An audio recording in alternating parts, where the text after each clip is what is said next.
And wait, okay, wait, hold on. I have the wrong script for this. Yeah, wait a minute. Oh, wait, oh, this is EUSA. Oh, this is EUSA. Oh, okay, I understand it now. All right, we're back. I think last week, SMG, last week. Are you happy? Yeah, I'm excited. I think we've got a banger series here between the two teams that have shown themselves to have been, a cut above the rest in USA. Ask and Hot Tofu here, competing with great stakes right now. If Hot Tofu wins this, they've got the first seed locked in. But if Ask gets the win here, they will have a tiebreaker next week against Hot Tofu. So exciting stuff. Maybe we'll see a lot of tiebreakers next weekend. We don't know. Anyway, moving into this draft here. Guys, I love tiebreakers, and we have the Gates of Obscura and with the Among Titans and Recovery Drone start. I mean, everyone's just going to be taking Among Titans here. I mean, speed is just obviously this in this game, so we'll see that first. And obviously, we already have it. The IB band first up and the Atlas band on the other side. Asher first picked from Don't Ask, going all the way over. And of course, maybe this Asher might take Recovery Drone actually, like Pauldrons, and then the other two go Among Titans, maybe. I mean, who doesn't want to see a very, very fun size Asher?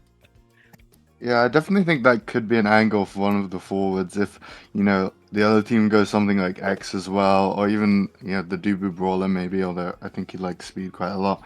But definitely could be a big size angle now. Yeah, Asher alone, just a very strong pick. Goalie or brawler on this map, I think. So makes sense to first pick it here. But the rune also very nice to just play into the corners of these maps. You love to play into them, and I think the Among Titans here is a pick that rune wouldn't be too uncomfortable. Just getting a bit less size so that maybe even the Juliet could get the recovery drone. Is that optimal? Probably not, but it would be funny. I mean, everything's funny here. Ask already still trying to find what they want to synergize with the Asher. There's a lot of stuff to go around. Estelle and Kai actually not being banned. I think I had this conversation like last week, but I think a bunch of people in the ETOS community just saying, "Oh well, almost every single draft look you should be ban Estelle, ban Kai, and then you guys just have fun with that." It happens. And they do pick up the Kai as their second option. So be a speedy Kai going around the map, trying to find an opening for that Asher if it is used on the offense.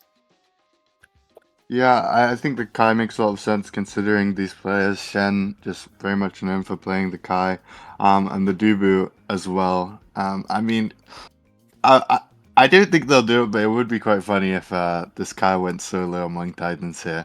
I don't think it's great for him in this game, but I do think their comp is very nice. It's gonna let Shen just take up a bulk of the midfield pressure. Um, and I think Kai has great tools to be able to use that responsibility well, and put the ball where the Asher needs it to go. Alongside the assistance, if Arlax is going to be walking up with the Dubu here, the Dubu wall might just be the best ability in the game on this map. If it lands correctly, it can be so oppressive. On the other side, though, speaking of premier picks that we've seen players on throughout the series, throughout the season, Wood probably going to pick up the Estelle here, and I think that is quite a nice pick to play into Asher. No goalie particularly likes going melee range with Asher, so denying her the ball before she manages to get it is going to be a good defensive strategy for them here, and I'm sure she's going to be trying to help out on the offense as well. Yeah, Whistle playing over Nitron this week means there's going to be a bit of a shakeup in terms of the character draft and who's picking what. So we'll see how that team goes about it. And I wanted to point out just the Kai pick, the standalone speed pick for Don't Ask. They're going to be running the Asher and well, they're going to be running the Dubu goalie and the Asher forward. So both of these characters can really take recovery drone here if they really wanted to, because of course these both melee characters, they love their size. And of course, once they get that size option, it becomes a lot harder to get through, especially when I think the Dubu and the Julie matchup is going to be a bit rough for the Julie to get through really anything if Dubu can just stun her and not be able to touch the core at all. Well, the Kai's going to have a lot of pressure this game. Just the speed in general. It's gonna be good for Don't Ask, but if they end up running away with it, then it's kind of like, yeah, this Kai pick might be too good on this map. Yeah, I think there's going to be a lot of pressure on the back line of Hot Tofu to be able to get the ball through the Kai in this game. And I think their best tool probably is going to be relying on the Sestelle primary because the Rune won't really have a strike wall tool to beat out the barrage whatsoever. And it's going to be best used once he's set up in those corners trying to deny the clears. And even if the Duru is going to be getting the ball through the Juliet consistently, it doesn't really matter if there's a rune pillar right behind her or in the corner.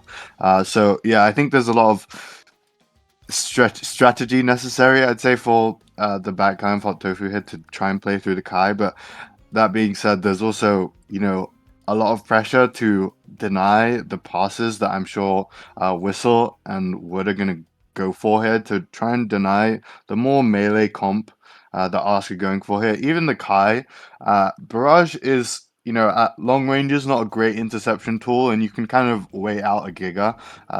So he can cover a lot of range, by the way, but I think that the back passes are going to be quite rough for Ask to deal with if Hot Tofu are going to get those going. Indeed, so we're already in the game, Arlax. And we take up the Asher goalie, actually, and it's going to be a Dubu Brawler as our first game. Oh my god, Dubu Brawler as our first game is going to be hilarious. I think I said a little bit too much about Dubu last week when I did say that Dubu Brawler might be a little bit weak this time around, especially just how slow he is in general. Just makes it so much harder for the dude to really get there. And actually, everyone taking among Titans is the start already, so already getting into it. The big thing we're going to look out for is how this rune will end up matching against Shen and how the pillars will form to their best ability. I love how Whistle's moving on the field right now. He's just making great use of the speed that he has right now, just gliding in a matchup where you'd think the Kai initially would be gliding. And no pressure so far onto Wood's barriers, so seems like Hot Tofu are in a good situation right now. I do think, the swap between Asher and Dubu that we were expecting doesn't actually change things too much, funnily enough. Yeah, both just kind of melee characters that are going to lock up the Julie probably. Oh no! That was just a bit of lag. It looked like unfortunate for our likes there, but it does happen, and I don't think they'll let it shake them. The speed factor. I mean, Dubu has what? It's like six less speed. Doesn't really make a difference, especially the speed. I mean, he's even like whenever he strikes the core, he gets 609 speed. I think. Wait, I think according to my math, so it's not too bad. But he does need to get into those positions where he has to be near the core and has to hit it. So when that happens, it becomes a lot easier for him to move around, but also if he doesn't get into those spots, like I think we saw week 9 with I think Work in Prayer piloting the Dubu Brawler on Tycho, like usually it's a good pick on that map, but like if you're too slow, it just becomes a little bit more harder as the flip comes out and shoots it all the way to the other side. The flip has to come out from Wood and will go through resetting the play. Yeah, great patience on the flip there from Wood. I do think they kind of messed up the defense here, played the ball into pig shot a bit too much while he was low, and that meant he was kind of forced into an awkward situation, having to defend the barrier as well. They still, though, have remained composed here, and a great banish found out. Means that this Kai has just been continuously low still, looking for a pillar kill. Not quite found though, and there is a threat, but with that kill, I think that this melee comp is not going to be able to control the ball whatsoever, and that probably this barrier is going to drop soon. I was about to say, the melee comp should be able to defend the barrier, but they don't seem to do so. Goes to the other side, and the core is going red in overtime. Shen back on the map with the barrage. As Whistle looks to set up pig shot with an angle. Kerr goes red once again with the flip as well. The pillar going in, the flip as well. Sent to the top side. Whistle securing the goal and bringing their team up 2-0. I gotta keep saying it. I love what Whistle's doing. He's coming in as a substitute, not the main midfielder, but he's playing with confidence here, that you love to see. Speaking of confidence, there, Wood walking up for the kickoff, and a big banish found once again. Shen is low, and Pigshot lurking with a flip is ever threatening. No evade anymore for Shen. Although Kami was in a bit of a good situation, he does still have flip, but right now the offensive side is just looking so strong for Hot Tofu here. And Strike War 1, they're chasing Shen off the map, but Whistle's still in the hot seat, trying to find something to clear the offense. Come here, just has to burn the flip and have to reset the defense, but the flip from Pigshot will be good enough to stun Arlax and give Hot Tofu that 1-set lead. Yeah, nicely done. And it's going to be the Rune MVP here. Lots of scary awakenings. I think the rapid fire, the premier one here, you don't want it to drop into the hands of an Asher. I mean, slightly unfortunate that you won't get something like the Timeless or, the team player even, but still, it's too good to let go. Now, Asher maybe has, the team player, and Spark opted for by Julie. I think Kai. Oh, I think the fourth would have been quite nice for him, but opting to have a bit more energy, maybe hoping for Catalyst, which is a very strong awakening right now. But does mean that Wood is going to get the glass cannon, which is great. So much move speed on the Estelle, something you love to get. And finally, I mean, the fourth on Dubu is very nice, I'd say. Going to be caught up certainly with the other characters in terms of speed now. Yeah, Dubu getting Foff, going to be a lot easier for him to move around the field, especially once that happens, and we'll get banished and DP'd off, and he does live, but now he doesn't anymore. Off the map now, and 3v2 power play on the non-portal side means that this Hot Tofu team is going to be very strong here, just has to win a couple of strike wars, and they do. First barrier earned, and will be converted already as Kamikiri comes back online, and Shen is looking to push the other side. I must say about this Wood Mum Boots pick. Now, personally, I'm usually a fan of the strike shot, but especially in this game where they don't have a ranged hit stun, they're just all super melee. What is gonna permanently have the glass cannon momentum boots procced, which is pretty ridiculous. I mean, she can just cover everything right now, and it's such a big threat for the Kai as well in terms of damage. So I do really like that. And right now, the side of Hot Tofu have 3 flips to their name. I'm sure Pigshot looking to find some damage with his one, but we'll have to see if they can actually get the goal as well. Pigshot burns his flip to secure the second bear, and it looks pretty good for Hot Tofu. Flip burn, but will be denied by Shen as Woods does the last flip remaining at the kill. On to Pigshot means 3v2 power play for the other side, as Don't Ask are looking to try to earn a setback or even a point back as the core goes red and goes all the way through Pillar, through Wood. And of course, somehow, the core isn't going in yet as Pigshot comes back online. Overtime still there, and the Pillar is just trying to line up, but they just can't seem to do so. Arlax is still holding on very well as Kamikiri finds the roll and stuns off Wood to secure the point. Yeah, a bit of a misplay there, I think, on the defense. As Estelle, you don't really need to, especially with all this move speed, to contest the Dubu and melee range that aggressively. So, yeah, and that's a rough one for Hot Tofu to lose, of course, having used 3 flips that point. And they're at a severe energy disadvantage going into this one, but still have some nice a nice attack, although the fire up has just come online for the first time here, and we're seeing its power as another flip comes out, but that's a crazy one. I mean, won't call it a Kami angle, but yeah, unfortunate for them having used 2 flips as well. Still, the game has settled down into a more neutral state here, and we'll have to see if Asuka able to actually convert here. Neutral state now on the other side. The scale is half tipping just a little bit with the kill as the banish comes online for Whistle. And the core just isn't seeming to go in, especially with this Juliet goalie in the net as Wood comes back online. And the barrage will almost win out, but great defense from Wood to keep it alive as Arlax still has a sweat burn to go. And no! The Juliet falls! The Juliet falling now, 3v2 power play once again as the core goes red and just needs to be sunk in. But the 2 range characters are playing good so far as the core goes. Another KO found, and somehow they still haven't scored yet. The defense is still holding on for Hot Tofu, but it will finally come down. Just a simple strike war as Kamikiri sinks it in once again and brings his team up to 2-0 in the points. And if they can win this, it could look pretty good because 1, they get to maybe deny the sparks from Pigshot if they end up coming in this draft. Yeah, and as well as that, the catalyst could come online for Shen, and he already has another flip after having used it in the previous point. And you know he does have the fire up, so giving those melee characters 50% Oh boost speed no. is pretty ridiculous. But right now, good attack here for the side of Hot Tofu. Flip is forced out. Can Kami convert? He's looking for something in the bottom side, and just nothing Wood can do to defend against the Dubu that fast. But unfortunately, Big Shot finds something very nice on the other end through the portal and is working his way through the top and just does it all by himself. What a great attack by Big Shot there.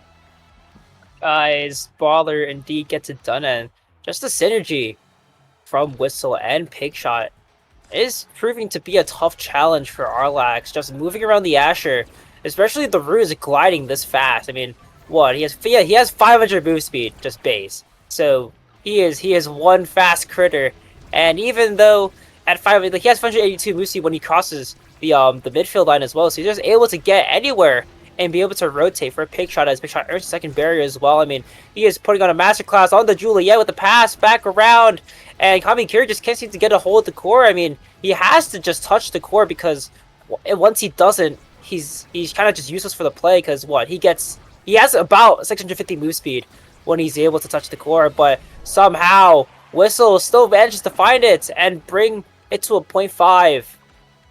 Great flip. And Pigshot right now is making this Asher Julie matchup look so good for the Julie, finding a great strike into the very corner of that final barrier and making his way through alone once again to break the first barrier and looking to get the second as well. Does have flip available. Great banish comes out. Flip out of Kami though does counter it, but there's so much damage that's come out already that this point might be doomed for the side of Ask. Scar have to deal with one person staggered, and then both the melee characters are just trying to push it through, and somehow the flip just doesn't come out in time, and the knockback still applies, and that just kills Pigshot off the map. And of course, now 3v2 power play for the side of Don't Ask. They've somehow turned this point from unwinnable to sort of they're in a good spot now, but they still have to fend off a barrier. They haven't gotten anything yet, as Wood is still able to push the core away from the other side of the barriers, and somehow it's still holding on. The banish comes through, and the Dubu's off the map, and Shen is just forced to try to stall the core out as the core goes all the way through. Alex still has flip ready to go as the primary, and the flip is too late. They get the other barrier on the other side, but they still have to fend with an open barrier to go. Kami Kiri back online as Whistle tries to get the kill. Tries to set up Big Shot. It doesn't work out though. We're trying to contest Kami Kiri, and thankfully the Rune Pillar is there to save the barrier. Yeah, right now Flip is forced though by Whistle, so that's a big hit to their offensive power here, and a great ult comes out and is forcing the issue, but even greater defense coming out of Wood and Whistle there, and so much damage comes out onto the Dubu as well. Wood looking to get active here, it seems, and trying to find the ball forward into the hands of Pigshot, who himself is working up to a flip, but right now the team player is looking very menacing here. Whenever the ball slips past, it's just rocketed back to the sky, and barrier is found. Though that does mean things are more open for Wood. I think this is a nicer defensive situation for her. And flip available for Pigshot, but misses the stun on the punch. And the ball is now solidly in the possession of the side of Ask, and it's a scary spot for the defense of Hot Tofu here. And the only major problem is that Kami Kiri's still in the backline, and Wood has all the time in the world to play around! As the core goes right through the portals, and Alright just too slow in the secondary to capitalize as Hot Tofu take another set away. Wow, that one is rough. I mean, Ask in that one, they won the very first point where Hot Tofu used every single flip. They got the next one right after, but yeah, Hot Tofu just worked their way back, and once again this rune with the first pick rewarded with a hot shot. Although on the other side, Chrono Boost for Kai. This Asher can pick up Adren Rush, I guess, is the best she's got. Nothing too crazy for her. The Deadeye, a nice pick for Estelle, who's already been doing a lot of damage. And yeah, this Orb Dancer, an awakening that brawlers have been loving, especially a brawler like Dubu who loves that move speed. And finally, Pigshot hasn't been too low. Did die, I think, once in that set, so maybe Reptile will be nice. But mostly, I think this Rune Hot Shot and Kai Chrono Boost are the big picks of this draft. This Kai Chrono is working very, very well, but it's all for naught as Shen falls off the map to a Julie DP. And Kami Kiri, I mean, at this point, it kind of just seems like they just need to go grab orbs for the meantime. They have one orb stack already, and they're just seeming to control the core very, very easily. especially how fast they are, but they do need 4 more orbs to proc. They're really fast move speed as now the core is just not in possession of Shen because Shen is trying to push the issue, pushing it to the non-portal side and doesn't find any value though. Wood is still holding on for Dear Lord and Shen back with the offense, has to push it, gets the first barrier, but will get banished and will almost fall off the map too, but Pigshot is there trying to make sure that Shen doesn't get any values. The flip comes on and Wood is able to get the kill and is able to save the barriers. Well, the flip is being committed by Kami Kiri. It's not a good sign because now 2 melee characters in the defense is somehow still able to hold though, and Shen off the map once again due to a flip. And now the team player value is still trying to come out like Kami Kiri just trying to split the pass, and Arlax trying to stay away from the menace, but it's all for naught. Another great angle found by Whistle to put Hot Tofu up a point. Yeah, I mean, can't really blame that first flip kill on Shen, but definitely the second one was just too much greed there, tunnel visioning on finding that goal, and great plays coming out from Hot Tofu to get them into that one. They did use a lot of flips though, and they are in a rough spot here, but great damage. Oh no! Yeah, Kami is dead. These knockback kills just proving overwhelming here, and they haven't even been from the Juliet mostly in this set. But still, the Kai is alive and has the move speed to deny the power play basically, and almost breaks the second barrier, although is unsuccessful. Still though, the Dubu back up does seem to be a good thing for the side of Don't Ask here.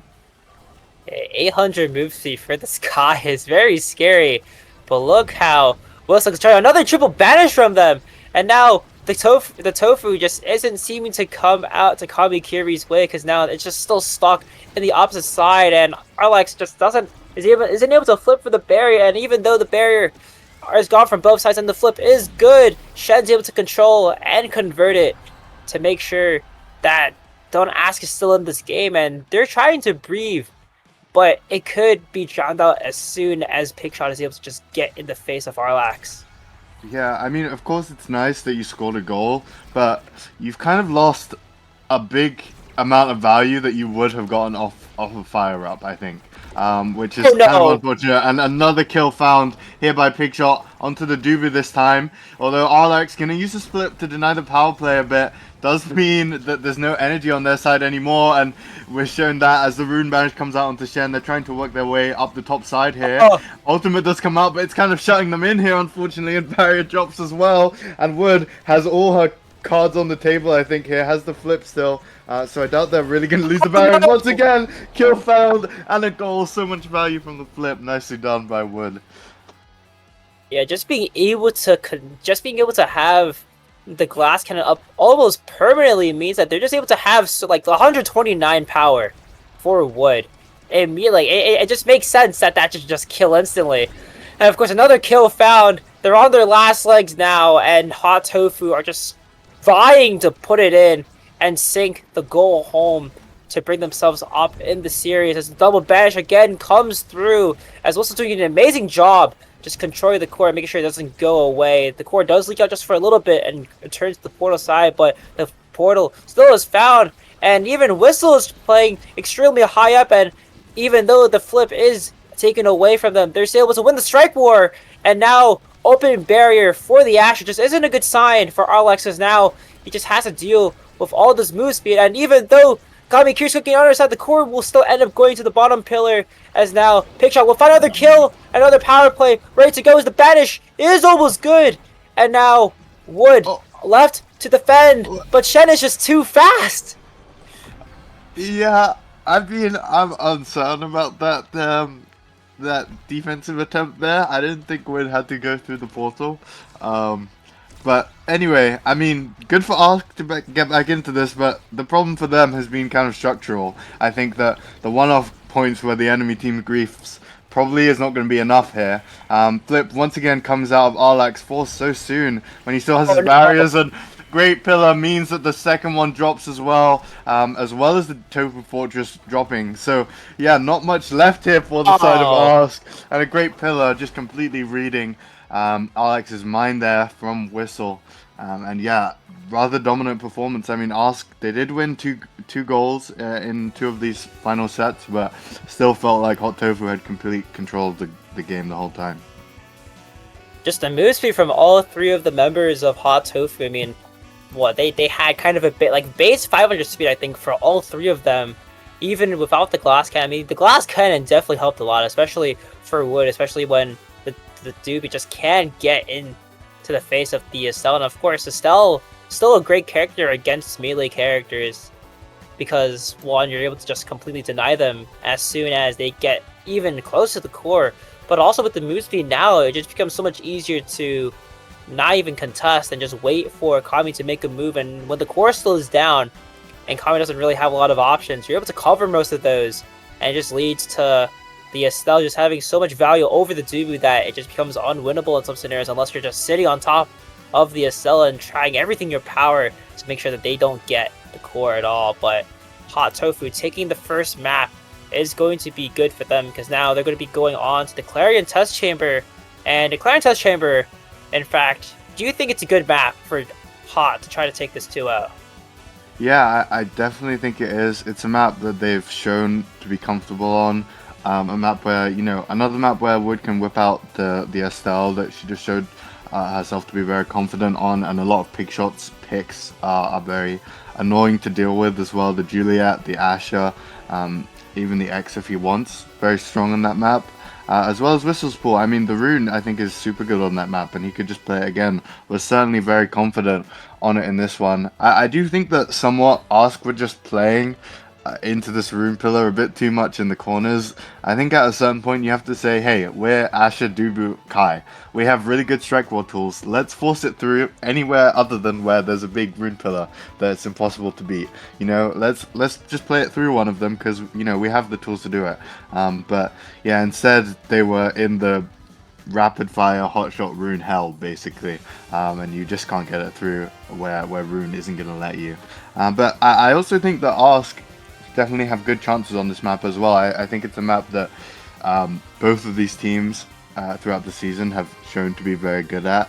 If I had to lean towards one, I think Hot Tofu have shown more prowess on it so far, and I do think that the backline of double range that Hot Tofu just played, they're probably going to whip out again. And Ask are going to need to adapt and figure out a solution fast because otherwise they're going to be steamrolled over, I think. Yeah, Ask's map pick going to be the CTC, and of course getting ready for the drafts. I mean, the draft's going to be very, very scary, I think, especially if since Hot Tofu are going to be choosing red or blue for the CTC pick, they might just go red again, I think. If they go red, it becomes a lot easier for them to get the picks they want. And even though Ask are blue and they're able to maybe deny out the Juliet by, instead of banning Ivy, they just ban out the Juliet and then just pick Asher. They still have, I mean, you even mentioned it, they still have an X to work with. And the X, I mean, even he's been a little bit nerfed from this patch, but he's still insanely strong. Knife kind of still grazing like the top 4 best brawlers, I think, on this patch, so becomes a lot. It doesn't really matter what they ban out because Pickshot's just unbannable at that point. Yeah, I mean, I do think I'm uncertain about the Ask's decision to ban Amy in that previous game. I know Wood is very good at it and Whistle as well, but I don't think it's too threatening of a pick compared to what the side of Hot Tofu actually ended up getting. I think if they recognize that maybe that's the same in this game, they can pick they can ban out something that was a bit more scary for them to deal with. For example, I don't think they would prefer to play into Wood's Amy than her Estelle. I think Estelle in general on this map would just be a better character to play in the net, or even the Kai. And I think that the Rune also would probably be better for this team to play than the Amy midfield for Whistle. So yeah, I mean, as you said, possibly they have angles where they could ban pick Asher Julie here, which, although Pickshot definitely very good on the X, it doesn't exactly do the same things that the As Asher like and Asher Julie do. and Julia, yeah. Yeah, you have cheese kill threat, but it's less often, and you also have, I'd say, worse stuffing tools, right? The thing that X does better than those characters is does a lot of damage, and possibly Hot Tofu could lean into that. But if they don't, and the X is playing into something like the Asher again, or the Dubu, or the Atlas, if they're unable to score, that's going to be a rough day, of course, for Hot Tofu. So yeah, I do think it's very possible that they could look to deny Pigshot's character pool. Um, or they could just try and once again, maybe try and aim for a good pick for Shen here. Something like the Kai again, or even the Now, I think is a really strong pick on this map that Shen could maybe look to lean onto.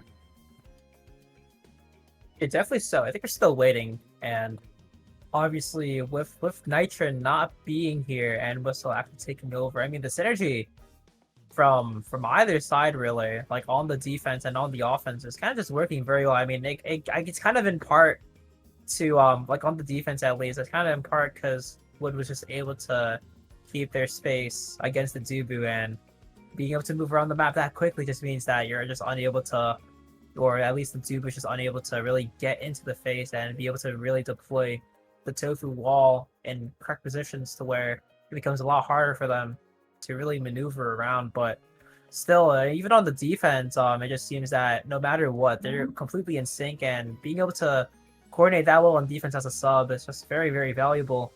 Even on the offense too, like the them like Whistle being able to glide around, and I mean it's not like they had a good draft. Like it's not because they had a good draft, but also like the spacing between the brawl and the midfield just seemed to work out extremely well, especially against Arlax, who in many cases like you're pushing against an Asher, like, and it's just miserable for the Juliet because you have one that's good at stuffing, but the other one, like, if you just click one ability and it's just game over, and being able to play around that Asher is just so much more important, and being able to read, I mean, like, play just well against the Asher is just kind of hard to do, especially if you know that she has just one win ability. Yeah, I completely agree to your point about the synergy coming out. As a sub, it can be hard to fill a role in the team, and I think usually Nitron is kind of filling a glue role. He's more of a supportive midfielder in this team, lets his goalie and midfield cook. And I think that more than just Whistle's adaptation in that game, it was also heavily on the part of Pigshot and Wood, just allowing Whistle to have a very different role to Nitron, I'd say, where he was cooking. He had, I believe, the most goals in that game had 5, and his other teammates had 2. So they were definitely, allowing him to play differently than Nitron, and maybe that was the difference maker, just letting him shine. Here, though, we do have. The Awakenings, and the draft has started. We've got an Estelle banned away from Ask, which I think is quite wise, and then Hot Tofu banning the Atlas here. It does make sense on a hotshot siege machine start to not let these characters get through. Rune actually being picked up for the side of Don't Ask. I mean, Rune Hotshot, very, very strong. And what will Hot Tofu actually pick up in advance? Because now the Rune's gone, and now the Estella's gone as well. I mean, they will lean to the Aimi. That's probably for certain. They do actually pick up the Aimi, but what will the Brawler combination be for this pool at least? Because, I mean, it's kind of hard to say who the Aimi is for, right? It's like it's either it could be Whistle, it could also be for Wood, but I'm kind of leaning towards Whistle being in. There goes the Kai actually. Kai being knocked off, so I think it's pretty certain it's going to be Whistle Aimi and Wood Kai for the scenario. Yeah, I agree. I think this makes sense. It felt certain to me that they would pick up the Kai after seeing the rune was gone. Just makes a lot of sense here. He loves to have the hot shot and a wood. With the SL gone, it makes a lot of sense. And then Whistle just leaning on that comfort pick here. I think she can sometimes struggle into the rune because rune tends to have an annoying matchup when he's losing strike wars against the enemy midfielder, like something like a Now. And Amy doesn't really have those tools, as well as him being able to shut down her ultimate with any of his abilities, really. But the Kai has better options to get through, and I'm sure that they can lean on Wood to get it through the rune here. Now, Ask picking up the Juliet, which means that presumably Hot Tofu will pick up the Asher. I wouldn't be too surprised if that's what they lean onto. And I think Asher probably does a bit better with Hot Shot. And finally, looks like the Drakkar goalie here for Arlax, which is something that's been picked up a bit more. And yeah, just a solid defensive pick. doesn't really have any bad matchups and is gonna like the hot shot here. So yeah, just a nice simple pick just to try and lock it down. And as I said, Hot Tofu are gonna pick up the Asher last pick here. And yeah, I think that both teams have quite nice comps. I don't know. It's tough to say who will do better. I think that if I was scared of any character on the field here, I think the Rune with Hotshot could get out of control here a little bit. But of course, once again, like I said, Ask going to have to deal with this issue of the double range backline and see if they're going to be able to handle it here. I think with Julia, it becomes a little bit more easier because she, I mean, for one at least, even though she doesn't really have any core holding abilities like Dubu, for example, where you're able to stop the core and also put the core into a creation, it becomes a little bit harder. But I think with this rune being able to do that for you, it kind of just seems that all you need to do is just find a KO, and I mean, you don't have to I mean, you think you'll probably pick Pommers here, so. For anything, it'll just be find a KO, get into the face, explode them, and boom, you go score, and you go DP or win strike with speed or whatever. The double midfield, I mean the double range stuff, it's kind of up to that midfield, not the midfield, the broad to kind of decide that, because once for at least for Dubu at least, it's like you're not really able to get in because you have to kind of play the entire map on that case because you're kind of just losing interactions left and right. Of course, yeah, Kamikiri picking up the Slicks, Juliet, so no Palmers for them. Don't look like they're going to be going for kills and more just playing the core control on the side now as the first barrier already goes down, and we'll find two actually on a very, very good DP play. Yeah, absolutely, and can't be just doing it all on the Juliet here as Pigshot did in the past game, but Pigshot doing it in this game as well, finding both barriers, so both forwards kind of cooking so far, and both ultimates are down already for the side of Hot Tofu, looking for something, but no strike comes out on the back line of Ask. I think it rolled through both Arlex and Shen there, so yeah, a bit of a mishap there, but yeah, we'll have to see how they lock in to this point.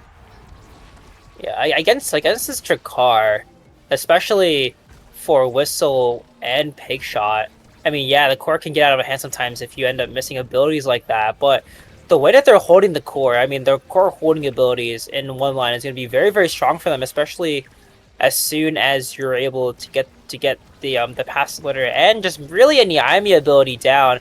And Shen not looking too long for this world. Will have to burn the evade. The DP is good to flip, ready to be burnt as it is soon to come out, not even needing to use the speed for it because it's already in the opponent's net as Kabikuri, the brawler, gets it done for what could be their set win if they end up playing perfectly like this. Yeah, and Wood there just used that barrage to help sustain the offense, but once the ball was able to slip through, it was rather rough to defend. And yeah, she's ending up in these situations. It's been a couple of times now where she's faced by two of the enemy forwards, and that's a great kill found onto Whistle, who had no evade there. And another kill, though, found by Wood there with the Giga Blast. Pigshot has to play a bit cautiously, though, as he has no evade, and also the barrier is found and the kill. So, yeah, I mean, if Alex is able to hold it down, Shannon's respawning, and it's a good situation to be in for the side of Don't Ask. Wood clearing the core away and letting Pigshot respawn. But the scary thing is Pigshot lost their flip in that scenario, so now flipless and a little bit on the other side. The core does go wide. Not even overtime yet as the core goes red with the hotshot proc, and the flip will be stalled out actually, and then loses the second barrier as well. So now in a kind of winnable situation now are Hot Tofu because they have two flips ready to go on that double range side of the map, and flip gone, kill found, and Pigshot back past the Godslayer, and we'll find the connection with the cyber swipe to bring Hot Tofu back up into the advantage with the first set. Trying to clasp that first set as now we're on the era orb variants. Yeah, and this is what my friend Bantha would call a scrappy game.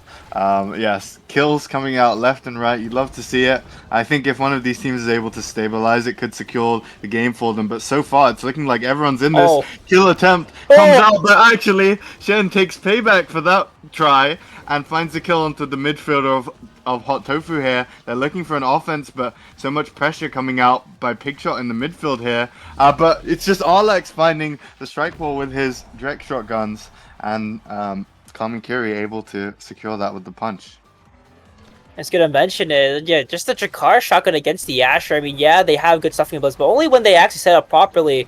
Arlax is able to just win some of these scenarios for just simply like strike shotgun. Many knowers know the lore of just left click, right click all the time, and of course every time it works. And now on the Xeno variant, I mean, Shen's gonna do so well on this map because especially there's kind of like only really I mean, would you even say that there's only 2 lanes on this map? Because like one, you're able to just get in there and be able to put a rune pillar on any clear in that zone. Oh, But Big Shot, wait, what a path splitter!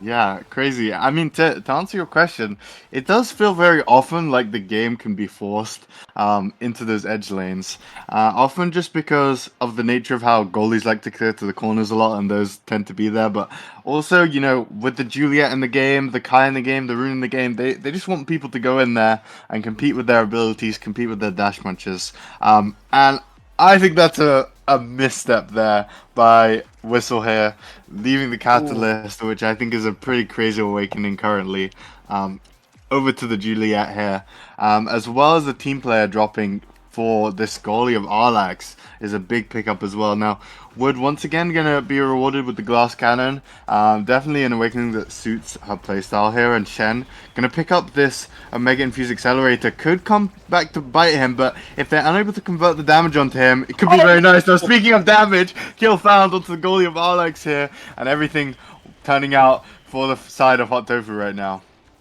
Falling apart are both the sides, and the pillar just has to be expanded just a little bit as Onyx comes back online, and the barrage missing, but just how much damage came out from Pickshot. They're completely snuffing out Eddie. Playing the flip will also be Burns who tried to find the kill, and nothing will be found as now Hot Tofu are in the driver's seat for this game. Everything coming into fruition now as the banish comes through onto Pickshot. And the core just isn't finding its mark though. Strike War will be won against the Asher, but still, Shen not in a good spot right now. Doesn't have an evade, doesn't really have anything to combat anything. But Kami Kiri instead will save his teammate from the eventual damage done by just swinging the Strike War against Wood. Yeah, great pillar there to get the ball up. And I think Whistle was just playing a bit too greedy, expecting the ball there with his flip. Just had to maybe help the ball move up. And that's a nice clear found out by Wood. And Dash comes out onto Kami, takes his health a bit Oh! low, but unfortunate clear there by Wood as Kami is able to find the dash into it, and a great shotgun to redirect the flip attempt of Pickshot here. He's trying to work his way up, but nothing found. Flip is forced out of the brawler of Kami Kiri though, Oh but no! a pillar once again gets it done here for Shen. Yeah, the pillars are coming out, and they're very strong. And now Hot Tofu are in a bit of a deficit now, comparatively. Random punch, burn to flip. Will be burned for the first barrier, but won't even find a barrier actually. Nothing found for Whistle as now they just have to push through the Xenotype. And now first barrier found and second one soon to be sought after as both pillars will be used by Shen. And fortunate clear means that that first barrier for Alex will fall off the map, and Godslayer not in a good spot, will just have to try to stay alive, but the banish comes through, keeping them a little bit on their toes for now. And the Xenotype still trying to find any value. The pillar into the corner will earn that second barrier, as well as RX still having flip ready to go, means that this team will be collapsing on that barrier very, very soon. Yeah, and with Oh! the midfielder so low, it just feels like Alex has so much space to be able to abuse the team player court speed and just launches the ball up, and Shen able to capitalize and get the ball to Kami with a great dash punch. And it is Shen who is the MVP in this one, gonna probably pick up the Timeless Creator here. Yeah, after that, the Kai, has the aerials. Maybe wants to deny the missile prop, but I think the aerials might be a bit better. We'll see. The thing with aerials now is when you read it, it's 55%, right? Which is only 15% less range for the Drek. And I think that the move speed is actually really nice to have on both of these goalies. So personally, I would have said the aerials is a bit better. Pickshot here gonna get some size. Whistle gonna get a couple of sparks here, despite Kami taking one. And yeah, another draft where I think most people are getting something that they like. Yeah, Sparks undeniable for Whistle means the draft played out pretty well despite them losing the set. And of course, on the Obscura variant, Shen is just forced to play, and both players actually of Don't Ask are going to be stuck in the poison for the meantime, as Kamikiri is forced to play defense and will almost get killed off the map, and they will get the orb to satiate their hunger just a little bit longer, as Shen is still staggered and looking for any advantage to come out of them as the banish comes online, being able to put Picshot in a bad spot, as they will not get knocked off the map after the barrage not doing anything, as Kamikiri takes a few bullets. And just look at how this team, Hot Tofu, is systematically trying to just keep the side of not Hot Tofu, but Don't Ask away, as the core, the KO is found, but the barrier isn't found either. Dish attempts with the flip just isn't good, and Kamikiri is left to rot as Pigshot finds the goal. I mean, off with the rune, like pillar own goaling, but still a 2 KOs, resetting the stamina of Don't Ask is just not what you want to see. And of course, back on this variant, the Bounty House variant just becomes a lot harder to really do anything, especially with the damage coming in, and Whistle just having the second spark just proving to be so much value as Picshot finds another kill and 3 flips online for Hot Tofu. Means that they are set to win this point with quick fashion, as Arlax is just forced to play defense for now. He will get the orb to stay alive for the meantime, but sooner rather than later the flip has to be burnt and will be denied even longer, as now Godslayer just has to walk away, and they don't even need to really do anything because now Pigshot will find another KO and 3 flips burnt. Can they find the goal to secure it? And yes, they can't! They can't actually, as somehow the core just floats away, but still they still have a lot of chances, a lot of time for them to set themselves up perfectly. But Kamikiri back online now, and Pigshot going for the DP means that Kamikiri has a chance to succeed, as the pillar is still there and will try to set up Kamikiri for the advance. Yeah, and it's just such a rough effort here coming out from the side of Don't Ask. Creations coming down. Shen unfortunately played the ball into the barrage, and a great strike out by Wood, and a great dash, glitch pop, everything. Alex trolled the flip, and I mean, that was scrappy, and it took a while, and it was rough, but Hot Tofu got it done. And I think the same could be said about the previous point. Just too many mistakes coming out by the side of Don't Ask in critical moments. Dash Punch comes out, but nothing found just yet. Kami, of course, with the Catalyst, is always working his way up to another flip here. Flip going to be strong. Kamikiri already working up for it, and will burn another flip for the advantage. The barrage stopping the play for the meantime, but look at Wood. They're so low, and even though Shen's on the chopping block as well, Wood still has to keep alive for the meantime. They don't have a flip to burn, nothing to be burned. Even the flip, not even the evade will be burned away from Kamikiri, as Whistle tried to just keep the advances going. Will earn flip for now, as Hot Tofu trying to keep the pressure up. First barrier earned away, but Wood still in a bad spot. Have to run around as Godslayer finds their KO. I mean, just with the sparks in general, the amount of power that they have will be able to send anyone off the map for that matter, as Wood still trying to push around, making sure Kamikiri can't get any advantage. They lose their second barrier though, but the advance is a little bit too strong for them as Shen comes back online, and Wood ready to try to just defend for their life for now. Portal barrier being not taken though. Wood still on the horizon, trying to just keep everything good as the team player. Proc is coming alive. Overtime still working its magic right now, as the ult comes online for Arlax, and Kamikiri just trying to set himself up at the corner, but Wood has flipped now. Everything is just looking good for Wood. The defense is still holding on for desperate life, and now, of course, Shen is still able to be there, but Wood is just able to clear it out no matter what. Yeah, and I think there's just too many mistakes on the offense here coming out. They need to make better use of these team player passes. Vanish comes out, but nothing found. Flip as well. And you know, the longer these points go on, the more damage is going to come out from the side of Hot Tofu. They have the flip advantage. Kami's looking low. And yeah, barrier drops as well. A mistake there on the defense by Arlax, and now the brawler is somewhat out of the equation, and Shen might be next up. Doesn't find the strike off his pillar, unfortunately. And Dash Punch doesn't find it just yet. Glitch Pop finds the kill, and it's looking rather doomed, but finally they make use of the team player here, and Wood just caught off guard by the speed there. And what an angle by Shen, trying to just keep them afloat, but it could be all for naught. Because now, what? Look at Kamikiri. I mean, they've been taking so much damage. And look at Shen! He just got exploded on. He's getting exploded in terms of health. And now, it's not looking too good. Especially, I mean, the OIA pick is working out pretty well for him. But still, he just has to keep his life in check. And Whistle having the flip means that there's less of a chance for them to really play the corners as much as they want to, as Wood ends up taking the arrow orb and the core not touching the barrier though. However, all three members of Hot Tofu are just sitting in their own zone, and the flip will be burned. First barrier will be found. And Onyx actually burns the flip on their own side, so now without a flip, without any evade, it becomes a lot harder for them to defend, as Godslayer will be in a bad spot. Everyone kind of taking a lot of damage this time. Shen and Pigshot not looking in a good spot as Godslayer picks up the orb, but Kami carries the one who sends it home in 0.5 fashion, as now 0.5 on the horizon. Last to pick up is the Expanse. And of course, with the energy advantage for Hot Tofu, it looks like they're going to be winning this. But if Kamikiri could just get any value, really anything, any strike, anything will be worthwhile for them. But first barrier gone, all of them stepping up. And now where is Wood actually? Just realized, where did the goalie go?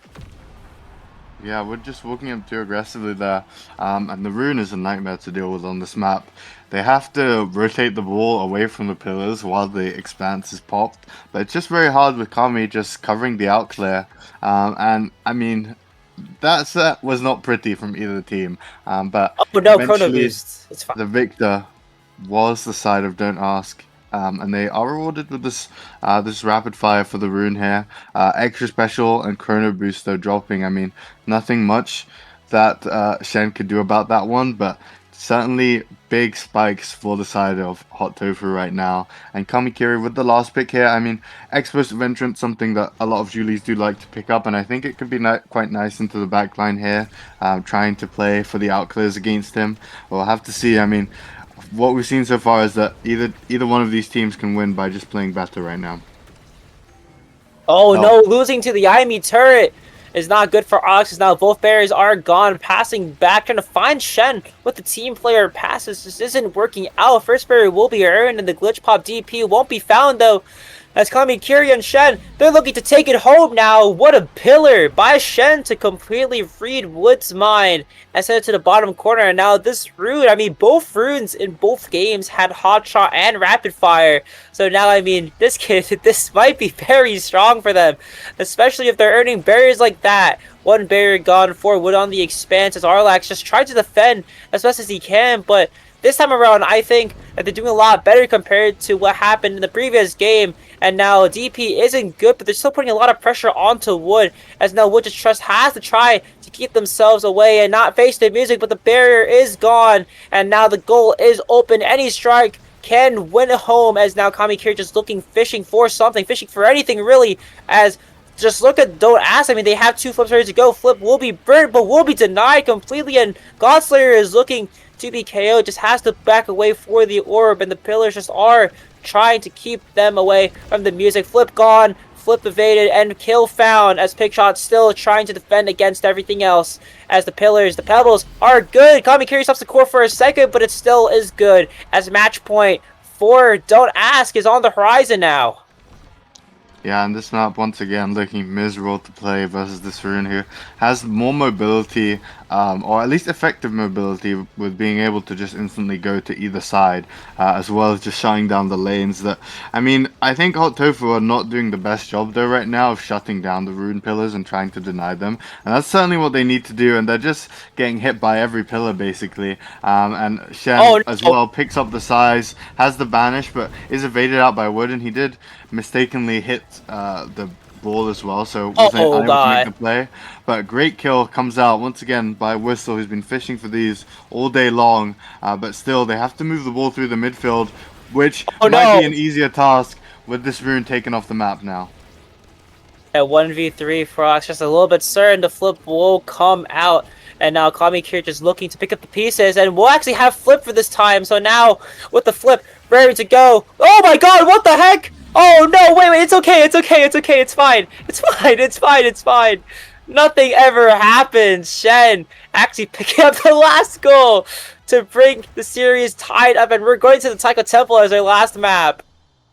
Okay, I gotta say, this might be the ugliest win of a Mega Strikers I've seen, but what matters is that they got the dub. Yeah, it seemed like eventually that the rune just scaled out of control. I think that that previous set loss, and then the Rune being able to pick up the rapid fire first pick was the kick in the can for the side of Hot Tofu here. But yeah, I mean, it just looked like in both these games the Rune was just doing too much, and I mean, Taiko Temple is another map where that is certainly a possibility where a Rune could scale out of control. I think the problem is that both of these teams have not really picked a midfielder that is going to be competent at dealing with Rune. They need to whip out the now. Simple as that. They need to pick up something that is going to have the strike war tools to contest the Rune early on, because you can't deal with him once the pillars are formed. And I think just Amy eventually doesn't have the tools to deal with it. And once they weren't finding those cheese kills consistently, the game just was not within the grasp of Hot Tofu to win. Yeah, Hot Tofu, they were pulling out all the stops, and of course trying to play against the Rune with Hotshot and Rapid Fire, and even Timeless Creator is just going to be such a doozy to deal with, especially with how long those pillars last. And with pillars lasting for that long, definitely seemed to work in Shen's favor, as Taiko Temple ready to go and looking to be picked up. Don't Ask winning on their map pick, and also Hot Tofu winning on their map pick too, so a very, very exciting game. And just looking at who's going to be picking last for this, I think Don't Ask will be picking last on this map. So, I mean, red could go either way. I mean, on Taiko Temple especially, yeah, you can lose the Rune, and Rune could be banned out, but also you have to feel with the Asher.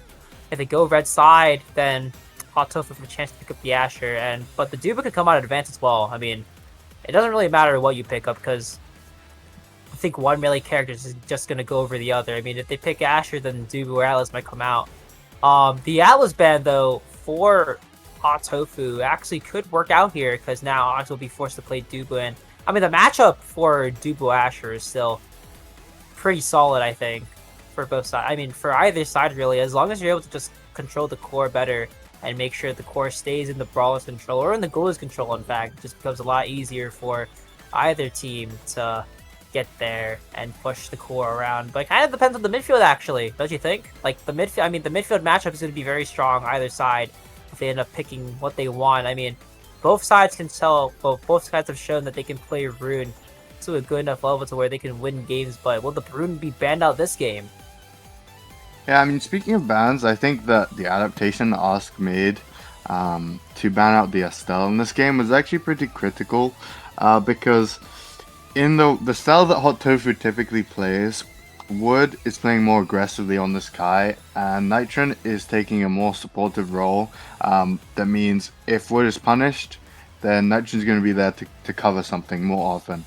But Whistle is playing more aggressively, and it worked out nicely for them in the first game. But on a goalie like Kai, who likes to eject up aggressively and sometimes not go back, or even, take your eject from in the middle of the map where you're going to be punished if something goes wrong. And with a goalie like that, you might need the midfielder to play the more defensive role. So possibly, just like Ask did, Hot Tofu are going to have to make an adaptation in the draft here, where they say, okay, either Whistle's going to play a bit more defensively, or we're just going to whip out a pick that's going to play better with the midfielder playing more aggressively, like the SL if it's not banned again. Something like maybe the Amy to sit back, but to just look for punishes rather than going super aggressively yourself. Or maybe something like Finny is quite nice to play on Taiko Temple, that likes your midfielder to have the ball rather than yourself. So yeah, we'll have to see. I mean, it all depends on what their first pick is going to be, because I believe that they do have the blue side Hot Tofu on Taiko Temple here. Yeah, blue side for Hot Tofu with the first pick, with Arrows and Adrenaline Rush, actually, as they're starting Awakenings. Atlas will be banned off, so now they're trying to confirm the Asher for the side of Hot Tofu. For Pigshot, who is going to be very strong in this Asher. I mean, maybe the Asher Ivy could come out again, and actually Ivy will be banned out, so now a repeat of what went on. Juliet will actually be picked up instead of Asher this time around. So now, yeah, the Juliet just going to be fishing for KOs. I mean, both times Juliet has found very, very nice KOs on either side. And, of course, with that, pick shot, well, this time around, he could possibly pick up and scale very, very heavily on this ad rush. As now the clock winding down for Donut Ass, they have to pick out two teams, or at least two characters that they want to pick on this map. Anything could really go as the now will be picked up. So now they have a counter against the rune, like you said earlier, just with the strike for expectancy. So now Don't Ask pick up the now. Going to be very, very strong for them. And will they actually pick up the Asher here? Asher's still on the board. Really, anything could be picked up here. Even, I mean, technically even Zen. Because, like, what? Like, the Zen? I feel like Zen this time around could be decent, especially if you're playing him right, especially with a backline, if you're ended up going to be picking up, like, Atlas. Or really anyone, in fact. Actually, the Mako going to be picking up. So now it's just going to be a full, I mean, what? Like, I think I remember saying this once to, a bunch of, the EU guys, like, the next, or at least, like, I think in NA, we said the Mako now is going to be the next, like, full-blown backline meta. Because what you have two supporting characters that can easily dish out a lot of speed and also low-key win a lot of the interactions that you could possibly need. And Mako being picked up in EU is going to be very, very interesting, especially for Arlax. Yeah, I mean, seeing the return of the kitten comp somewhat here, I think they just said, we have Asher probably that's not going to be taken away, so we'll just pick that up. We have the Juno here picked. It could be onto the goalie of Wood, although, you know, she does have the Estelle or the Kai both open as well, so might just be a pick for a Whistle here. We'll have to see, within the next 10 seconds. I must note as well, we said Rune won both games, but can't forget to mention that Juliet did as well on both Pick Shot and Kami there. And it is the Kai picked up, so yeah, I do think that's probably the Juno being picked up for Whistle here. Although, Oh, it could be possibly the junior goalie. But yeah, and then finally we have the X picked up. Now, I do think probably that an Asher would have actually been a bit better. But maybe, we saw in the first game they had the option to have the Asher on Kami, and in this game they had it as well. Maybe they just are not feeling it for their team right now, and that's what's influencing their decisions. I do just think, he's a bit better at shoving. No, Asher, sorry, is a bit better at shoving, and is gonna, do a bit better with the move speed and just getting the barriers. But of course, having Mako, who does a lot of damage, a deceptive amount, and now who's very good at denying stagger regen, is definitely going to be able to enable the damage ability and potential of an X that they certainly could play for here. And I do think, in terms of comp, that the side of Don't Ask have the advantage right now. Yeah, especially with the just kind of like the mini kitten comp and just how X will play into this. I mean, with the ad rush pick's going to be a lot more inclusive to everyone. In fact, I mean, damage doesn't discriminate, and X going to be the one dishing out that damage. Going to be very, very strong, especially if that Kai. I mean, the big thing I think with this matchup is that you're going to just have to be evading most of these abilities. I mean, Kai going to be picking up the aerials most likely, and even the eject button again. So this time around, they're going to have a lot of speed, and of course, being able to play around the X is going to be very important. And you just don't want to get hit by those abilities, or if anything, you want to just be in the sour spot for most of them. So when the time does come for you to kind of like stay around and get hit by the X, it becomes a lot easier for you to manage your life. But of course, both brawlers gonna be picking up this added rush, and I think on the other side, for the Juno, I feel like they might even pick up added rush for the Juno here. I mean, Aerials, I don't think Aerials is a great. I mean, people have said that Aerials isn't like a huge pick for Juno, but I could be mistaken though. Yeah, I think it's very, player dependent. A lot of players, I think, even if you're not finding the kills, just getting the cooldowns can be very nice. And yeah, I think in this game it's very possible that basically the enemy team are going to try and play through you. They're just going to play basically in a straight line into your corner, and you're going to have to be aware of that reality. And the awakening that you pick here on the Juno, it just depends on how you're going to opt to play this. Now, do you think that you can win some of those interactions if you have more primaries? Mostly on the primary, you're going to look for the cooldown. And are you going to be able to get it through yourself, or do you want to just play it away from them and use the aerial's range to rotate much faster than any of the enemy characters are going to be able to. So yeah, it's up to Whistle and the team to decide what they're going to do about that. I think outside of that, the Kai, the Now, and the Mako, of course, should opt for the aerials here. And I'm curious to see what Pigshot's game plan is going to be going into playing into this Mako. Now, a lot of the time, it can be very valuable for a brawler to just play very much to deny the Mako speed by stunning her.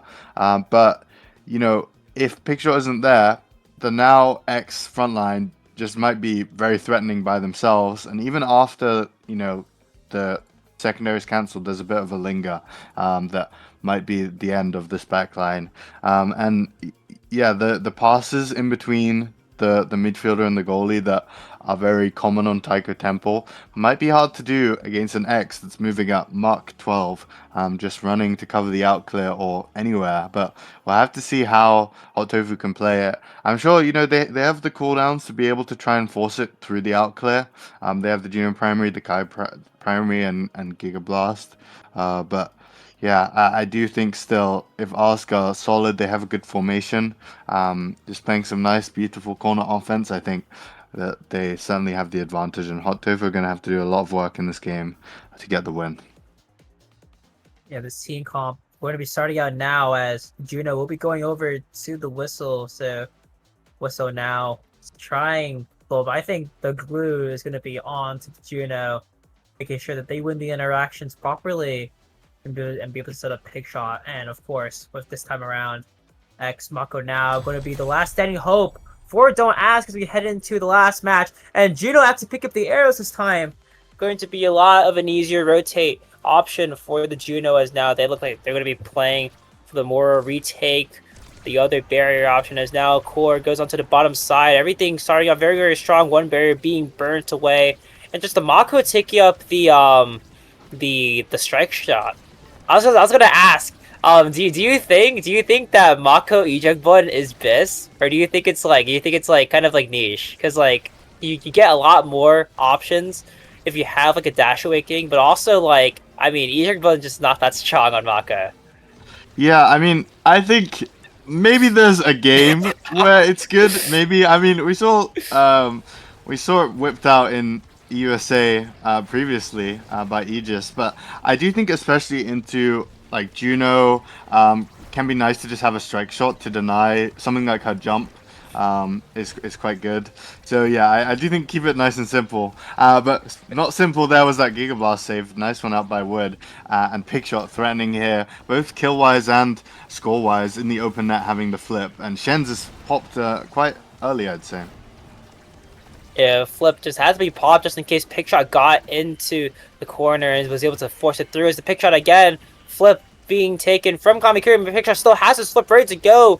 The drums will be thrown out, and of course the goal will be fouled off on the Arlax debilizing redirect. Whoa, what a redirect from Arlax to secure the point.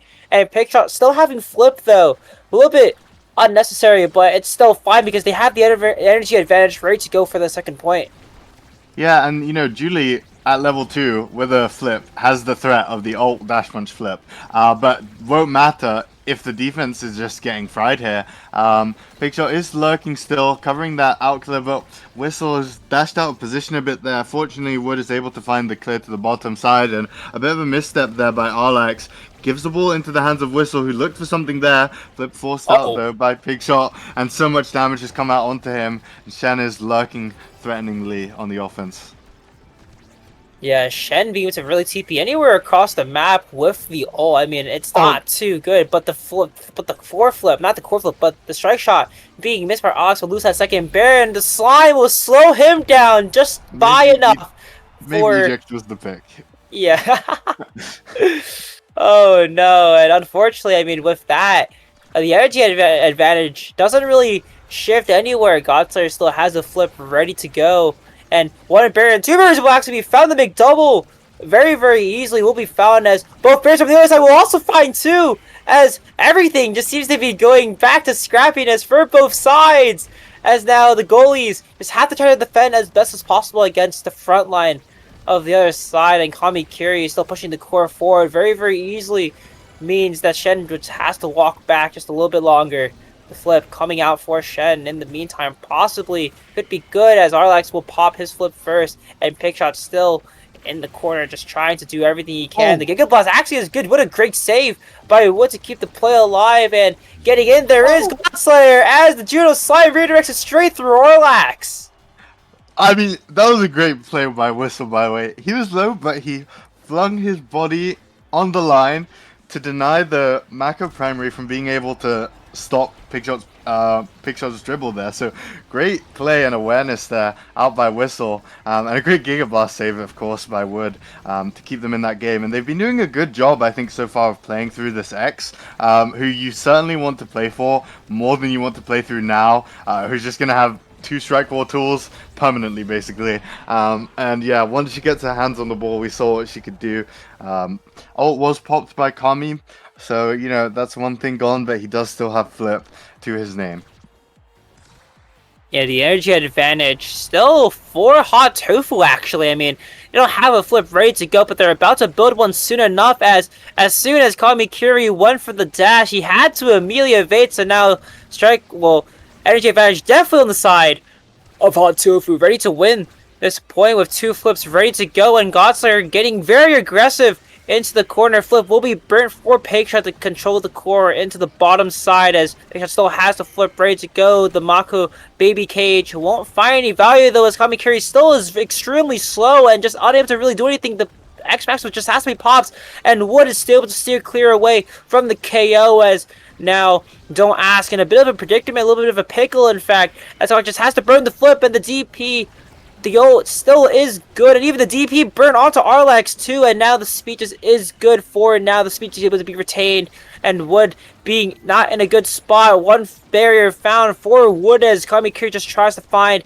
anything, as the X just has to scale a little bit longer, just has to find really anything in this first set, as now the speed just trying to be found, nothing really being to be brought, as now the Juno and the Juliet just trying to connect on this offense. Flip not being burnt, but X Maximus will find the opening they need, as the flip is good, and the shot also being found as well. Kamikiri out playing Wood there for the bottom side, as finally Don't Ask take the first set of the game. Yeah, and I just think they have to be so clinical about their clears, and there's just been occasions where they miss the clear the first time, and then it doesn't return. Now, I think it is quite fortunate for them that the Mako is the first pick getting the rapid fire rather than the now. Still rough to deal with, but not the worst case. X also picking up the bulk up here is quite nice, and for the third and final time, we're going to pick up the glass cannon. But for the first time, it's the side of Hot Tofu who are getting the team player. And that's been a scary awakening for them to deal with, and I think it's very nice for them to have it.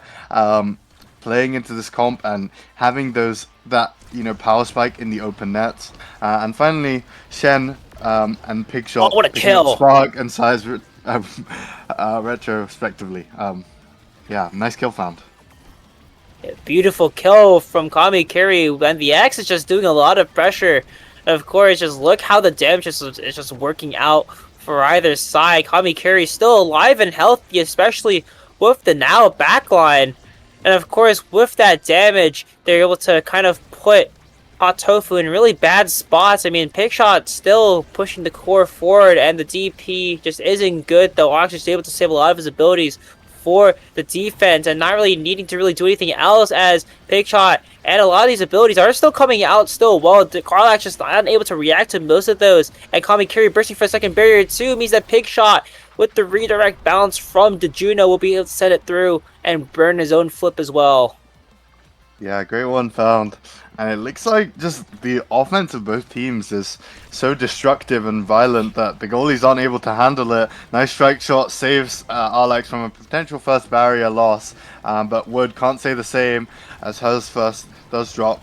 Speed comes out, but has to be cancelled hastily here. Oh my god. Nice Slimes almost moving the ball into a threatening spot, and Pickshot finds the first one here. Wood trying to aid and find the second one, and maybe going to work out here as Flip is forced away from Shen.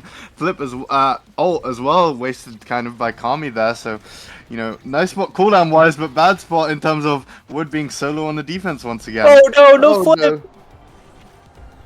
No, No flip being used. I guess she thought that her strike would come up, but just didn't. And no flip being used there, a little bit threatening, but it's okay because it's only the second point of the second point of the set, and they're still able to kind of use it for better things in their life, especially if the strike war from the now just is good for now, and for Spirit being burnt down for Arlax, and the baby cage also being propped up as well as Wood, having to burn the flip on the defense, trying to secure the offense. Good enough for them, as Arlax will still defend it very, very well. Actually, these strike layerings are very, very nice, but they still end up losing the second barrier for their troubles. As now, just look at how fast everyone is, and Wood able to secure with the barrage as well. Just so strong for the team. I mean, just look how fast that rotate was. Immediately from top side to bottom side, almost as soon as you can blink. Yeah, I mean, they say Yomako now you got speed. Well, we can teleport, and we also have speed. So yeah, they're moving hastily, swapping as they should. But this is a rough spot. I mean, these barriers seem doomed, and yeah, now it's all on Wood to be able to hold in this open net and possibly wait for this team player to come into effect. But with Kami having flip in this spot, it's looking rough, and maybe won't need to use it even if the offense just mounts in this corner. A burning flip on the defense. Actually, the energy actually will be reset for Kami Curia. Somehow the core just isn't going in a little bit too fast on that play with not letting Shen really do anything. There's the dribbles are good, and what a beautiful sequence from Shen, securing the flip and also getting the goal too. As now the energy economy actually looks pretty equal from both sides. One flip ready to be used from both Pickshot and Arlax, basically. Especially just needs to get a couple of strikes in to get the flip they need. One strike is all they need, as now just look at where Wood is playing up, and Kami Kiri giving a gift to Wood, but actually ends up getting a barrier anyways, as Big Shot finding the kill and proccing the ad rush for themselves, knocking Shen off the map. As now this point 5 is actually very crucial. If they lose this point 5, it means that they can scale a lot more properly, as somehow the core just doesn't go in. Yeah, I mean, Pigshot has done so much in this point. He found that, I mean, Pigshot saw this nonsense that was happening between Kami and Wood and said, okay, I'm just going to kill the now here, and then I'm going to get the first barrier and the second, and then look to secure the goal, which he was successful in. Now, yeah, very nicely played, and I think it's a rough one here now because, yeah, this now just has Catalyst and Heavy and Sparks on the field. He does opt for the Catalyst, which I do like. Is a very big pickup, but now the now has so much speed. The X has even more sides than the Mako was already giving. And then just not much on the other half for the Juno and Kai here. I mean, Heavy Impact can proc on the primary and does a bit more damage on the Giga. And Berserker, you know, it can be good, but I think the Juno has mostly been dying to cheese, so yeah, not great outside of Catalyst here, draft-wise, for the side of Hot Tofu. The Hot Tofu are losing a barrier for their troubles, and Shen just has to walk away and step back from the play to make sure they don't lose their life, as one barrier will be taken. Another one actually soon to be found as well. If only that bounce looked very, very good for Godslayer, but the bounces are actually still looking very, very well now. Big Shot actually basically has Flip already 30 seconds into the game. As now, with Flip ready to go, anything could happen, as the Shark just have to be one and Picture just trusting, push the core into the corner, as Wood is also very, very close up, making sure that they don't overextend on what seemed to be what happened last game, as the barrier will almost fall though. Shen still being able to be there, as I mean the Mako is just so strong into this. Flip will be burnt, and the X Maximus will be popped to secure the goal, as Pigshot still has Flip ready to work on. I'm surprised that they didn't use the Flip very early on to try to get some pressure going on, because, I mean, with Catalyst, you could really do anything you want as long as you have the energy to do so. Yeah, I think probably should have used it, and that's a really rough one for Hot Tofu to lose, because I feel like they have to work so hard for each of their points, but a great kill found, and if you give Pigshot enough flips, that's what he's going to do with them, and we see his priorities in this one, although... No. I was gonna say, I mean, yeah, that was ugly. Okay, let's calm down, guys. Let's get the ball forward. Guys, okay. Well, what is happening? I mean, Flip's coming out. I don't know why Wood flip, and would be tragic for them to lose. Pigshot almost has another one, and we're still gonna find a kill with one. So nicely done here, but once again, they just have to move the ball forward and get it into the net, basically. Now, they are playing it through now a bit, but she is kind of hard to avoid, basically. But Yeah, they're seeming to be in a good spot right now, but tragic slime Oh, there. oh, We'll go okay. in there. Okay. I mean, okay. What a That was ugly. point! That- What a point! Oh my goodness! What a point from both sides. I mean, one caught the other. It was kind of destined that they were going to win that point, but all is what that can possibly end well in that scenario. As Pigshot's still going to find another KO, another great DP flip combination to secure the kill. And again, Hot Tofu trying to scale out of control. I mean, already look how low they are. There's really nothing you could do. And Pigshot again looking extremely low and will get knocked off the map. And now on their side, 3v2 power play for Wood trying to secure away. The X is so fast and able to just really do anything. I mean, X wants to play extremely slow, but now Kamikiri is able to play the right choice this time around as Wood tries to go for the out clear. As Kamikiri sinks it home and brings Don't Ask again up in terms of points, and if they could win this point, again, the scaling for the X, it's already set 3, and the X is looking still extremely strong no matter what you can do. And as long as this X can scale properly, the end is going to be very, very near for them. Yeah, I think in that one, Pigshot just certainly should have evaded, and you can't be giving an X the Adren Rush in this game, where it's already so rough for the backline to deal with the move speed, and speaking of, it's just overwhelming here. Oh. Kill found, no flip needed even. Alex does have a flip available and Kami close to one, so they're gonna, have to play it safe somewhat here. Kami, I think, believe that after the... Oh no! Oh no! Oh no. That's a meltdown. Yeah. I was going to say, Kami probably believed that after the dash he would get his flip and would be able to find the cheese kill, but doesn't matter as Wood with a major misplay there, giving the ball to Kami, who will get the first pick here. Maybe wants the 1-2 punch, maybe some more size. The fourth has a lot of options here. Yeah, will just be the 1-2 punch. You don't want the Julie to get that one. And hot shot here, dropping for this Juno. But yeah, I mean, they do pick the fourth, but it does kind of mean that their Kai isn't going to be able to get any speed. We'll get the missile prop, which is nice, but nothing compared to the chrono boost here, and the now is going to be just, I mean, already has been too fast to deal with, and that might be the case once more. And Mako does like size, so, not too bad for her. I think she's happy, with the awakening she has already anyway. Their Spirit already gone. Mako Cage actually secured the second one as well, as it seems like a complete meltdown for the other side. As Kamikiri is picking up all the orbs he needs. And of course, with that orb, is able to secure it right then and there. Shen actually flumps it, but it's okay. It is fine. Nothing actually ever happens in this game anyways. As Shen picks up the goal for himself, and already set point coming to a close. As now, it looks like Hot Tofu are not really in the driver's seat this time around, and it's Don't Ask the ones taking the reins of this game. As now, Kamikiri trying to just find some value. And just look how this Mako is getting so much value off of the secondary. I mean, Picture just isn't playing for the stun, and although it's helping him a lot, being able to retain and try to find KO advantages, but it's not. He's the one getting KO'd as the Mako Baby Cage puts him at death's door.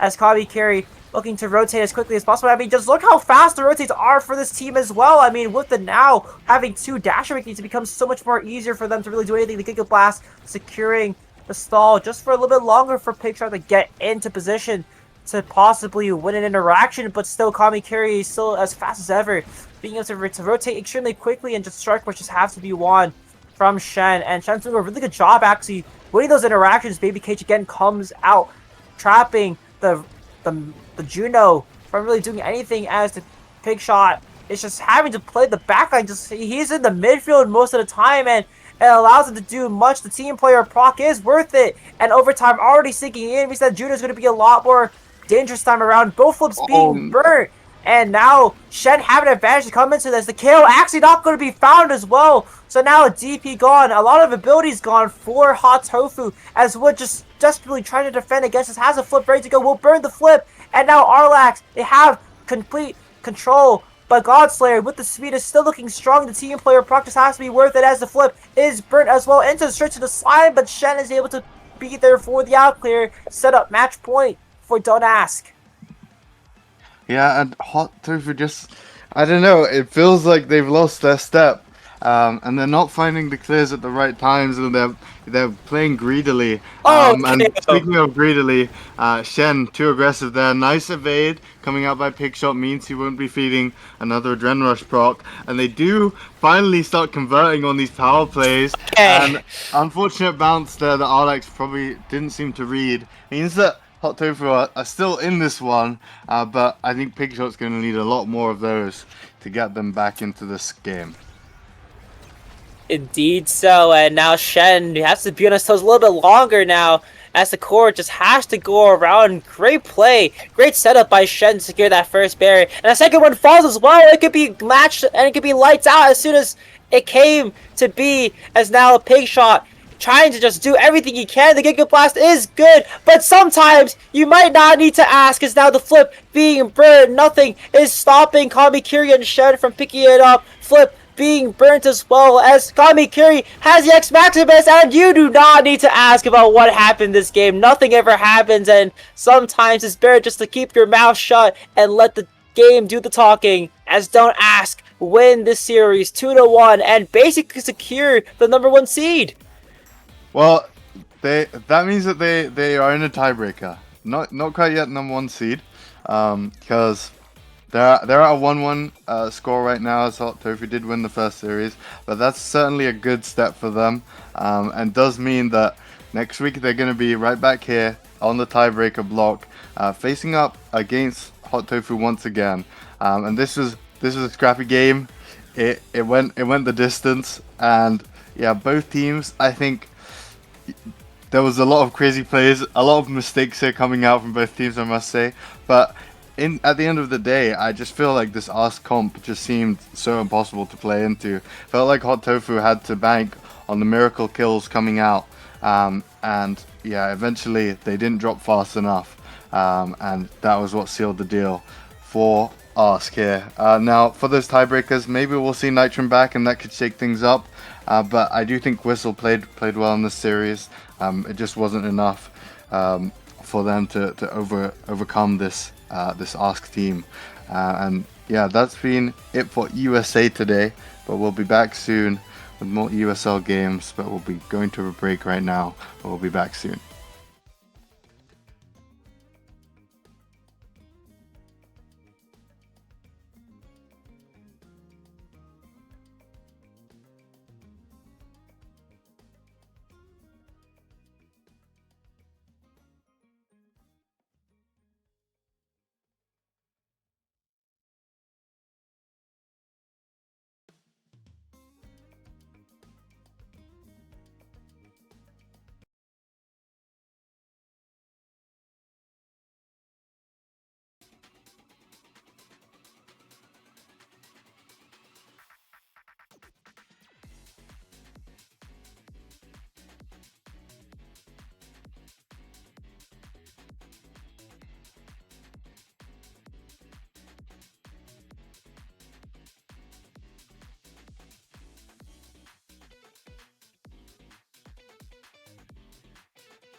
All right. Okay.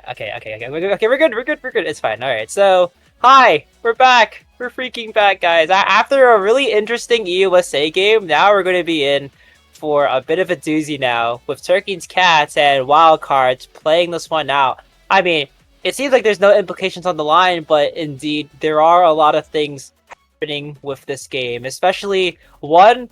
The less important thing is, can Cats actually win a game so they don't have to be 0-9 or 0-10. The second thing is wildcards. If they win this, they have a chance to play in tiebreakers against, I think, what is it? It's the number 3 team. Yeah, it's Lockdown. So now, if they win this, which on paper they probably should, it means that they're able to play against Lockdown in tiebreakers if Lockdown satisfy the requirements for that thing. So, on Psycho Temple, our first map of the day for this game. Warp Dancer Book of Start, Cats banning out the Vice, Card banning out Rune, and Cats going on with their pick, ready to pick things up and get rolling. Card on the side, pick up the Juliet and the Kai for this awkward scenario, and Alice will be picked up as well for the Asher. So now, Asher, Alice, and Amy, very, very interesting characters, and especially shove-heavy map for Cats. Yeah, I mean, on the other side, of course, they've got this Kai Estelle backline. I think both these picks could fall either way. It's probably more likely for wildcards that the Estelle is going to be in the midfield here for Lucas. And that the one thing that we can certainly say is that Ivy's going to be looking for these orbs in this game. Okay, I know there's bulk up on our screens, and I know it's so good for Juliet, but I would just feel so betrayed if Ivy picks up the bulk up here, I must say it.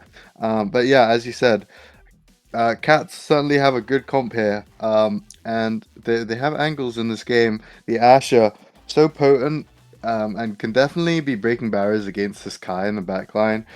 Kai's best chance is probably going to just be to try and run up and contest before the Asher gets the chance to have the ball, and to rely as well on the Estelle to be contesting early on. But still, there's certainly chances here comp-wise for the side of Cats to get their first series win, hopefully. Yeah, Cats time around. Actually, something interesting, in fact, is first the return of the burger boxer herself, Ivory Lai, is coming back to play for Car in the last game. Another thing actually is the roster this time around. Actually, Immaculator is going to be playing goalie, which is interesting actually. I'll explain why later. But like Katie Bagel and Wow Owner are going to be both in the forward slots this time around for Cats. Yeah, and we'll have to see how the defense is going to hold up. They've been playing these roster swaps a lot, which, you know, can be rough to synergize with playing with such different team configurations every week. But yeah, I mean, we'll have to see how they're able to adapt, as opposed to wildcards who are returning over the past couple weeks to their tried and true roster after Ivy's absence and Lego piece, filling in to get a couple dubs for them. So yeah, and I must say, I mean, Heartbreak Heroes, I must say, Ivy has picked up bulk up. Yeah, bulk up on Ivory Lies. Mr. Burger Boxer is ready to go once again as the game already starts. Ready and so long. Kitty Bagel and Noctolite actually going to be playing this one out, as well as Immaculator in the goal box. I mean, we get to see how Immaculator is going to do well against this EUSL team. In fact, its corner clear goes wide, and Ivory Lies putting on the gears. Lucas is going to be the one pushing the core forward, and both barriers actually going down very easily despite the team comp not really looking like it otherwise. Ivy turret going to be wide open as Lucas is still one controlling the core all the way around, as Nero is still in the driver's seat pushing the core away. The save actually is good for Immaculator, as now Kitty Bagel still alive and the core stop going to be used. Well, we'll get stuffed out in the meantime. Yeah, and right now Nero just running up the top side here, ready to punish, but his attempt was shut down, and Barrier holds strong here. Ivy has flipped in front of the net. Kitty Bagel going to preemptively pop their one to try and deny that, as well as Nero using his to try and get the ball up. But so much energy available. Oh. That was disgusting. Anyway, so much energy was available for the side of Wildcards left now. But still, they certainly have the advantage having their barrier up right now. And in terms of players on the field, so just a simple conversion here needed.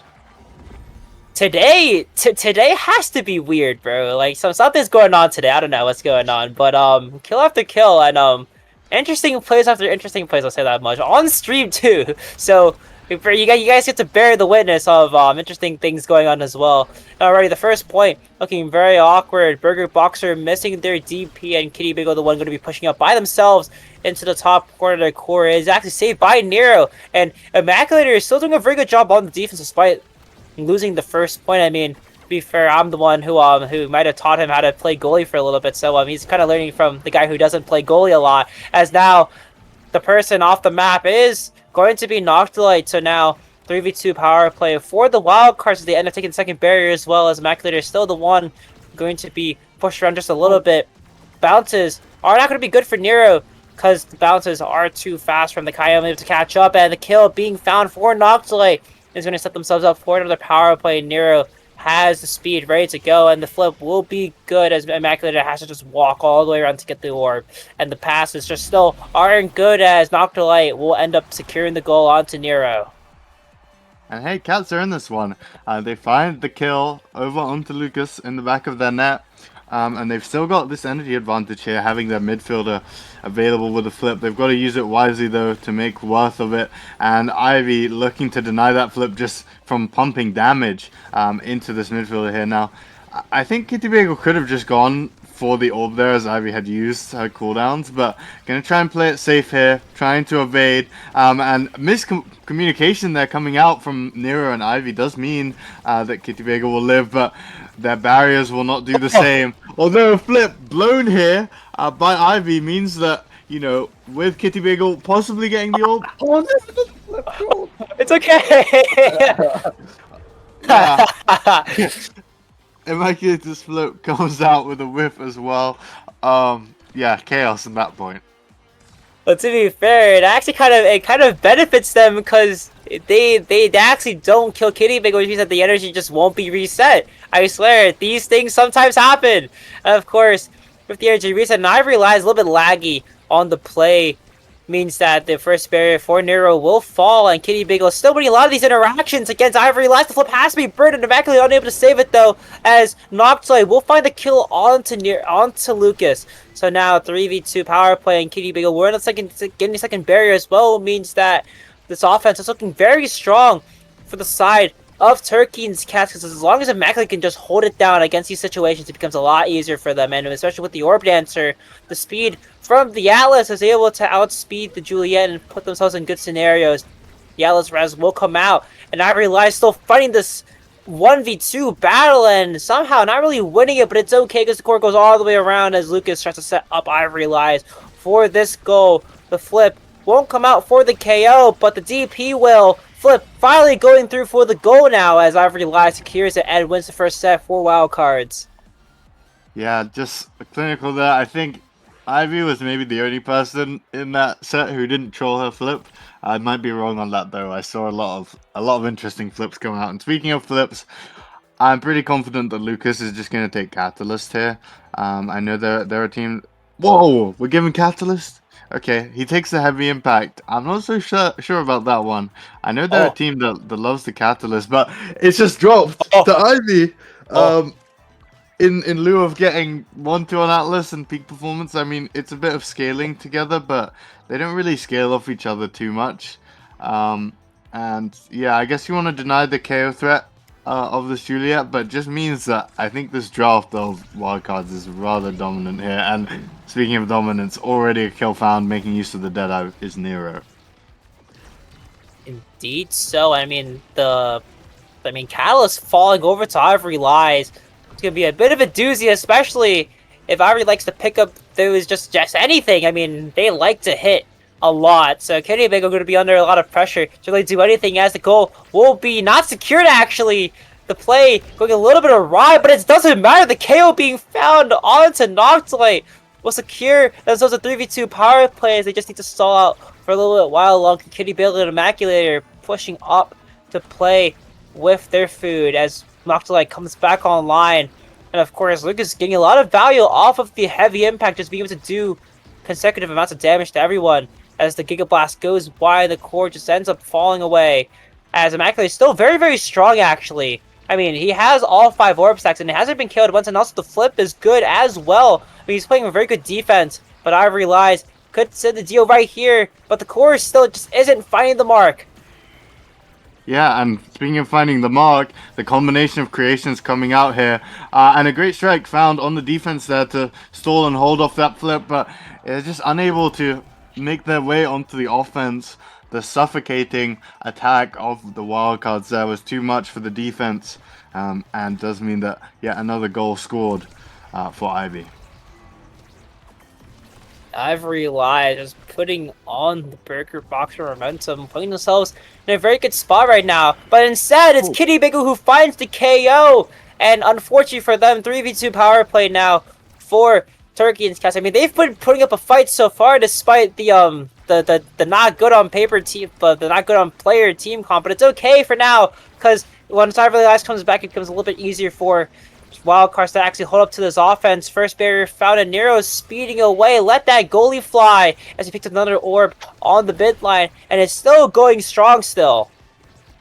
Yeah, as Ivy does manage to receive the ball, but she's killed once again by Kitty Bagel here. And this does mean that there's a chance, you know, if the ball is able to actually get into the hands of the Asher here. And once it does, Evacuator and Kitty Bagel are both just running for the orb. Guys, we're going to play offense here. Yeah, they are looking to kill Lucas though. Flip does come out, but it's unable to save the barrier here. And this is looking scary. I mean, they maybe have the kill on Lucas, and they actually have the barrier with that core speed of the 1-2 punch. But still, they've got to come out on this goal. And the ball slips through, but it seems to be alright for right now. Provided that Ivy doesn't have a miracle play in her. And Kitty Bagel going to be securing it for the time being, as I mean, Turkey and Cats are still putting up a very, very huge fight, especially with how Kitty Bagel is maneuvering around Ivory Lies and Lucas, because I mean, especially with the 2 KOs they found to Ivory, I mean, it seems like they're the ones going to be boxing out the goalie, or not the goalie, but the brawler. As Ivory Lies still trying to pick up the pace, trying to get some value as Nero loses his first top barrier, in fact. And the KO actually won't be found, though. Another KO attempt not gone to waste, though, as the flip will be stuffed down, and Kitty Bagel will be taken on a bit of a joyride in terms of HP, as now Ivory Lies and Lucas not looking too good. Not long for this world. In fact, it's Immaculator the one pushing up and trying to find value off of Kitty Bagel, backing up and playing defense. Ivory Lies still taking a lot of shots from the back line, and unfortunately with that, Immaculator is just able to push up very, very close and not really do anything. He will lose his first barrier, though, as a flip again will be found and won't be any value, though, because Ivory Lies is still on the side. No one has KO'd her yet, and being able to stay alive is what's good for her, because now while on their own, they're going to be pushing up, trying to find some value off of Nero, but still the core just seems to not go into either side of the nets. And Ivory Lies still trying to fight against his allies. The great stun by Kitty Bagel actually saves the barrier away. As now Ivory Lies just has to fight something against this very speedy Immaculator, which isn't really seem to be the case.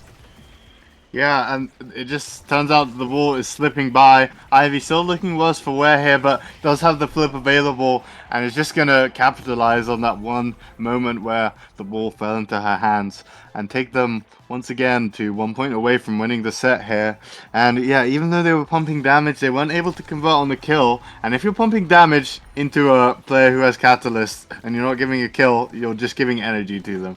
And that is not a wise decision. Yeah, and both barrier locks being opened up doesn't spell good trouble, but instead the KO will be fun to try to equalize the disadvantage that comes out to, because now Immaculator, Kitty Bagel alone and trying to set up to the bottom side of the core will leak out of the pass splitter and will come back to Immaculator with Lucas going back online with Ivory Lies with back pass, trying to just find some value, trying to get the checkmate going, but for so long it seems that Ivory Lies can get their hands on the core. Lucas is there to set him up properly. Kitty Bagel playing the pass perfectly as the Asher just trying to get any semblance to try to get this core into the other goal barrier, but it just can't seem to do so. The strike was just not being won. I realized not going for the KO too as the core goes all the way around, and I realized with the flip raring to go will be stuffed out because Immaculate pops his flip first, denying I realized the chance to flip, and overtime on the cards going to be very, very strong for the wild cards, in fact, because now the core will be going all the way around. The core won't be saved though. Kitty Big with a great slip will secure the goal. Well, not the goal, but the barrier. But I realize will capitalize onto the goal. Not even using flip for that process as wild cards are up 2-0 in sets. Nero MVP.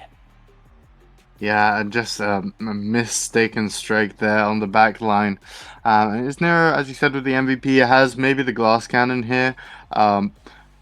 Possibly wants to not allow anyone on the enemy team to get the fourth. Actually, opts the Omega infused. Now, I think it can be a very nice pickup, but I feel like when you're winning, you don't really need to take the extra risk. But we'll see how it works out for them. Now, it is the Monu and the Siege Machine double creations dropping for the Atlas and Aimi, respectively.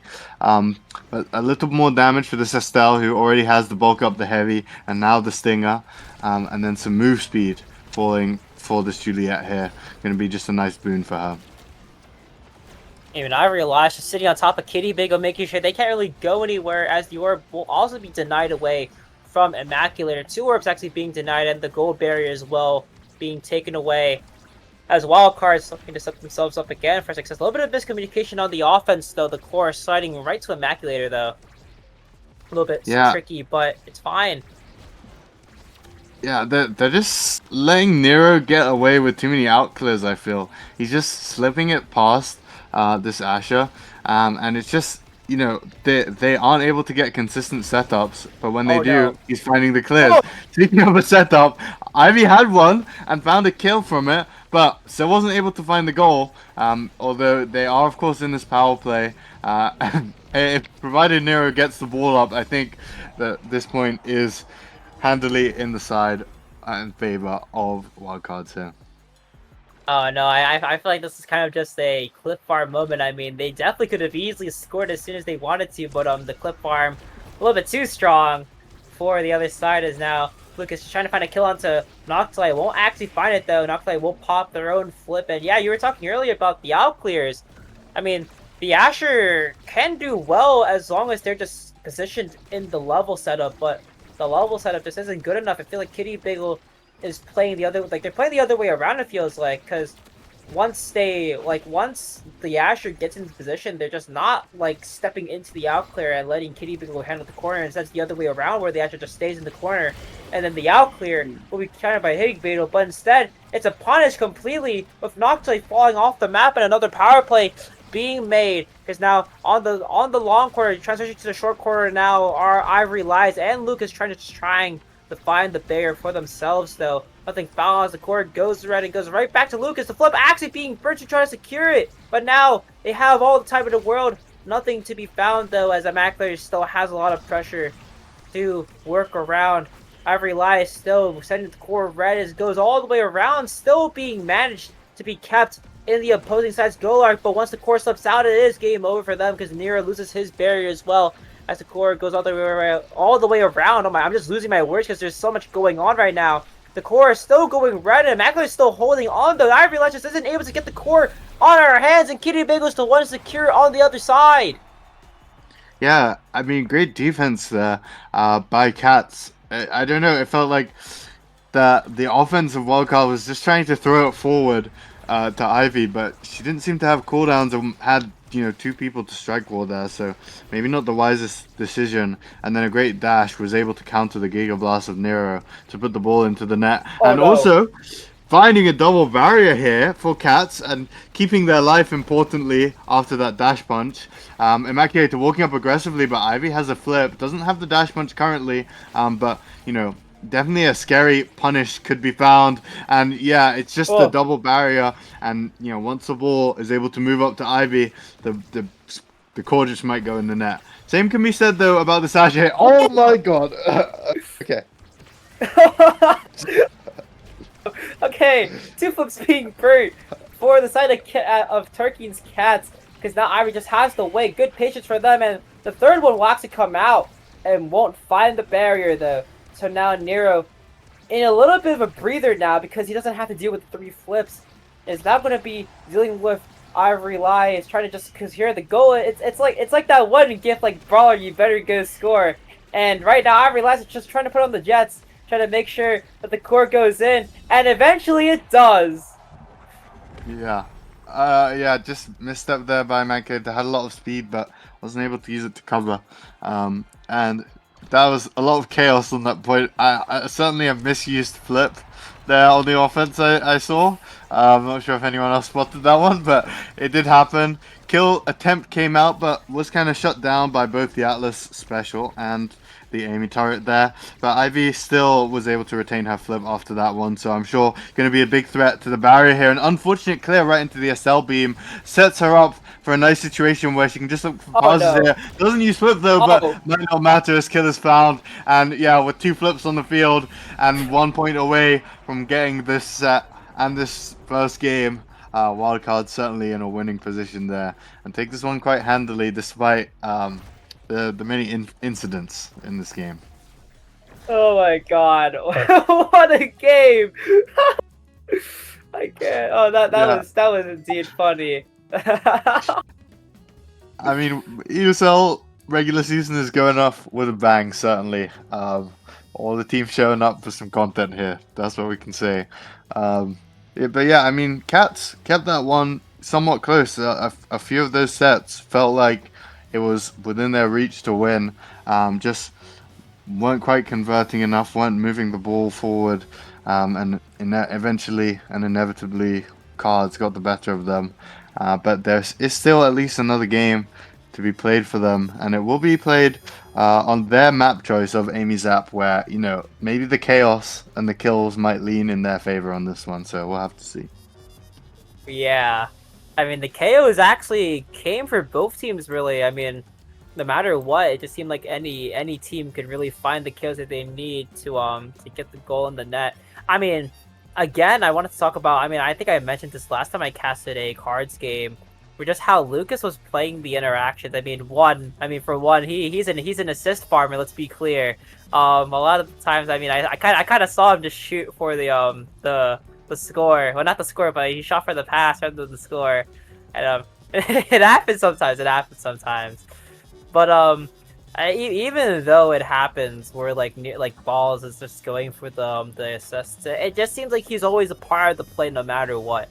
And I think even though he went for the assist and not for the goal this time around, it's still the same thing. Like even though this isn't a game that needs to be taken exactly seriously, he still has the fun. He still has like the thought of giving it to his brawler, and his brawler doing all the work, which is still good. Give him that. Yeah, still has that, that childlike naivety that a brawler will win a strike war. Now, anyway, into the next game. Like we said, it's Amy Zap. Kills can be found. There's a lot of picks that can be looked for here. Previously, Drek was a big threat in terms of cheese kill potential on this map. He's certainly nerfed in the knockback department, but still has a lot of lane pushing that can be very threatening on this map. So we'll see if that comes out. But my prediction is that Cats are going to end up getting Rasmus in this game, and then wildcards are going to maybe get Juliet, maybe not. But cards are going to say, hey, if you think Rasmus is so good on this map, prove it to us. Find some kills. And if Cats are unable to do that, it's going to be another rough game. But possibly they'll opt for maybe the Juliet themselves. I mean, it's not their map; it's their map choice. So they don't have the side select. And it was wildcards who opted for red side here. So Cats are going to have the first pick. They're going to be able to pick probably at least one of Rasmus Julie that maybe they'll want. But yeah, we'll have to see how the draft turns out for them and what decisions they make here. Yeah, Ivy's at the summer round, and the draft already basically starting out. So, I mean, obviously with this time around going to be Cats on the blue side, Card on the red side. And of course, I mean, Ivy's at very, very scary. I think just a very scary map because you just have to pay attention to whatever is going on. And as soon as Ivory Lies is able to, I mean, they've been doing good with finding like the KO, like trying to find the KOs at least. So it's good enough for them. And now with the picks, I mean, with Catalyst and ETOS' interest at the start, the Jakar ban will have to just come out. Jakar are going to be a very, very scary matchup. I mean, kind of the draft of this map is like, I ban like one like the DP character, I ban the other DP character, then Erasmus comes out, because like, I don't know, Erasmus might be like not the greatest character right now in terms of picks, but the Rune actually being taken away, often try to get the Juliet or the Rasmus for wildcards here. Yeah, I wonder if they would pick this Rasmus in the midfield or something interesting like that. I'm uncertain if they would want to pick it in Brawler. Maybe they will, just because, you know, we're having a bit of a content week, as Juliet is off the table for them, picked up, first pick by Cats here. I do like that. And Wildcards are going to pick up by Sammy. Of course, you know, with the enemy picking their Brawler, they don't have any incentive currently to pick another Brawler, because it's unlikely this is going to be a Juliet goalie. And Ivy still has a lot of options here. And I think the option they're leaning into right now is the Zen. I mean, this comp, Vice Amy Zen, not as commonly seen right now, but you know, for a while this was terrorizing scenes, and you knew you were in for a world of hurt when you came in across a comp like this, and it is what they lock out. Cats rounding out their comp with Atlas, Rasmus, Juliet here, so you know, a more traditional comp where they've got the Rasmus Juliet, something you might see when mirrors were enabled in ye olden days. But yeah, playing into this immense damage, I think the Atlas is going to be nice, but still might just not be enough, right? At any moment, one of these Cats members could just blow up. Yeah, well, the Cats, I mean, instantly we just look at the team comp. It's very, very damage oriented, while the other side is like cheese KO oriented. I mean, still both sides, they're going to have a lot to fight for, especially with Immaculate taking the Atlas. It becomes a lot easier for them to kind of mitigate some of the damage, but still damage you to be still a very, very huge presence in this game, as long as cards play their cards right. I'm so funny with my puns. But getting into the game already, Immaculate, well, again, Cats on the blue side trying to control the map, and we'll see the protagonists hopefully win against the villains of the EUSL. Ahem, cards! But yeah, all good. Yeah, I wonder where this Catalyst and Expert Awakenings, where these are going to drop, because if you look at the card comp, you'd say, hey, I mean, Explosive Entrance is crazy on all of these characters. But, you know, Catalyst is also pretty crazy. It's going to give so much energy, especially for these characters that have heavy hits and have multi-hits, right? And they're going to generate so much energy. But possibly, they're just going to say, even if you pick up the Catalyst, we're just going to blow you up before you get energy. Now, I don't know what their game plan is going to revolve around. I wouldn't be too surprised if we saw, you know, one of full Explo or full Catalyst for the side of wildcards here. And I guess it just depends on the game plan. I mean, they surprised me in the previous game where where Lucas opted for the heavy impact over the Catalyst, and maybe that's foreshadowing of what their draft is going to look like right now. And maybe they don't have that heavy Catalyst priority, but we're about to find out in just a second. And yeah, it is the full Explosive Entrance double siphoning wand. Oh, this is diabolical. Oh no, not a single Slinks pick. Yeah, this might be a very, very hurting game. We'll say that much. And already Noxley being knocked down just a single peg and almost killed off the map, but instead the other side will return the favor, as Nero actually almost basically all barriers were fun and almost actually gets scored on. So interesting play already, and I actually wonder how they're gonna actually take these barriers, because again, the Atlas pickup is gonna be very strong, especially when most of these teams is just I go KO you and you do damage, and Lucas again not getting finally the KO onto Nox, like keeping them out of the play as the core slowly drifts around. And of course, with this team comp, I mean, what can't you do about damage? Because now The goal will actually not be found. It goes all the way around the all around the barrier. And somehow, some way, nothing is really happening in terms of this offense. I mean, they're getting the KOs, yeah, but the barrier just isn't being earned. Oh no! Yeah, and there's another KO. I must say, speaking of awakenings, I think if I'm playing into Vice, Amy Zen, there's no way I'm not picking up. Oh! Ah! Oh, all good. There's no way I'm not picking up the catalyst, right? Because, oh my god, and the strike Oh, no, no, after no. all that, and they still lose. That is karmic justice. That is deserved. Yeah, Kitty Bagel finding the strike ball. I was gonna say, I mean, the Van Brace doing nicely for him, but the energy you would have gotten from getting hit so many times, I think would have been rather nice to have to be able to evade these big awakenings. Speaking of evading, Oh, no. Lucas wastes his flip, and a kill is found onto him, and a barrier as well here. And I mean, Oh. hey, cards lock in, because it's 2-0 right now for the Cats. They're coming. Oh, the cats are clawing back, and indeed, oh my god! And already 2 KOs. I mean, not even 2 KOs. 1 KO found on the other side, but I haven't even been counting how many kills were found for that just 1 point of drive. That has to be like a record. And another KO being found onto Ivory too, and the flip being burnt as well will earn that barrier. Finally, the barrier opening up for Wildcard as they look to try to take this one back. And I was going to talk about the turret, but it's okay. Nothing ever happens with that turret. Because now, what a kill! Yeah, great kill found. And Nero as well. Oh, hell and no. Another kill found. Nero as well found the barrier in this play. Now, should he have been able to find the barrier after Immaculator's flip? I wouldn't say so, but he did. And that's all that matters. And I think Kitty Bagel has to pop this flip sometime soon. And yeah, the problem right now is you can't really use your Atlas ult in this way anymore, just playing for healing, because it doesn't heal that much anymore.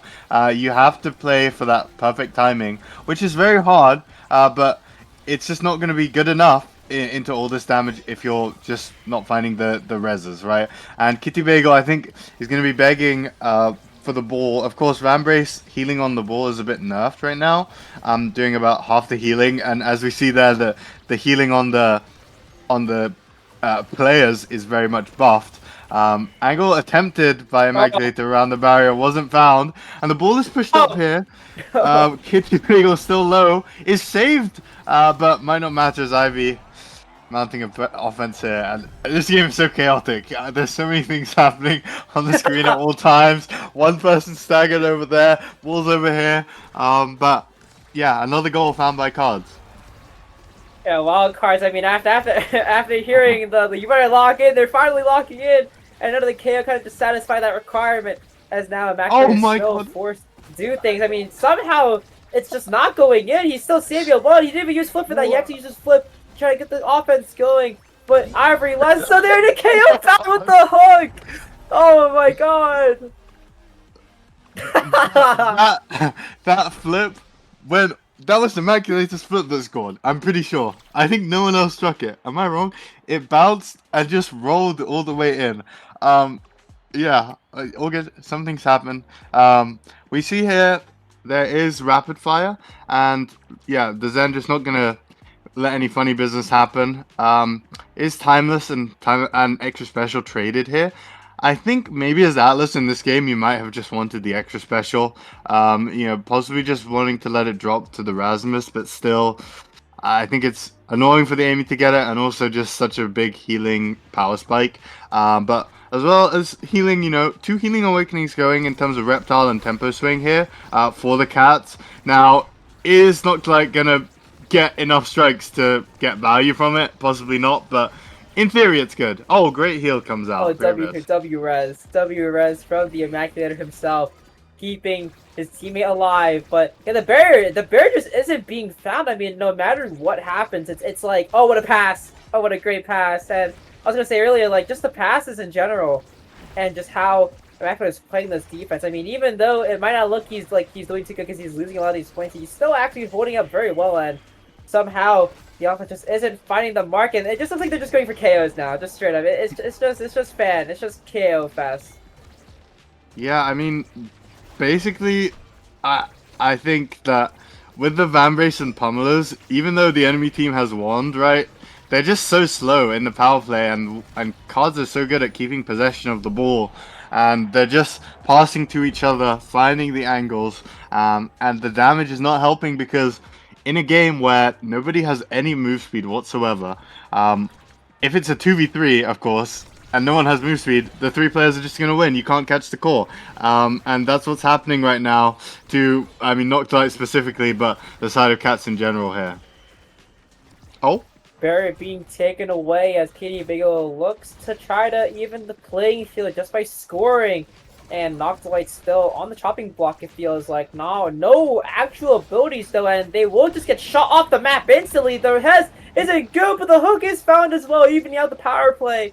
And 2v2, again, for both sides. I mean, I don't want to count how many kills are going to be happening in this game. There's just too many.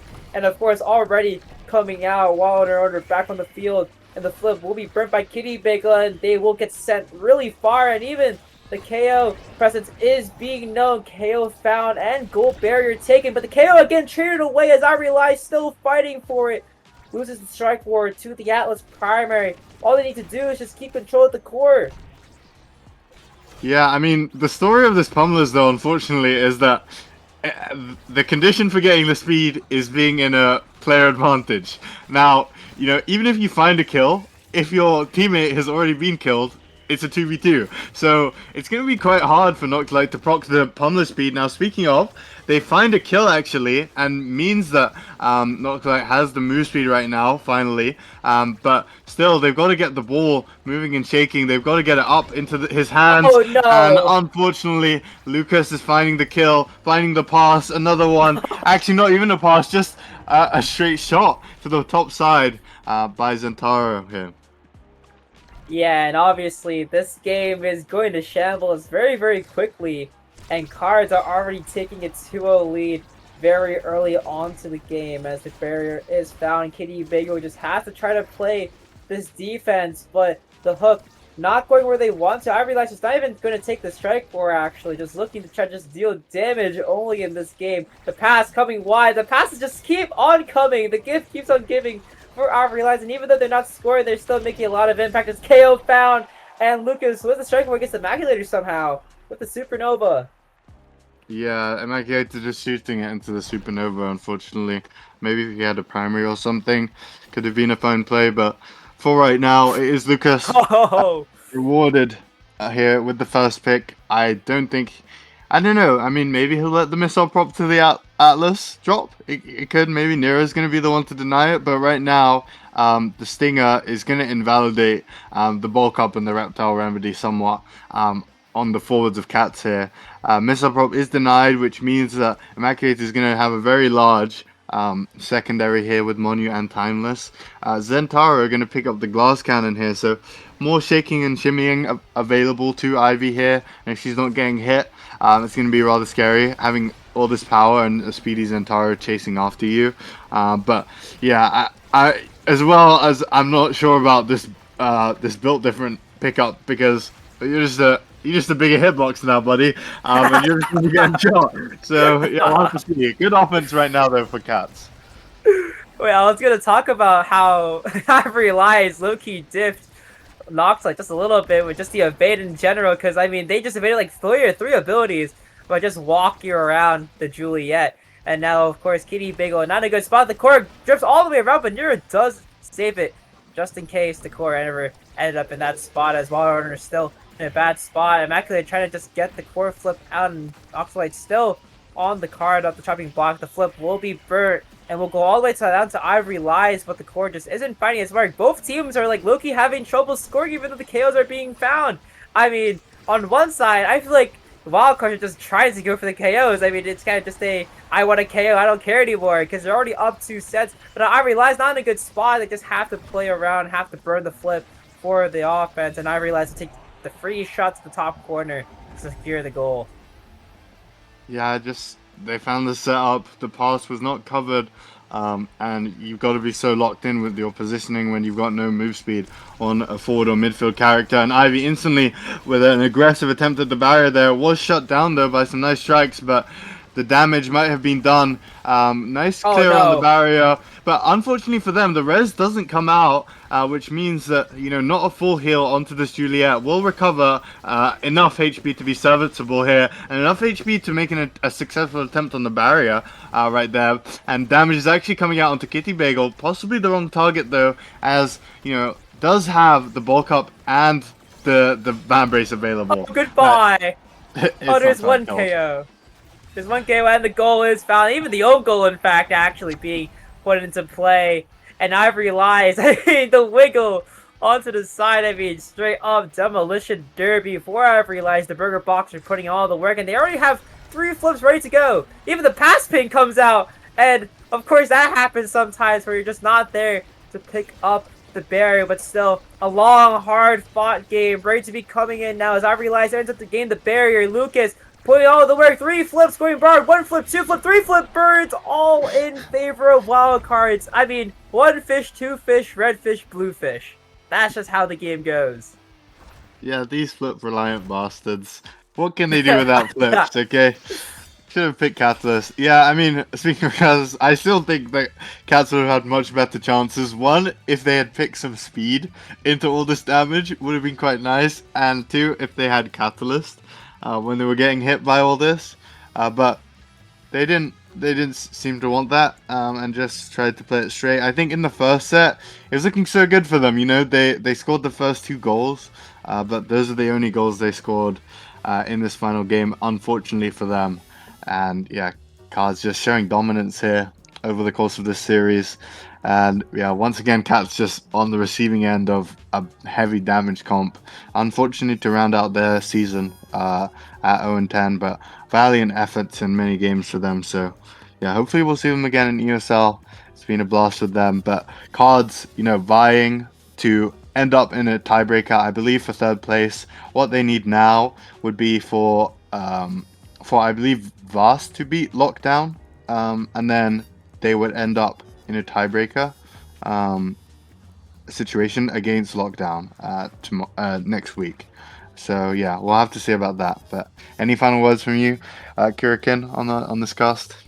I've been a part of some very, very interesting casts, and I think this game in particular, this Ivy Zap game was the one of the killing games of all time. I would say that. 14 KOs versus like 6, I think, if I did my math correctly. So it was a fun adventure. I'll say that much. Hats off to Wildcards for playing that game, and for hats off to Cats at least for sticking around for the end. 0-10 season, but like, who cares, man? It's EUSL. You're already at the pinnacle of success. All you gotta do is just stay in there. And yeah, that's it for me. We'll be back with 2 of our games: Vibe Check versus Blob Gap as our first, and Boss versus Lockdown as our final match of the regular season. So don't go anywhere. We'll be back.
Hello, everyone. Welcome back to EUSL final week.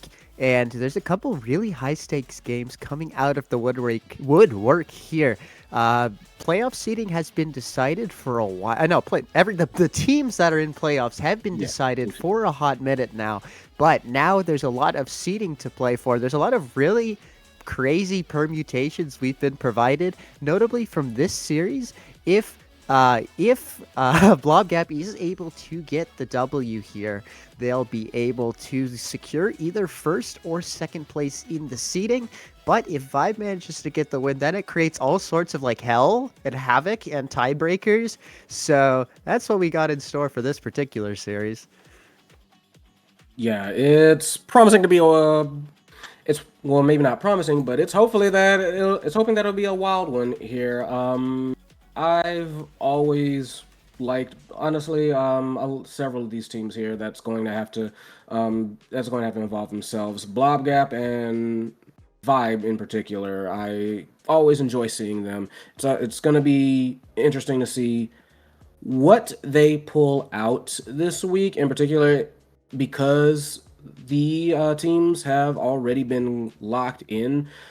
There's always that small little worry that they're going to either coast. They're going to say, like, we're not that worried about seeding. I mean, maybe not. Maybe you know about these teams a little bit more than I do, so maybe they will be completely worried about seeding. But that's something that just comes to mind for me, that they're going to have to keep their mental up. They're going to have to remember that that you want to always go like 100% for these games. You never want to rest on your laurels. So it'll be interesting to see what kind of playstyle they come out with for these.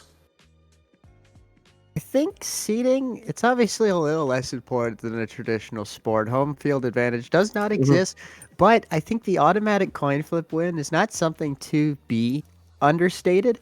That said, Christ, the Vibe comp is quite aggressive here, coming out of the woodwork with the triple damage onto this Stinger start. So I assume it's probably Yuki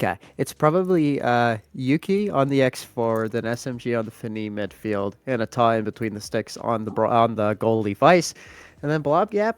Yeah, I mean a little less damage. I think a lot of comfort picks coming out. Notably, you do have Yodsman on his Luna goalie. At least I would assume that's Yodsman on his Luna goalie. So I think altogether, there's one team which, actually both teams, have the potential to be dishing out a lot of pain here. I think it's just going to be a matter of if this X fellow can scale, because I feel like everyone's got to be picking Stinger here. No way anyone's picking Glass Cannon.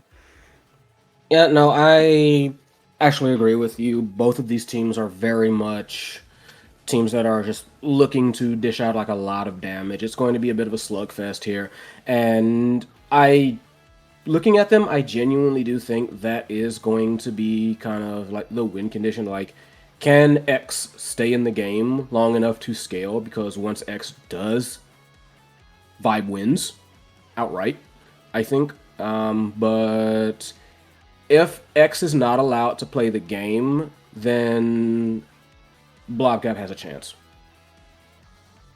And frankly, they're going to want to capitalize on that chance should they want first or second seed. So there are stakes to play for here as both teams gear up for the match. Q yet to be popped, unfortunately. Seems like people are once again stuck and locked in deliberation. But there we go. Okay, we are getting into things. Standard lineups for both teams. You've got Yods, Czar, and Rookie Cookie completing the triad for Blobgap, and then we've got Ata, Yuki, SMG up on the other side for Vibe Check. So no subs, nothing like that, just standard lineups. And yeah, here we go. Right, excited to get into things. Yeah, for sure. I don't know. I'm always happy to see Luna. However, I will admit that she is a concern pick. I mean, except it's on like Aimee's in particular. I mean, she can do some cheeky stuff if somebody's not watching their six, but it's gonna be interesting to see, if Luna can be a solid goalie in this situation. Yods typically tends to have his 2 cents about him when he's doing Luna goalie, but there's always the risk of X just punching you straight into the net. Perhaps you're a Yeah. little bit more susceptible to that on this small, not particularly Oh, stagger and heavy character. But yeah, go ahead. you were a little bit off about that glass cannon pick. Everybody on the side of Vibe has picked glass cannon. Yodsman picked glass cannon on the other side, and we already caught a body. Excuse me. Like, Sorry. Zarhanov just immediately deleted. I have- Okay, so it's gonna be like that this game. Let's rock and roll. And That's Rookie's crazy. Rookie already like not looking very good as SMG already trying to get in a few tags themselves. Already body starting to hit the floor. Nice move in by Yodsman trying to keep the ball up. Rookie Cookie and Zarhanov trying to get it past there, get it onto the barrier. Supernova comes out, and that is an offensive transition for Vibe Check, trying to get their own stuff as the Oh, wow! Bodies traded immediately. Like, Crater Maker comes out, gets someone low, and then just bodies traded 2-on-2, and both goals open. That was okay. So we have just hit overtime. We have not even hit overtime yet. There's been 3 deaths, maybe 4 if I wasn't paying particularly great attention. 3. And it looks like the 4th could be beckoning just now. Rookie Cookie taken to a very low position and now has to convert here, or else they'll be on the chopping block there. Okay, yeah, there we go. That is the punishment for not landing your flip at this level. Just instant death from 3 different angles. And now we've got probably like the 5th power play here on the series. Yodsman having to do it all himself, surging up the field and converting the core flip into the bot corner past Sata, who got put into stun to finally get the first point on the board in this series. But Christ, it took a lot of death. Yeah, that was point 1, folks. So this one, yep. No. Yeah, this one's gonna have a lot of bodies flying on it. SMG taken out immediately. Said it earlier. SMG, that X is going to be a problem. Crater Maker comes out, tries to use that to get the goal. They do. Oni's Blade comes out, stops the core, knocks it in. Beautiful awareness. And that makes a much quicker, much cleaner second point for the side of Blob Gap. Let's see if they can keep this up. I'm still a little confused about this glass cannon pickup. Besides maybe there's potential for power scaling, but I feel like you're not going to get value considering that the entire game plan of Blobgap is to hit you constantly. They've got 2 stingers on deck, so I don't know. They do seem to be making it work for the time being. Though Zarhanov is currently about to be killed, trying to get a cheeky turret set up in the corner while they still have some life left in their eyes. As now it's actually Yuki who's looking quite bad. Yodes laying down the pain with a couple of missiles to the face, complemented by a good primary out of Rookie Cookie, but Yuki playing their life incredibly well, managing to bop and weave around everything, being thrown their way, and up on the other side of the field is now the other brawler, Rookie Cookie, who is absolutely eating pain to the face. Both flips out for the side of Blobcat. They do get some value out of there at least. Smart back pass to Yodes as well means our Hynef is able to just sneak it into the back door for the 3rd goal here on this set, and it's a very emphatic 3-0 start to life here for the side of Blobgap.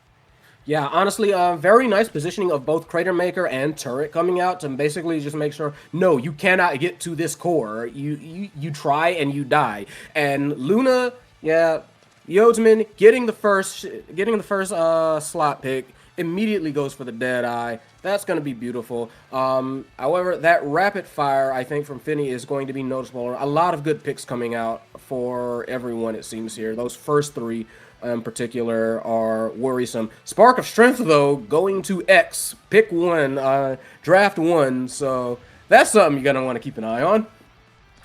There is definitely latent potential slowly being realized in this SMGX. I just realized it's SMG who's on ag. Wait, I only just registered this. I guess there's been a bit of a role swap, but I just took it for granted that that wasn't the case. But in any case, Rookie Cookie doing it all himself, but is unable to find the conversion there. Still, the power play is being dealt with extremely well by the side of Blobcat, buying enough time for Zarhanov to respawn and also leverage that extra special to immediately set up great ulti pressure in the top corner, complemented by a Crater Maker by Yodes. If I'm not mistaken, neither defender there for the side of Blobcat had any sort of dodge. So that was a checkmate if I've ever seen one. 100%. That was absolutely checkmate. Beautiful timing, beautiful call on that play. But second point coming in, they're going to want to try and respond back to that. We're going to need to see if Blobgap can keep up the pressure, because what pressure it has been so far. Suddenly, like a bit of a I can't think of the phrase, mosh pit up in the corner. There we go. Crater Maker comes out again. That has been a bit of a money maker for Blobgap so far. But Zarhynef showing they got some skills too. Beautiful cyber swipe timing on that one. Locks it in and is like, this core is going in. You're getting hit. It's all going my way. You're going to have to deal with it. It's just insane how no member of VibeCheck is being allowed to even build up to one notch of stagger. They seem to always be constantly in a state where they can't even dodge, which means that these crazy setups are always on the board here for the side of Blobgap. I mean, Zarhynef putting that to good example in that last play where just dashed right into a ton. There's nothing you can do about it because everyone's getting hit. Once again, crazy triple value out of the Crater Maker by Yodes, converted into a couple great kills. Yuki cannot dodge, has to ult just to save her life, but it's not going to come to fruition quite yet. But now they're just ignoring Yuki and winning the strike war instead, saying, whatever, Yuki's still on the board, no problem. I'll just win the interaction. I'll simply strike butter. Now we have another 3-0 coming out of Blobgap, and they really are running away with this one. Yeah, Blobgap trying to gap like Vibe, but there's still a little something in there in particular. I'm seeing like another spark, and X is second in line. Are they gonna? Yes, they are. Yeah, I don't think there was any stopping X there, because frankly, if you don't pick up the Spark of Focus, he probably just takes Kata. He wins either way, so Zarhynef probably just trying to rob the energy from the team that needs energy more than Blobgap. So I think great first pick here on the Ivy. Also mentioned Zentaro built different, and Luna 1-2. They are just continuing to execute on the game plan. A tall, underrated Berserker pickup, though, I feel like is going to be constantly proccing that. So maybe that'll allow them to fight back a little more, especially with this Pauldrons, could be getting some kill value out of that. But I still think it's going to be hard with the Glass Cannon pickups over Stinger. That's it. SMG trying to make things happen, but just unable to take the goal on the strike reset. Is able to do a lot of collateral damage onto the two defenders of Blobgap, though, which is a good start. This is not a situation we're all too familiar with here in the series thus far. They're also footseeing around the nuke. There goes Zarhynef. Power play in favor of VibeCheck, not to mention they converted into a brilliant barrier. There we go. Quick fire double action there. SMG surging forward to confirm the goal just in case, but it is Yuki who gets the attribution there, sliding it right past Yodisman for finally a goal for VibeCheck here in the series. Yep, much needed, much wanted, and we're gonna need to see if that can keep on. But SMG having to evade to save their life. Supernova coming out as well. Jeez, Rookie Cookie nearly taken off the board from basically a center point. And right now, SMG looking particularly dangerous. Flip does come out, and everybody just unloads the clip on SMG. Goodbye. Sit on the sidelines for a little bit. Yuki not looking exactly healthy either. Just barely manages to evade a rocket. Is still managing to kind of like stay in the play as the turret comes out. Just evading death by inches. SMG back on the boards for now, but it might still be another power play. Yo's been trying to take a bit of a pot shot. Take some pot shots at Yuki, just not happening though. Managing to evade their life. There we go. Rookie Cookie does manage to finish. Finish Yuki off. However, both goals open, but a very quick 1-2 to Zarhynef seals that point. Beautiful playmaking on their part by Blobgap. That was great. Premonition by Zarhynef to be in the right place in the right time to call out that down clear.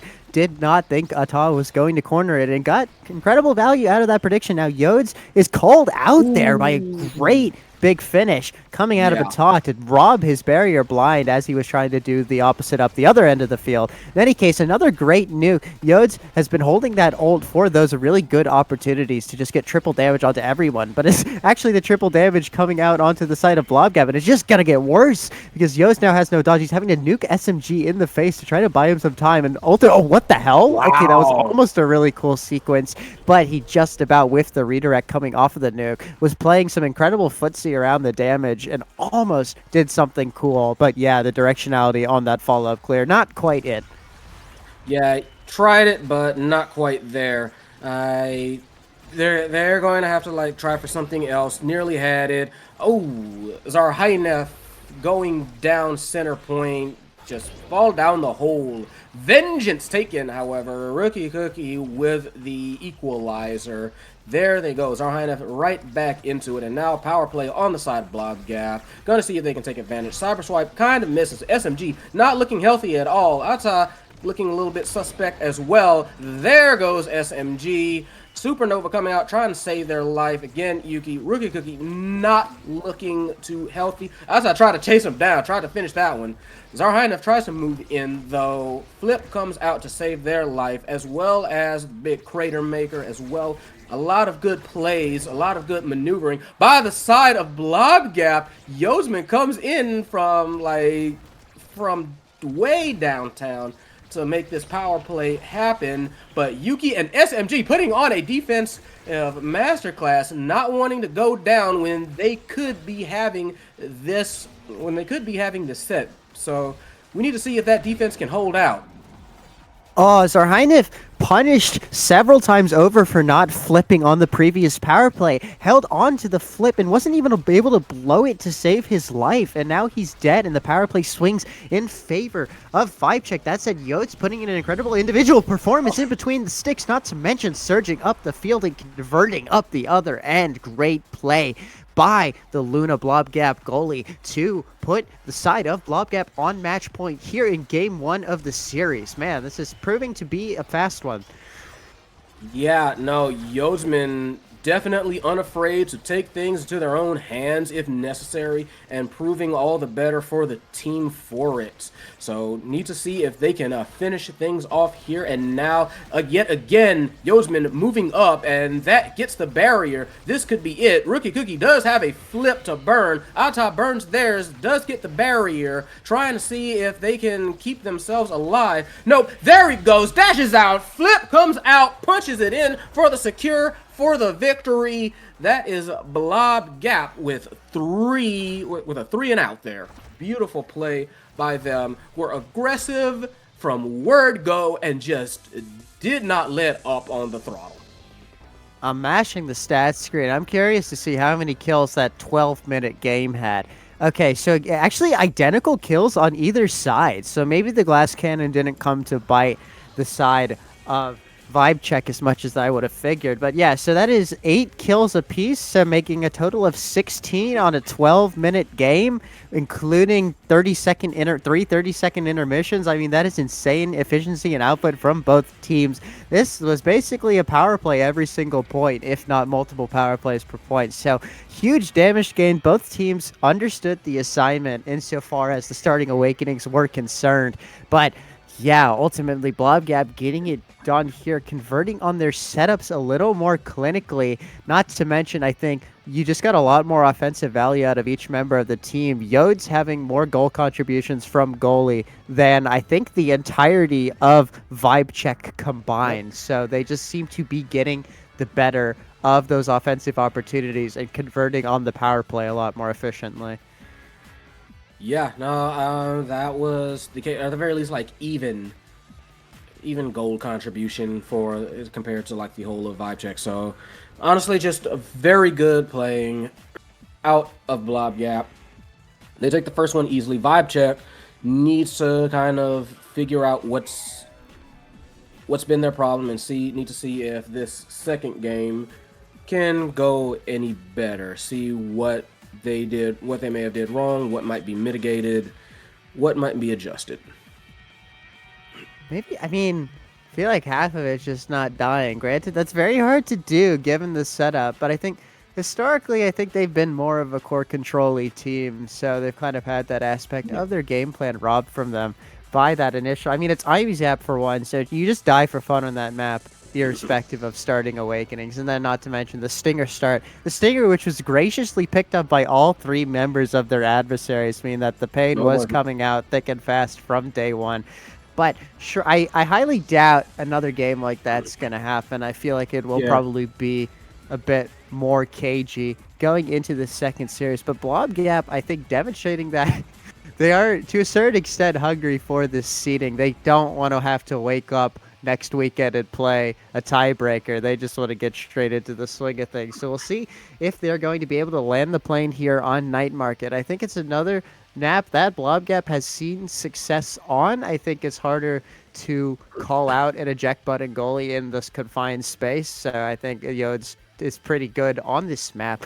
That said, I think I mean, it's a map I feel like which is a bit more conducive to damage as well. So we could see even more killing, especially if I know the Julie was banned. That was probably just because it was. That's probably just because it was Imi's app. But I do know. Well, I do know that Yuki has a good Julie, but Yuki might be midfielding. Because apparently Yuki and SMG just roll swapped that game. So I don't know what to expect anymore, frankly. I'm not quite sure either, to be perfectly honest, but that is going to make things a bit like all the more exciting. See if anything wild can come of this. In any case, both teams a little slow to get into striker draft here, still deciding. But yeah, I'm wondering if SMG is going to continue to brawl. Ironically, he has more saves than his midfielder. As Brawler X, mind you. So I think that might have also been the root of kind of the positional breakdown here for the side of a Vibe Check. I think maybe they didn't really have a hard forward, so I think SMG is probably going to have to just commit to the bit and push forward a little more. Granted, it's kind of hard to do so when you're in power play, then the forward kind of has to come back and be second defender, so I could just have the complete wrong read on this situation, but it does seem a little bizarre that SMG has seemingly been involved more at the back than his midfielder. So hopefully, if they choose to continue trotting this path, the positionality is a bit more clearly defined, and he stands a little further forward, especially in Night Market. It's a map where X can just kind of camp speed gate and then sit on top of goalie and keep putting them into stone, crack their mom boots, yada, yada, yada. So, yeah, I think they could rock that comp again or up the other end. So could the side of Blob Gap. We do see an Ad Rush Fire Up start. As far as I know, Fire Up is like very strong. It's either Kata or Fire Up. That's like one of them I think is even banned in NAS, if I'm not mistaken, because it's so strong. But in any case, even if people don't opt for the Fire Up, there is Ad Rush, which means there should be a bit of killing. Excuse me, a bit of killing as well to start out this series.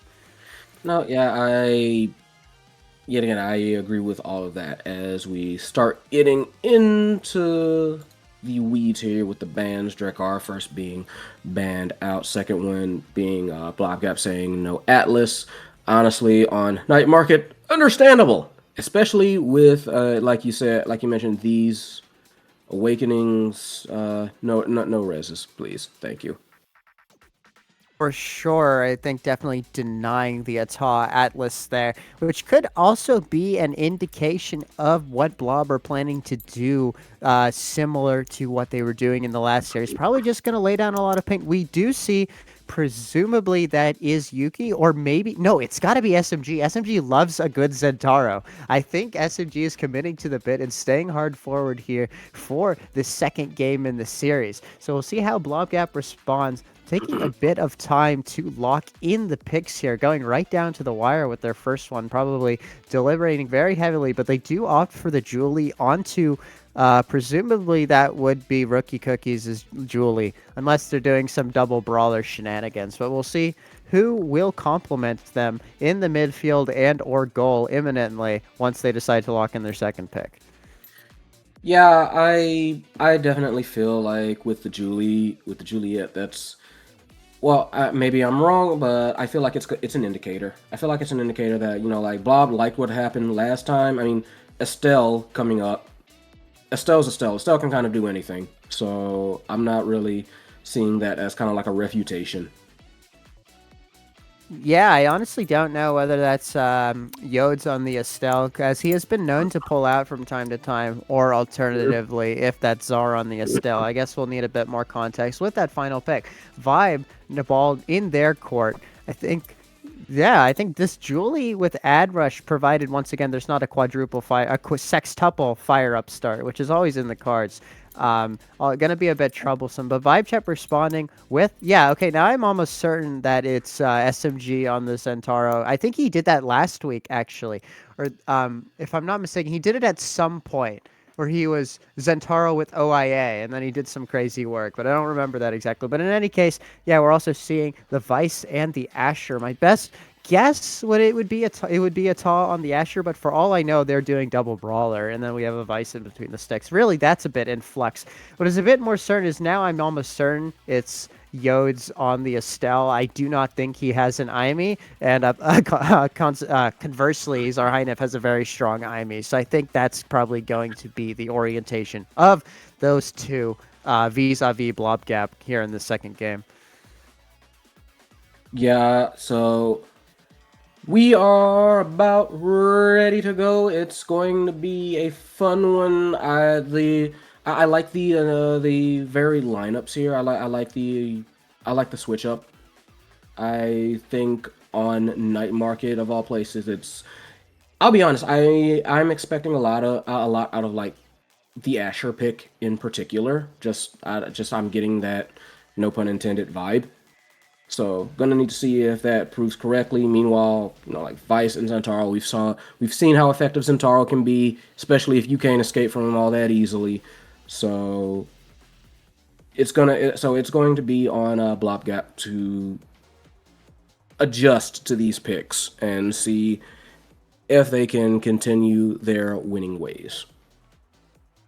Hey, SMG does lock in the Zentaro and Ata, picking the Asher, meaning it will be Yuki in the midfield on that Vice. Up the end of the field, we have Frostfire Light, complemented by an Aimee. The Aimee, will I be proven correct? I am mashing tab. It is actually Yodes. What do I know? Yodes on the eject Aimee. Not to mention, it is a quintuple Ad Rush start, only fire up being taken by Ata in between the sticks. Strike shot Asher, by the way. This is not something you see every day. I've seen it done, but can't say I've seen it done in EUS. So we'll see how that goes for him. Yeah, I've seen it done in Nassel before and thereabouts. But it's going to be interesting, especially. Oh, there's the first body dropped yet again. This time it is Vibe Check that takes first blood. I was about to say, I have to say, with all these ad rushes, they are going to absolutely be looking to proc them as often as possible. There goes the Supernova, quickly rejected. Turret comes out, body drops yet again. Blob Gap having difficulty staying at full strength in the early goings of this one. Vibe Check clearly wanting to Vibe Check, in a way, clearly liked what Blob Gap did and was like, okay, let's try and do that too. World's longest flip delay. Did we see that? Like, how did he still get the flip value? That's crazy that he still procced the speed. He waited. Yeah. He outlasted an entire Asher primary and was still able to get the flip speed. Whatever. Yeah, okay. No, he flipped that thing, read a book, finished the book, and then hit it. So, okay, if that's how it's going to be, then that's how it's going to be. But that was wild. Meanwhile, this point already leading off very strongly. Yuki trying to Supernova to save their life, but nope. Flame Flurry comes out anyway, says, you have only slightly delayed the inevitable. Meanwhile, Oni's Blade taking vengeance for that on Rookie Cookie. Ata looking very low as well. I was about to say, oh, Glitch Pop. There we go. Nope, Cyber Swipe is what did that one. Bodies hitting the floor all the time. And both bottom barriers for each team still on the table. Yeah, shaping up to be a bit of a slog. SMG healing back to health, but still eating a face full of pain, getting knocked right back into his own net. Not long for this earth. Oh, and neither is my Chungus goalie, apparently, because there goes Ata just dying. Yuki being left to helplessly watch the ball roll into their own net on the power play. Crazy kills. Yeah, this one is going to be a bloody battle. It is a bloody battle. Nice strike shot there to save the top barrier, however long that's going to last. Meanwhile, SMG trying to run for their life. Rookie Kiki said, "Where are you going? Why are you running?" But does manage to escape for now as the first barrier gets taken on the side of Vibe Check. Oh, SMG, not even able to take the barriers his last great act, dies immediately out of the Zentaro dash, and there goes the goalie too. This is probably curtains. There we go. Great coordinated play there by Rookie and Czar to confirm the goal there. The dash forward off the Julie, putting Yuki into stun, meaning that it was an impossible situation or thereabouts. And Czar Heinif getting the pick of the litter here. There's quite a few options at his disposal. I mean, frankly, could take a couple things here. Will be interesting to see. There we go. Just Yeah, puts the sure, fries why in the not? bag. Takes the Yep. energy. I think especially takes the energy from Zentaro. He gets so many multi-hits that is like must deny from Zentaro. Not to mention SMG is like constantly dying. So they're hoping to continue that state of affairs by denying him the kata here for sure. Yep, I'm seeing Spark of Strength as well on the IME. I'm always a big fan of just early Spark scaling. Call me simple. Rookie Pig with Orb Dancer, that's going to be fun. Nothing else here particularly surprises me except maybe the missile propulsion. But, I mean, forget about that. We got people already dying on the pitch. Another one, just Rookie Pig just blasted SMG into oblivion there. But does not seem to be doing too healthy themselves. Regardless, the goal is open, and it is Zarheinef that was trying to make a quick play on it. No dice there. One barrier does go down for Blob Gap. Yuki and SMG trying to make something happen on the second one. There they do go. They do converge, and Oh my. yikes, that was a very quick transition. Said, okay, you gotta go open, but we're just gonna score now. That's an unfortunate whiff. Ata deliberating their own situation with that IME emote. I guess on the bright side, you hang on to Flip heading into the next point. Strategic, perhaps.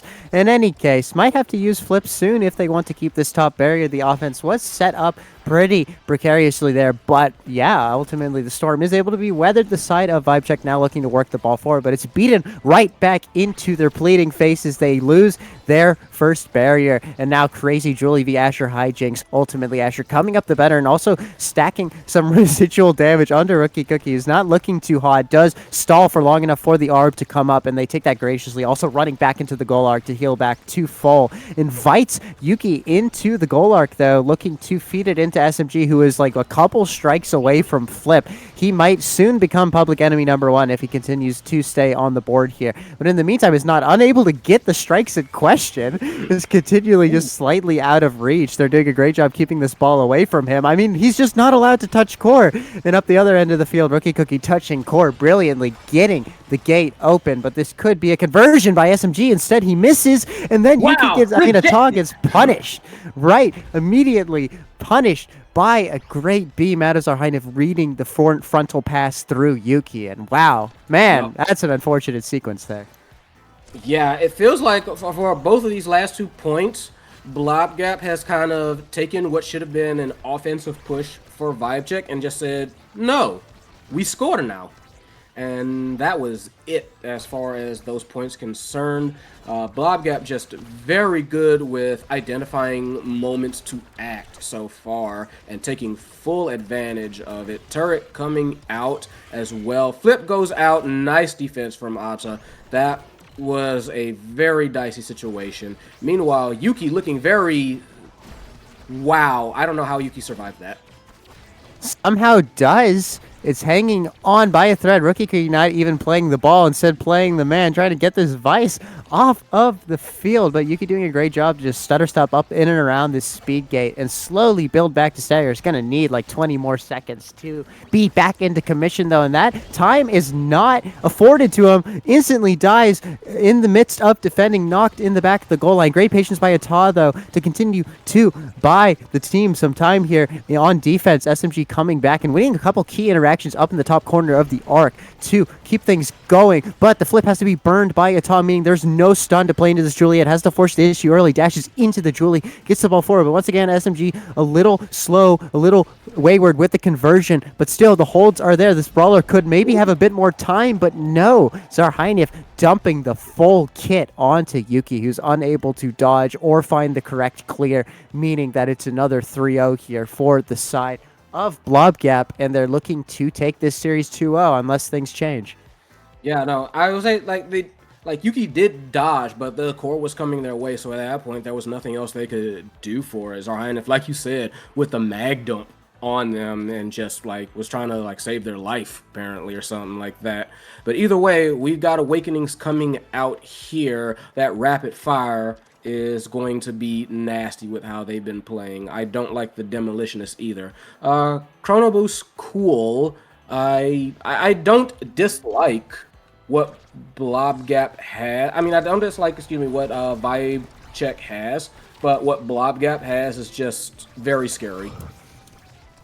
Certainly. I think it's just they seem to come out the victors of that draft. As far as I'm concerned, I will say SMG picking up that stagger could be really useful. Now probably has among the most stagger in the lobby, which is going to be crucial, especially now that he's found the kill on the power play. It's just able to survive and get in the mixer a little more than previously.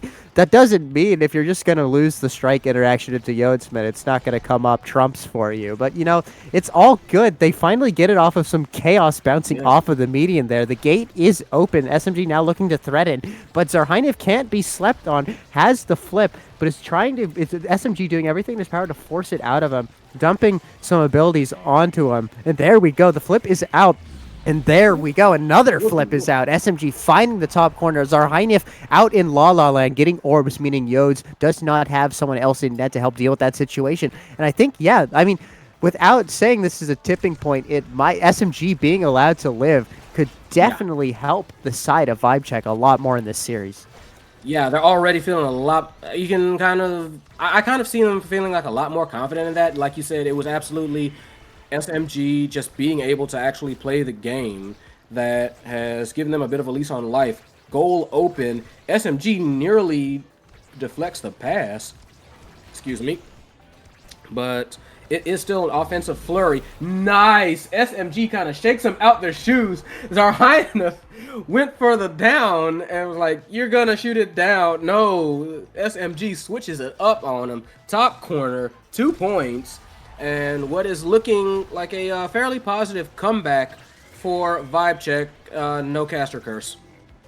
Dang, another barrier taken by SMG, who's looking to kit dump everything onto Yotes, who somehow manages to keep his flip in amongst all that chaos. Does rip it now to great effect guaranteed by the IME turret. Zarheinif now looking to work the ball up and does so with flip. We're at 1 barrier apiece on the diagonal for both goalies, and now Rookie Cookie is taken low. All the while, SMG is able to continue to push this offense, is on a full stick of health and converts once more. And Yuki, whiffs the flip, but SMG builds to another flip, and there we go. Great tempo reversal, able to get the primary into secondary. That was actually Yuki that scored. In any case, there was so many hitboxes in their face, it was destined to go in one way or another.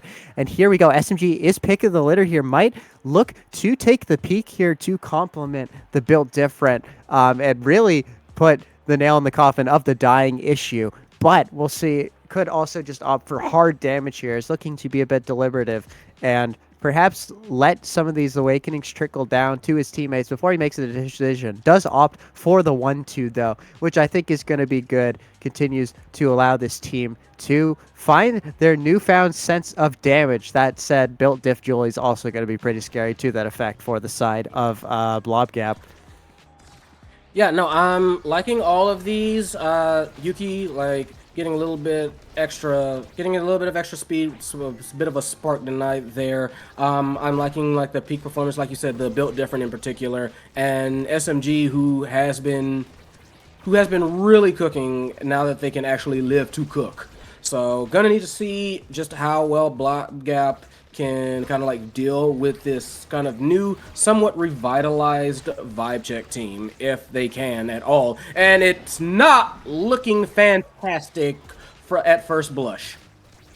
Ooh, yeah, Vibe Check really trying to get in the mixer here, but Zarheinif is in the right place to deal with some of these defenses. Yoda's holding on to flip for just about as long as he damn well could have, but had to blow it and still loses the barrier, which absolutely stinks. Zarheinif's not actually the one that dies, though. It's actually Yuki that's dead. Ata and SMG doing their best to hold as a tandem, which is going to get harder and harder now that the flip has been blown, and SMG opting not to cut past, but rather cover out clear, means that the ball is worked into Rookie Cookie, who takes the barrier and then takes the goal interacting and winning against a Ta who has absolutely no stagger they are unable to dodge. Yeah, that was just like a rough point for them. It was looking very nice initially, and then Yuki died when I agree with you. I think most of them were thinking like Zarhinef was on the chopping block, and then things just kind of cascaded to a bit of a negative. Meanwhile, SMG in unfortunately familiar situation, getting chased down by Rookie Cookie. Yep, there they go, and suddenly old familiar ground, as Yuki and Ata have to play two-person defense. There's Zarhinef threatening with the beam, but luckily SMG's back just in time to make sure the strike layering is on point to secure that defense. Ata now being forced into a really tricky situation, also just dying for fun. Hello, goodbye. And Rookie Cookie capitalizing once again. Julie, such a the burst character, is able to just convert so quickly, dashes and smashes it in, and now Blobgap, after a bit of a scare last set, are looking to have found their ways once again, and now are just 1 point away from victory, but a huge mother trucking Asher ult is looking to change things. That said, it only ends up getting one barrier, but also takes a whole lot of stagger off of Zarhinef, so things could be getting hairy for that midfielder. Yep, there they go. Power play for Vibe Check, as, that was a bit brutal, let's say. So we need to see if they can capitalize on this one. Do not manage to before Zarhinef comes back. Pass Splitter goes out. Turret comes out to counter that one. Oni's Blade comes out. They are firing everything out. Meanwhile, SMG tries something a little bit tricky, launches it down, and tries to catch the out clear. Doesn't manage to, and wow, body comes down. Rookie Cookie trying to throw everything at there and dies for it. Another power play for Vibe Check. Ooh, nice flip. Feeds it to SMG, who catches it, slots it in. Not quite dead yet, but it is still match point for Blobgap. They've got 2 more points to try and give themselves a reprieve.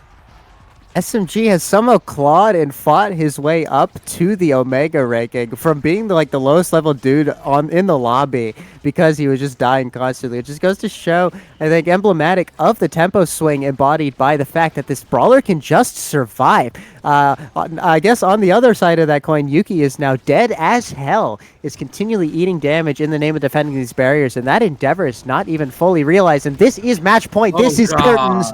Great flip, 6 KO streak by Yodes, confirmed by that kill. Also, for some reason, we just saw Yodes' Cookie's just DC'd for fun. I guess triumphant disconnect of victory and joy. But yeah, there we go. The series goes 2-0 in favor of Blobgap. A little bit of a hiccup along the way, but they do land the plane in the end and take it 2-0 and secure either a first or second seed heading into EUSL playoffs, which is pretty huge. Yep, just very nice on the way of Blobgap. They did, like you said, there was a small hiccup there briefly, but they did manage to, reorganize and kind of adapt to the situation to eventually finish off what was a very, very strong performance for this series. Doing out 7 KOs on the side of SMG, did absolutely everything they could, but it wasn't quite enough. Blobgap with a great deal of basically just aggression and timing and just being able to hold on and recognize when they were able to take shots on goal and take advantages wherever they showed up. Not to mention, once again, clinical execution of the KOs from all three members of Blobgap there. I find it particularly noteworthy that it's Yodes. Yodesman with 6 KOs, more KOs than his Julie and his Estelle. I mean, capped off that power play there, flipping, I believe it was a Ta into the net. So case in point, had an eye for damage, actually dealt the most damage in this entire lobby, bar SMG, who was kind of going nuts. But I think, yeah, you were not enough damage value coming out of this Vice as far as I'm concerned. maybe a lot of the damage was going into staggering people so SMG could top off the KOs. Maybe I'm underrating it, but it feels like, yeah, Vice sitting on 0 KOs means that the kind of the selling point of the character is not being effectively realized there. So, yeah, dunno. But in any case, more importantly, we do see Blobgap coming out victorious here in this series. And importantly, we will throw to a short break before we have the Lockdown versus Voss series. Once again, a huge one for seeding. And I would hope it goes a couple ways such that crazy tiebreaker situations can be avoided. But yeah, that's what we'll catch you on the other side of this break. So see you soon.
welcome back, everyone. We are back with the final week of EUSL. We have an Aten City start.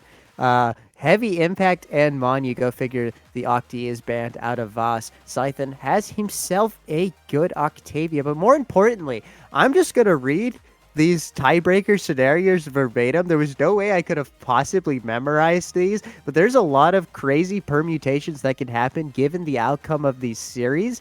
So in that case, okay. So Blob won the last series. So we're restricted to 2 scenarios. Let's say Voss wins this first series. That means there will be a first and second tiebreaker, Voss versus Blob Gap, and a fourth and third place tiebreaker between Lockdown and Card, which is going to be miserable because every single team that qualified for playoffs is going to have to blow an entire weekend to just play these tiebreakers. So I don't know. No comment there. And let's say Blob wins and Lockdown wins. That means Blob Gap gets first place. There will be a second and third place tiebreaker between Voss and Lockdown, and then fourth place will go to the Cards. So if Lockdown win in this situation, there will only be one tiebreaker next weekend instead of 2. So for fans of quantity, I guess root for Voss. For fans of less tiebreakers,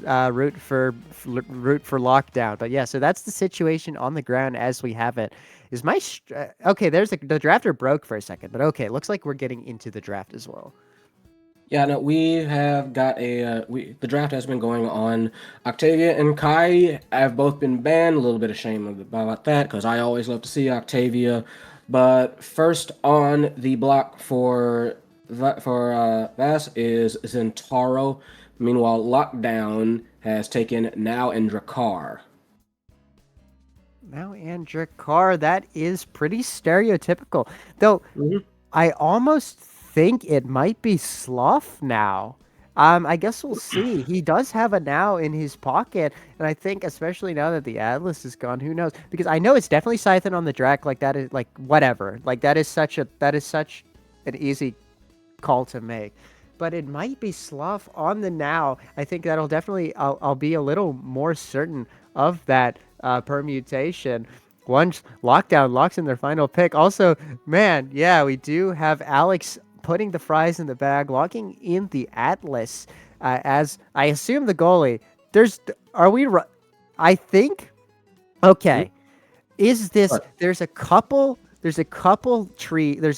permutations here. It's either they've literally just gone Dubu goalie. They've gone Dubu goalie on Aten City. Alternatively, that is Dubu forward.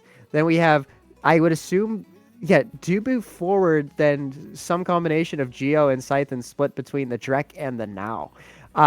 No, wait, no. So what is this? It's gotta be Scythen, Dubu forward, and Geo Drakkar or Geo Now, and Sloth does play Drakkar. Maybe that's what's happening here. Man, okay, this could literally be, they could be on anyone, and I just don't think it's Dubu goalie. That's my only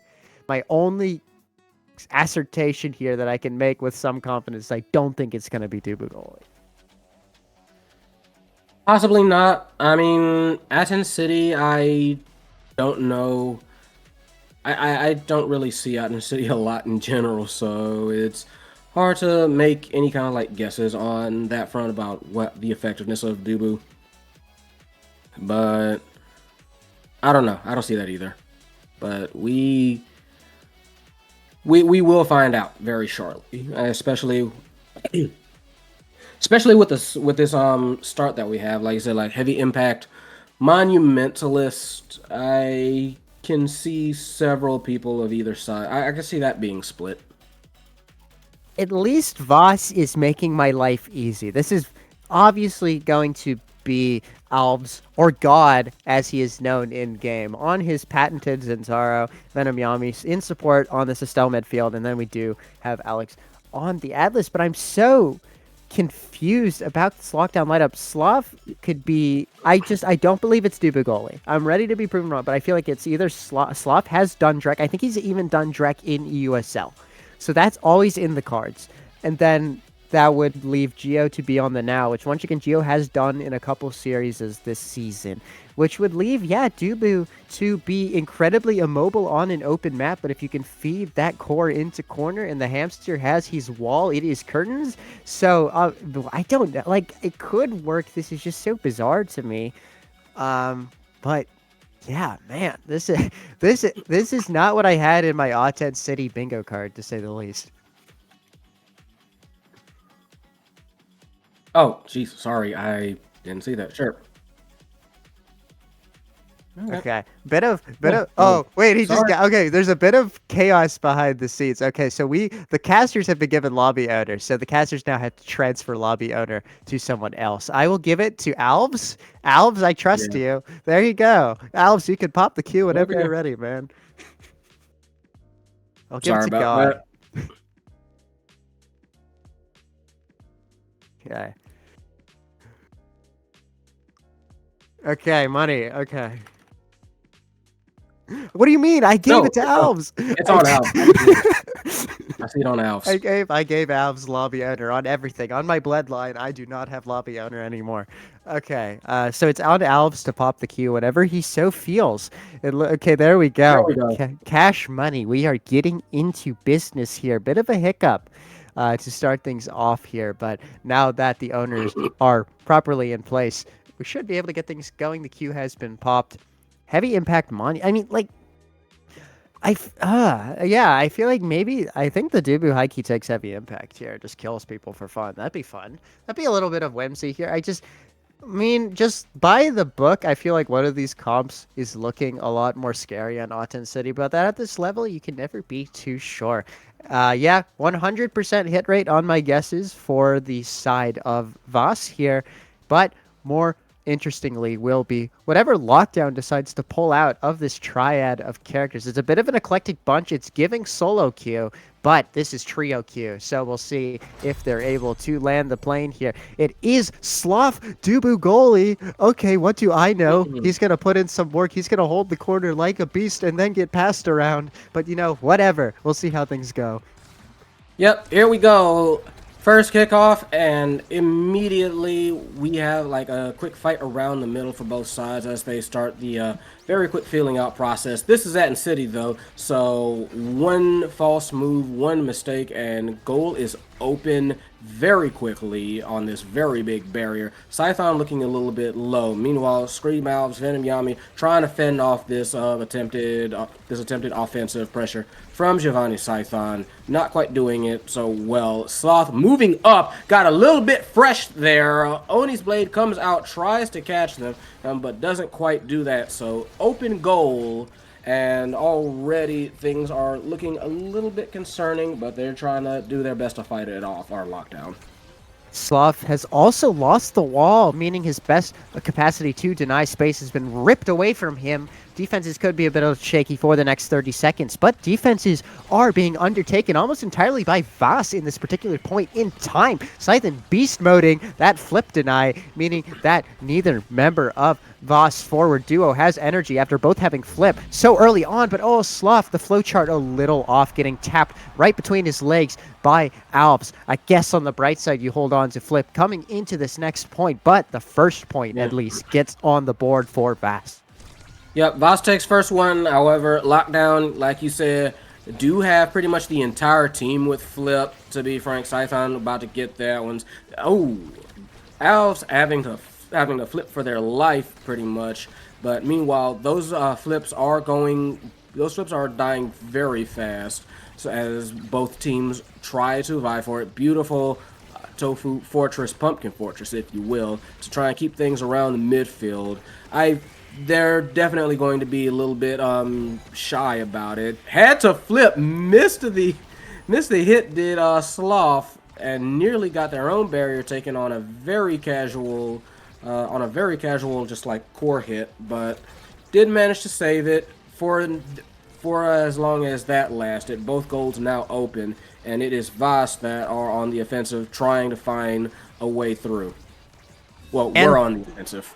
It's actually Lockdown that does find the way through. Great strike to split the difference, find the middle between Alex and Venom Yami to level the scores here on this point. An interesting thing worth noting, obviously sample size 1, but it seems like Sloth, even though he picked up the mom boots, is not able to walk up far enough to get the walls into genuinely meaningful positions. Is kind of having to settle for these sad little half-field walls, which are just not able to lock in the pressure on gate enough. And then on the flip side of that coin, you're not even getting that offensive value, and on the defensive end that sort of stuff happens because you don't have that ability up your sleeve anymore. So yeah, I'm hoping this Dubu can pick up a little more speed, especially on a map like Auten, where you gotta be third forward to make things happen half the time.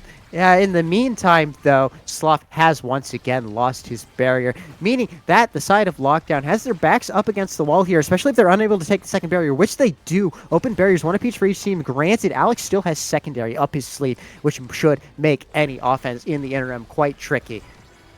Yeah, for sure. Like you said, like both sides are open. Alex does have a flip to burn if absolutely necessary.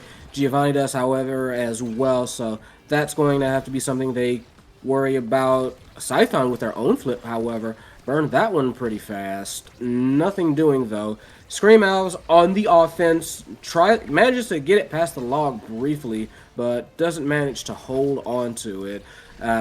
Wow, Giovanni having to flip for their life, trying to avoid getting pressed against the glass there. Only lasts for a little bit as we hit overtime. They are taking a seat. Scream Elves trying to get the demon angle, trying to hit it right in the corner. No dice. They do catch a body, however. Sloth having to burn their flip. Counter flip. Another flip follow-up. I think that was a little bit too saucy, because I feel like maybe that could have gotten past if that core hadn't been stopped for that second. Sloth spamming abilities for his life somehow holds, but now only probably has log in this situation, which apparently Strike is just enough to get it past Alves in that particular instance, and Strike War City here in the top lane, but Alex is able to get off cooldown just in time to hold, and now spams, lays down the law with that circle, denies the offense, and Scythen also having his life denied, but is able to live for just long enough to catch Alex. Hit him with the Unk check. Unk check failed. Strike shot is missed, meaning it is 2-2 here in set 1.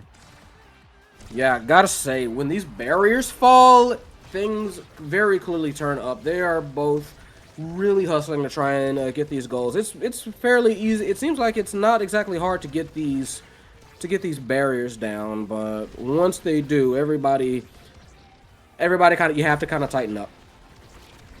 Geo looking to try to work it along bot, but unsuccessful in that particular goal. Scythen, great delay, but Alex positioned to perfection to make sure that he holds onto his barrier. Sloth blowing a roll back in time to get his own barrier, meaning both are still up for both goalies as we push halfway to overtime. Geo losing a couple key interactions up against Venom Yami, who seems to be the more mobile of the two midfielders, at least to start things off here in this first set. In any case, no mobility, no problem. Geo walks up slow enough to get there in the corner, begin to push the offense, but nothing coming of it. Alex has too many buttons. He's just able to find these clears either around the lockdown forwards or to his midfielders, and is able to just hold incredibly well, and not so much the case for Sloth. Does lose the barrier, opts to roll instead of flip, which proves to be the wrong flowchart. I guess on the bright side, still has the energy heading into this final couple sequences.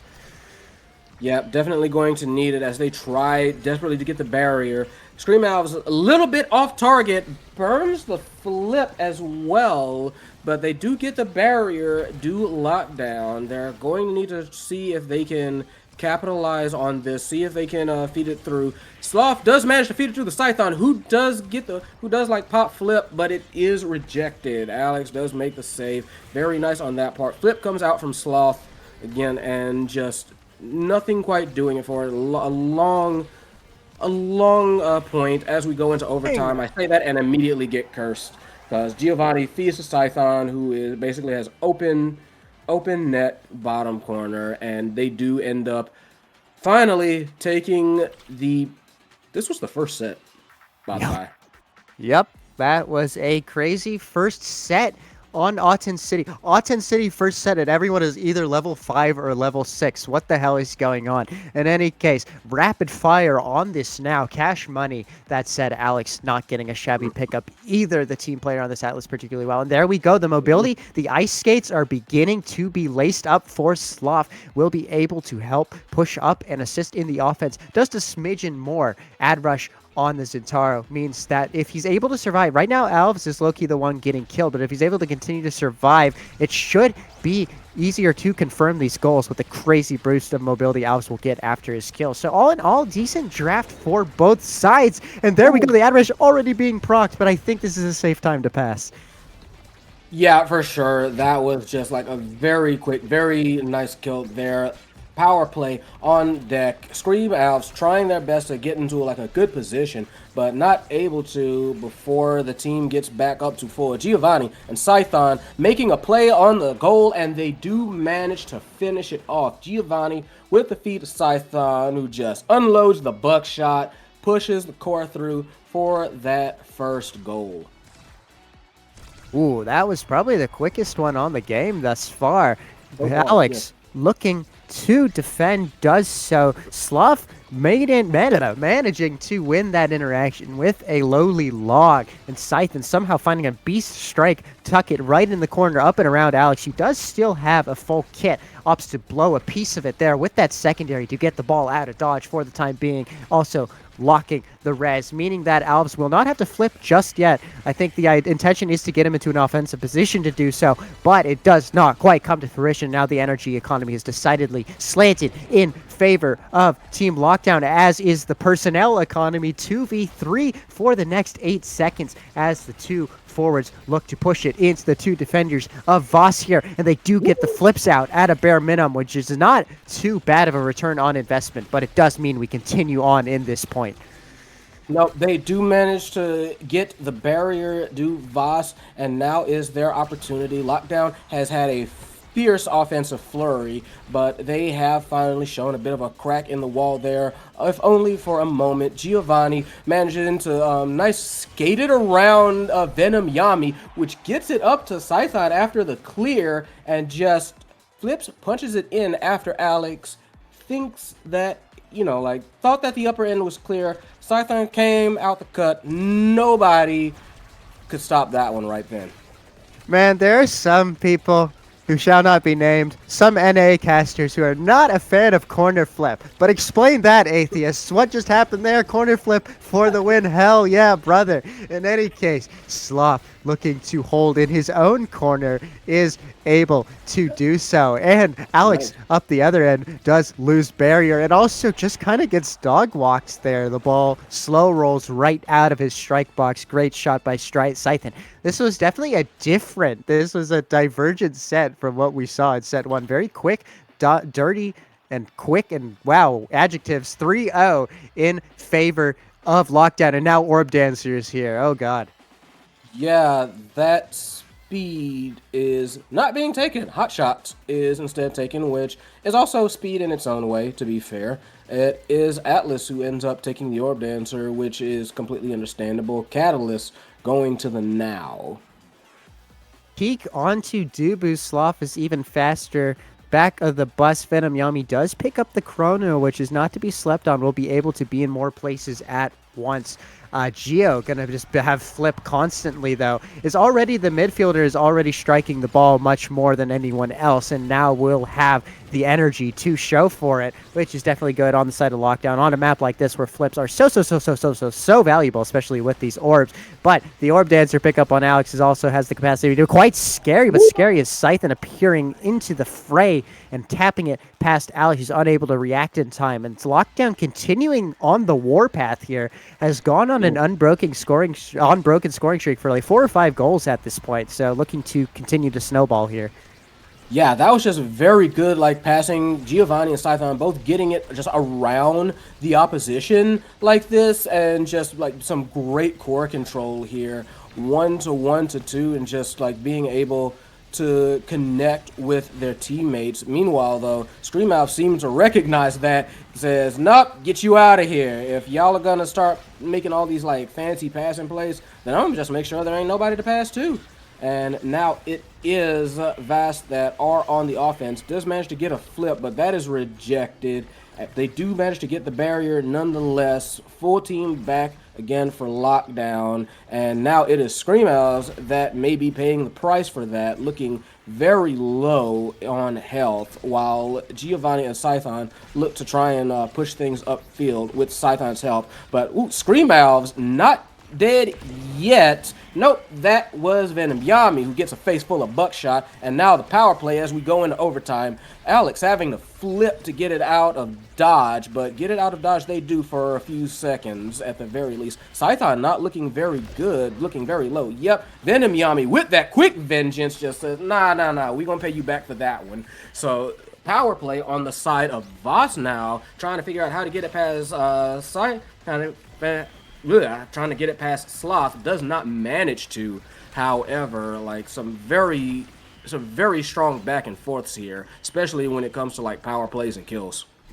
Both goalies holding incredibly well thus far in the point, making the correct decisions. Not the correct decision to flip there, Giovanni. Blows perhaps the only advantage that Lockdown had presently in the point, and now it's actually a flip in favor of Venom Yami, which could look to shift things back in favor of Voss here, especially when you get kill value out of it and almost get the goal, and wriggle the flip, wrest it out of Sloth, who now has no dodge. But oh god, another flip blown for fun. No problem at the end of the day, though, because Alves at least had the dash to confirm on the second time of asking. And god, what a point, what a long point, but it does even things up here in set 3 for Voss. Yeah, that one was a bit of a wild one, causing everybody a little bit of a heartache there. But for this one, first barrier goes down on the side of Voss surprisingly quickly. Well, maybe not surprisingly. Flip for the kill from Scython, who then just shoots it from beyond half court. Alex not in position to do anything about it. Very quick second point for the side of Lockdown, trying to wrap this game up as they are on match point. Just need to lock it down for one more point. Sloth doing so, laying down a log to bat the ball back into the offensive end of Lockdown, who get the goal open. We do see Alex with flip, but has to be super careful with it. Might have to blow it imminently, but the offense transitions, at least for now, back in favor of Voss. But a good flip for tempo means that nobody's really able to get their paws on the ball for that long for now. But oh, the flip forced out of Alex, panicked a little bit, and a really great roll into log combo by Sloth means that Lockdown hold their own barrier in the interim, and now there's absolutely no dodge on Alex, means he has to play for his life here, has to play so carefully to not get hit by anything, to get put into stun, and it does seem to be mission accomplished, for now at least. But Alves up the other end of the field is not accomplishing his mission, cannot find the breakthrough through Sloth, but there we go, calls out the flip. Brilliant stuffing play by the Voss forward, who also gets into the right place at the right time to confirm the goal and put it on to 2-2. Still match point in favor of Lockdown, but Voss are showing some signs of life here and could be mounting a resurgence. Yep, there it is. Set point for Voss, match point for Lockdown. Need to see which team manages to kind of like tighten up, see if they can get a stay of execution here, can Voss, or if Lockdown wraps this one up. Giovanni looking a little bit low on their part. Does flip, like there does flip as soon as they get it, try and get some offense going, but no dice. Still looking very low. It is Voss that gets the first barrier down, manages to save their own, barely. Some great plays, some great defense by Alex, saving it by the skin of their teeth. Venom Yami tries to sneak it through at speed. No dice, however. That flip's gone. Meanwhile, Giovanni prevents an out clear. Life taken for it, gets sniped out by Venom Yami, and it is Voss with the power play. Sloth having to fight for their life. Oni Blaze comes out, beautifully timed flip to basically null the rest of that attempt, but it is still Voss that are on the offense. Some missed timing keeps this one going into overtime.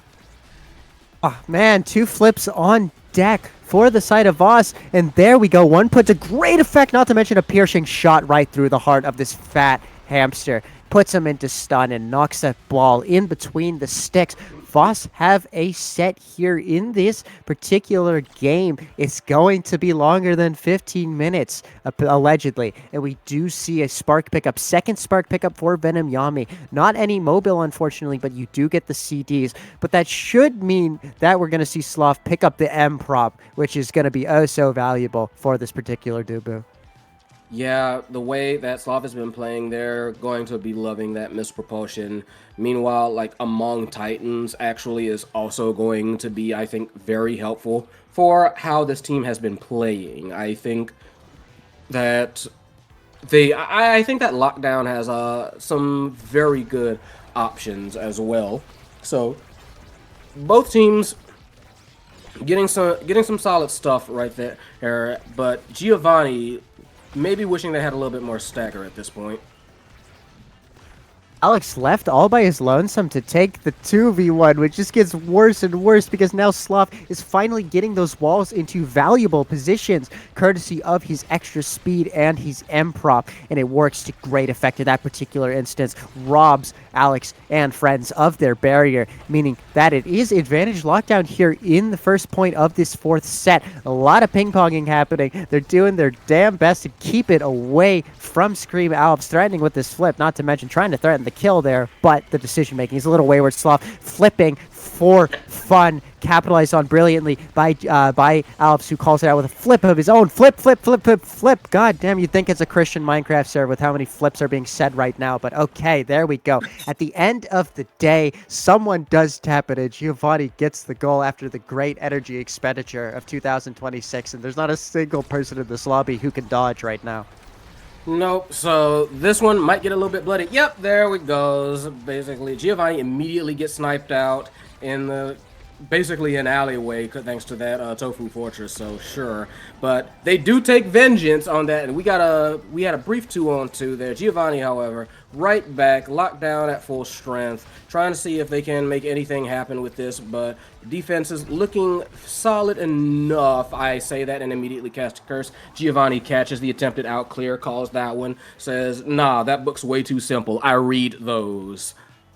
Oh, man. Okay, here we go. Lockdown once again on the precipice of victory. They've been here before, and they couldn't land the plane the first time of asking. We'll see if second time will be the charm, or if Vass will be able to mount a resurgence. Right now, that resurgence is looking to be a bit of an impossibility. Sloth throwing down a good wall to deny that previous defense. Alex should be able to hold with flip. Sloth not so much, eating something to the face. The insta flip from Geo is actually a bit troll, gives free offense to the side of Voss, but luckily Scythen is back to pick up the pieces. Sloth finding a good outclear through Giovanni, not able to be punished by Venom, who probably had no CDs. Great snub of the barrier take there by Alex there with good Atlas primary, fed into a really good strike from Venom Yami from downtown to just about get it around Sloth, who was not quick enough to be confident that his flip would proc there, and so chooses to just let it roll in. Yeah, no, I think Sloth was just straight out of range for that. I don't think Flip would have caught that one, so I can understand that just like, oh, crud kind of mentality. But it is Voss that are looking to take advantage very fast. You see Scream Elves still has a flip. So does Alex, however. Oh, Scream Elves burns theirs to feed it down to Venom Yami. Trying to get some offense. Trying to get it up to... Wow, I was about to say try and get up to Scream Elves. Doesn't even need to do that. Venom Yami just calls out the flip attempt. The flip clear says, nope, you forget. I have... gun, well, sniper rifle, whatever you want to call that energy shot that she has, but she used it very darn effectively. So Venom Yami with that has tied things up. They do not like that. That was Scream Alves going down. Good gracious, there it goes, trying to just bully it through. Yeah. Oh man, yeah. Alex was almost able to find the out clear there, through the gap in Sloth's wall, but it wasn't quite to be. Bit of a painful misflip to lose the barrier and then go out in that way. But Sloth get it done. Took them perhaps one more set than they would have liked, but unorthodox comp gets it done. Man, that is a high save count out of Alex on a 22-minute Autzen game. Wow. But in any case, yeah, great stuff coming out from both sides. Ultimately, it was the side of Lockdown who get it done. Scythen putting in a man of the match worthy performance, getting nine goals, 1 assist off of 205 redirects. That's a very good ROI, showing why he's probably one of the best Drake players globally, especially in the EU. And yeah, great showing there. And not even the Orb Dancer on Aten City was enough to tip the scales in favor of us here. Yeah, unfortunately, not able to do it, but Lockdown with that first goal means, well, not quite so, not as, I believe, not quite as interesting as if Voss were to win just yet, but still, definitely good for Lockdown. They're feeling, much better about that. They're going, Lockdown are the ones that really do want the tiebreaker. So I can understand them fighting with a bit of a fire in them. I think Alves has gone on the record saying nobody cares about regular season. So, maybe there is that bit of a disparity in the mental between the two teams here. But who am I to armchair psychoanalyze members of two Omega Strikers teams? So I guess we'll just have to live with the speculation. In any case, both teams, they came to play today. That was a game, to say the least. So all things considered, I think both people are decidedly trying here. Be it week 10 of the regular season, no problem. Still here, still trying. In any case, we'll probably be heading into character draft soon, but I guess both teams are taking a hot second to recover from the high that was the emotional high that was that game. It appears we're going to Tycho for our second match. I don't remember which team's pick this was, but I do think Tycho, at least as of late, has kind of been the lockdown special, especially if Sloth can get his hands on either Asher or Dubu here, or even Atlas, I guess. Yeah, we're gonna have to see how that shakes out. See if they can do anything. See if us can do anything to, recover from this, because there was a lot of aggression coming out of Lockdown. I also think that their passing game was surprisingly, well, maybe not surprisingly, but was very on point. It was very stylish at times, and a lot of their offense was not made via bullying, but rather just being able to get the core around the defenders and forcing them to kind of scramble back into defensive positions. For sure. Think great execution of that kind of core controlistic game plan. In any case, we're seeing, I guess we're not seeing anything. We're just seeing the map draft screen again. So both teams taking their sweet time. I guess I could do a little bit of espionage. Let's see what's going on in the match thread. We'll see if people are getting into things imminently, or if they're talking about how freaking lit that game was. Okay, they're finally picking side. We do see Sloth and friends locking the blue side here, which means that they will get the first pick here on Tycho Temple, which kind of puts the ball into Voss's court here. Do they I guess there's no denying Sloth here, because I'm almost, well, actually no, I'm not certain Sloth will first pick because of the fact that they're blue side, but I feel like typically that Sloth likes to first pick, or at least get in the mixer here on this map if he gets the opportunity to do so, just because there are certain goalies which are just unholy on this map. But yeah, it'll be interesting to see how this plays out once the teams do get into map draft. Yeah, that's going to be particularly interesting as we get into things here. You can already see we are starting with the characters, I believe, very, very soon. So, we do have the band. I mean, we have the first band. More importantly, starting Awakenings. There. This may be a 30-minute game. Team player means it's going to be so easy to find clears. Dios mio. In any case, we are seeing Lockdown once again ban the Venom Yami Kai. That's pretty understandable. Up the other end, there goes Atlas, not being picked by Alex in this particular instance, instead being banned out by Alex and his team. Lockdown first picking the now, interestingly enough. I guess I can see it. In any case, Vass will respond shortly with the the first two picks of their own. Does mean that the goalies are going to pick later in this draft than I would have guessed. But yeah, it does appear to be the now lock from, I assume, Giovanni. Probably just running it back. And likewise, Alf's definitely running it back with the Zentaro. Does not need a better invitation to do the exact same thing, given that the 1-2 is on the board. And the Drek deny out of Fast, probably on Venom Yami, maybe Alex. In any case, that means Scythen will not be getting his Drek here in Game 2. Yeah, that I think was a good call.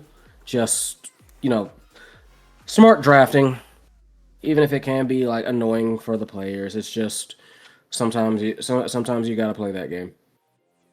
Lockdown, putting the fries in the bag, picking up this Asher and this Dubu. Cliff_OS, what a sage, manages to predict the lockdown choices immaculately. And there we go. Yeah, and now it'll just be interesting to see. My best guess is it's Dubu Ford and Sloth on the Asher.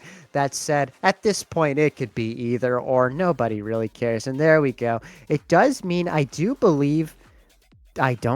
Maybe I believe. I potentially believe. I'm not actually certain who the Voss goalie could be. I think I've seen Alex more on the Estelle than the Drek, but it really is just a coin flip, honestly, in my opinion. So I guess we'll see. That said, yeah, I think it's a coin flip positionally for several teams here. Would not be surprised to see Dubu on Sloth on either Dubu or Atlas, and likewise would not be surprised to see Alex on either the Drek or the Estelle. I guess we'll just see the second we get into character select, which is happening right now. Yep. Let's get it going. It is going to be, like you said, this has all the makings of being a bit of a long runner.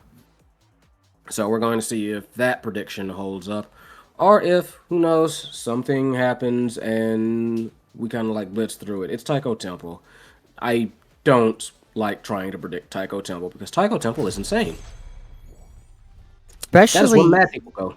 Especially if Alves is able to scale here and start killing. That said, it's going to be tricky to kill with Geo in the mixer. Probably understandable that this now was locked to kind of counteract the damage that Voss is so known for doing. We'll see if that comes to fruition here. Scythen looking to work the offense with this Asher, is able to get into the corner right where he wants it and picks up immediately, takes the first barrier and almost takes the second one with a good strike war and gets a second chance at it thanks to a good log from Sloth, but is unable to take it nonetheless. And now Scythen once again trying to 1v9, but not quite working. That said, the wall put into a good position by Sloth, but the outclear is still found. Geo not quite speedy enough to get there and not able to really position to any effect right now, instead positioning for his life, but is right back to full health or thereabouts right now. And Dan, power play in favor of Lockdown. We'll see if they can do anything with it. Yeah, perhaps Scython making that one happen. Sloth not quite in position to get that barrier, to save that barrier. Meanwhile, you have Giovanni and Scython both trying to get into a good position as overtime hits.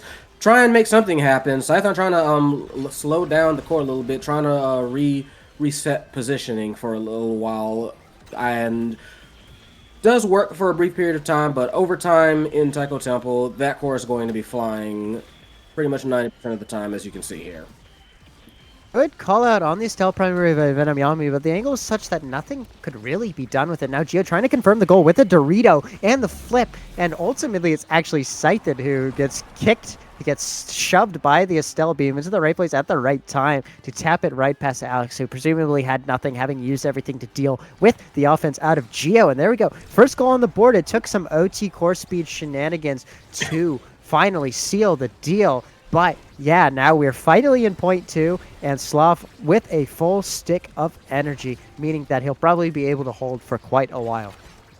Yeah, hopefully the core doesn't get like too far past him. Venom Yami with the attempted like back pass got a little bit rough there, but it worked out well enough. They do still have possession for the time being. Does manage to slip it past Sloth, who burns their flip However, the core goes a little bit wild, does get the first barrier on the side of Voss, so both bottom barriers still being held for both teams. Flip comes out from, I believe that was Scream Elves. They do get the second barrier, follow it up with the Oni's Blade, breakthrough for the goal to tie this one up.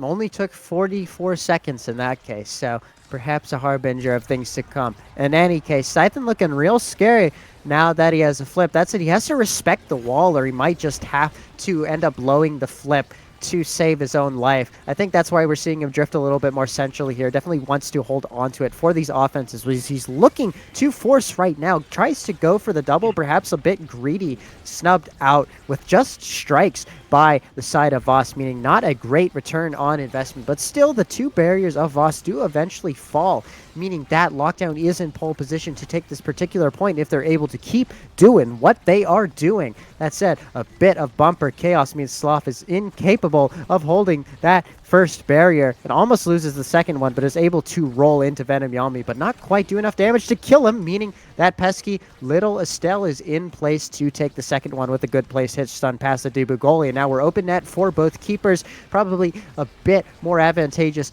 in favor of Voss, but Alves is really struggling to get anything going. Is completely denied by the fattest wall in existence, but Dubu wall will be Dubu wall. Somehow Alves is able to peek in through the window with that primary, just tap it in past Sloth's down clear. Maybe Sloth could have been a little more patient, but it was a tricky situation either way.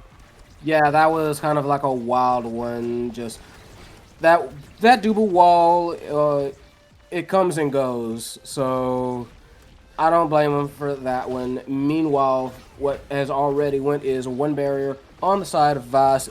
What is also about to go, I was about to say, was Giovanni, but Slython not exactly looking fresh either. Flip goes out, but Giovanni snipe counters the attempted forward movement of the flip and also counters Giovanni's life. Power play on the side of Voss, looking a whole lot better than first game. They do manage to get Giovanni back on the field, but it is still open net for Lockdown, trying to figure out a way to punch through, get that second barrier. No dice, all the abilities getting thrown out here by Voss. Keep that last barrier safe, and they have been trying to push this offensive flurry back. Maybe in overtime they'll get a little bit something for their troubles. As this core starts going absolutely flying, wall comes out as well, just everything moving at kind of like Mach 10. Oh, man, there's so much ping-ponging going on. Neither team's able to get any core control. The ball is just too damn fast. In any case, Scythen looking to find a cheeky little strike through the triple defense of Voss, but unable to be found. Great composure by Sloth to not flip there in the face of the Crystal Forms, which came up a bit short, meaning that goalie is still in particularly good shape. Likewise, is Alex able to get in front of this Asher to strike it away before the strike box of Scythen can even contest. And now, Alves just about missing the strike to the bottom corner. Might have been a strategic bounce, but not able to capitalize on it. Venom Yami just batting it around. Neither team can get on the end of the core here, and now we're seeing a bit of a ping-pong between Sloth and God in and around the wall. But once that wall is down, man, the ball wriggles out in Venom Yami. Perfect snipe. Sloth a little slow to rip his flip, meaning that set one goes in favor of Voss. That was a wild point, but one that Voss, I am sure, is happy to take and see the back end of as they go into this draft. Taking hot shot, especially when the core has already been flying, is going to be very fun to watch. Seems like everybody trying to do their best to get even more speed in this situation, save for maybe Asher, who's just decides to get even bigger. But yeah, speed in one way or another seems to be the name of this game. Alex Adrush is an interesting pickup. I can't parse if that's a deny or he genuinely believes in his capacity to get enough kills to proc it to get value. I guess we'll see what's going on there, because surely it wasn't a block on Scythen, because Scythen just gets the build diff. Granted, that makes him a much bigger target, so maybe there's layers to this that I'm not quite picking up. Sloth, just about managed to get the clear while also footseeing around the orb, allowing his forward to get back up to health, but is being reduced right back to rubble here, having to contest the ball in this top lane where both forwards of the Voss tandem are located, just laying down the law right in his face, deforming it just a little bit, and now is still trying to push these offenses. Broly has accepted that his life is soon to be over, so just trying to get a barrier as this last great act. But I think it's actually Alves that own barriers there, funnily enough. Still does get the kill onto Scythen, which is a pretty good deal, all things considered. But still, this power play is kind of useless. They're unable to get this second Sloth barrier down, meaning we're still at one barrier apiece as we hit overtime here. Yep, Scream Alves does manage to get the takedown on Scythen, does manage to get the barrier, and with a flip set up, don't even need it. The core is just too fast. Scream Alves just kind of blocks off Sloth from being able to do anything about it as Venom Yami continued the feed down to the bottom corner. So good on Vice for being able to basically like fight back from what was a somewhat concerning first game. However, they do get that double barrier taken on this one, so we need to see if they can kind of defend against that whole situation. Both barriers out on the side of Lockdown again, so yeah, so far so good. Good take by that primary out of Venom Yami, but it's actually chaos in the top lane. There's literally a mosh pit. They are phasing into each other. There's so much action there. It was just a spam off, and Scythen proving to be the quicker trigger finger in that particular interaction. Or maybe the slower one. I guess he struck second, but in any case, the better trigger finger. How about that? In any case, yeah, absolute chaos capitalized on by the side of Lockdown, who are able to even things up in the series, and also completely uneven the body count here, establishing a power play in their favor. But Alex holding like a beast, meaning it might be all for naught. Yep, so far they did manage to hold successfully, and in fact it's Scython that is looking a bit low, looking a bit worse for wear right now. Venom Yami kind of threatening the situation as they wait in the bottom corner as the core is fought over at the top for a moment.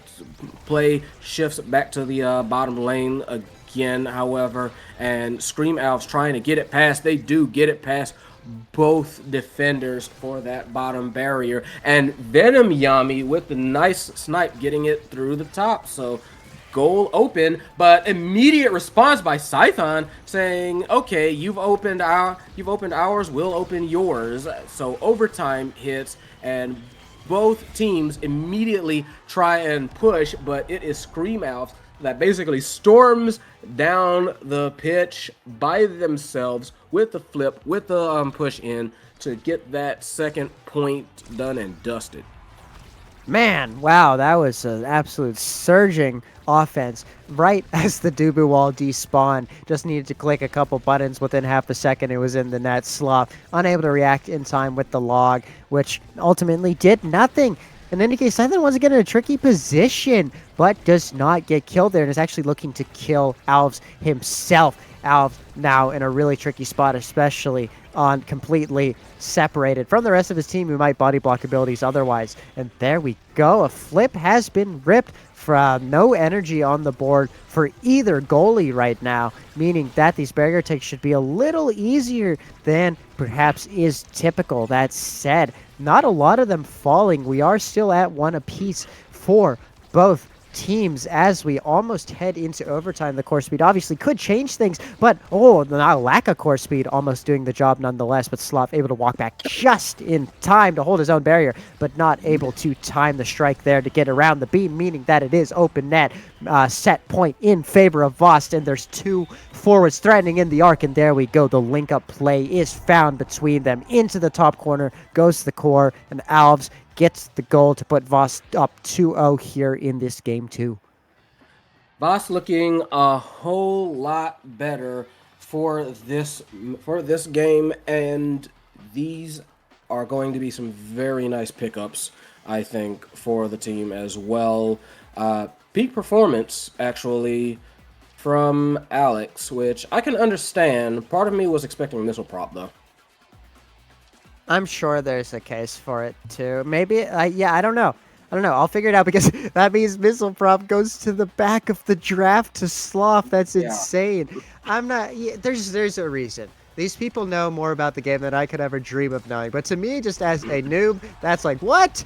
Why is my Dubu in last place getting M prop on Tycho? But in any case, we'll see what transpires here. Obviously, Vaz have been the better team up until this point, so maybe M prop not as necessary on this Strek goalie. In any case, Scythen is low-key almost died there, but is far and away enough from the edge to hold. And whoa, holding is not Sloth's wall, another crazy Wow. hitbox. Kind of the downside of playing Dubu, and especially the downside of playing Dubu with M prop, because your wall tends to spread a little more and those crazy physics interactions become a bit more unfortunately frequent. In any case, wow, great roll by Sloth and a bad strike shot by Alex means that it's actually Voss who are the first to lose a barrier in this point.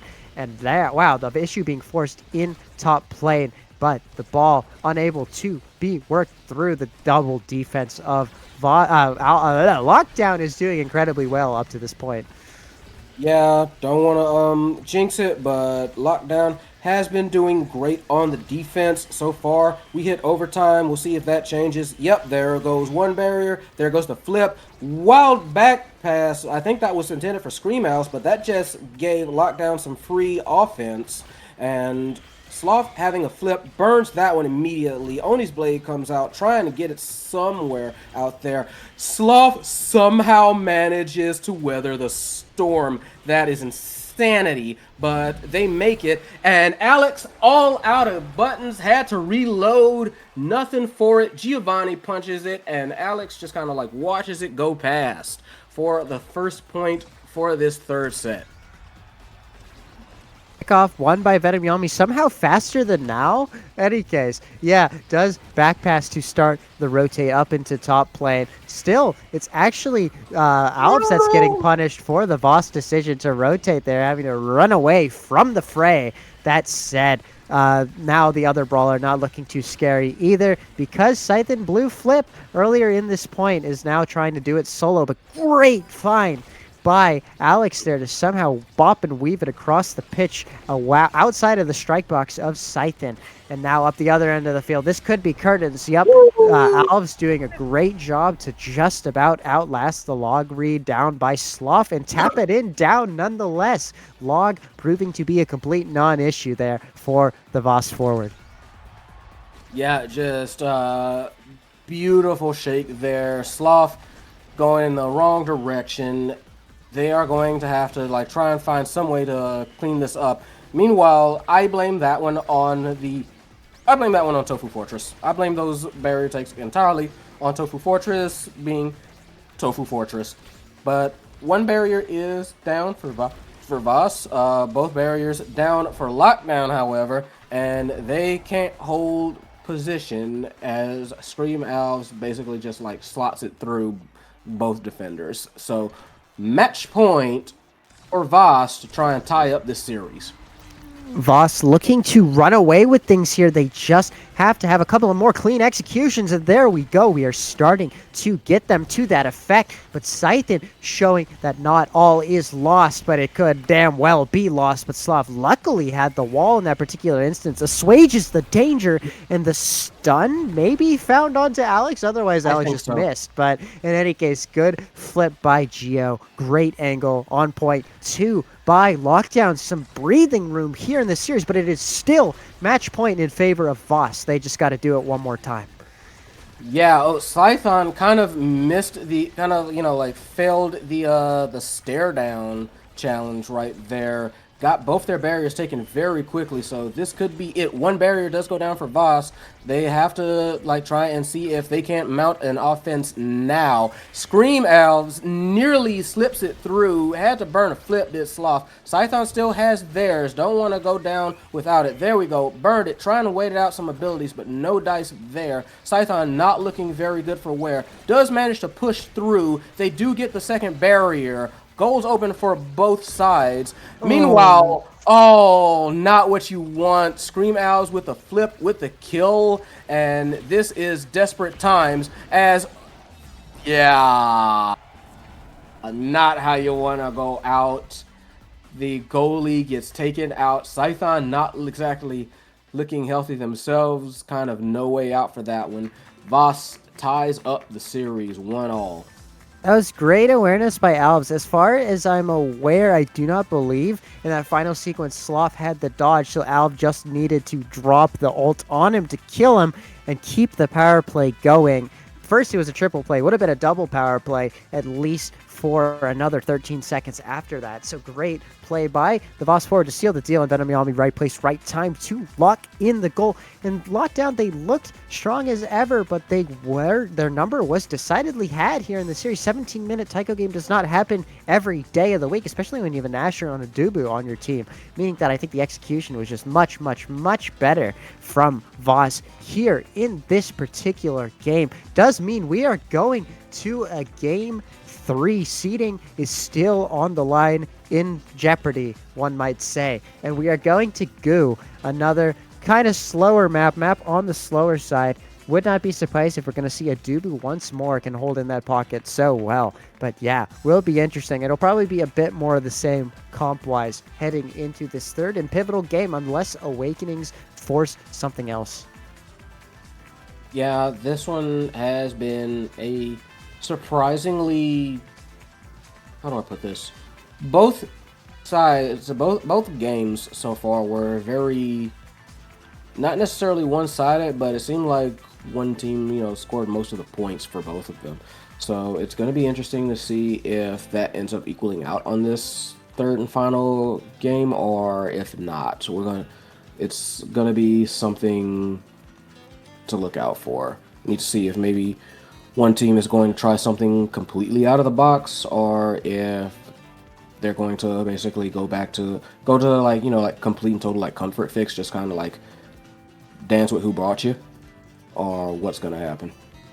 Lockdown did kind of betray their core control ways in that particular instance with the Dubu and the Asher lock. Obviously, that's the Taiko special. That's kind of what you do on this map. But it does seem like they were just unable to find each other. Obviously, that's going to be harder by default on Taiko because passing is inherently harder. But it does seem like they were unable to maintain that sort of sustained possession they had in their locker on Aten, which made them such a force to be reckoned with. I think on Goo, they'll have the ability for a bit more interplay.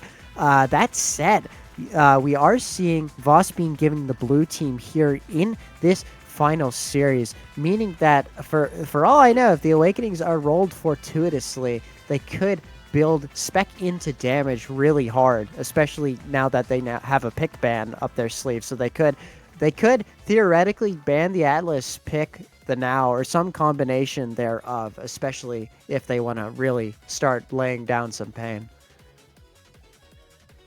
We're going to have to see if that in fact happens as we get into character drafts, hopefully shortly.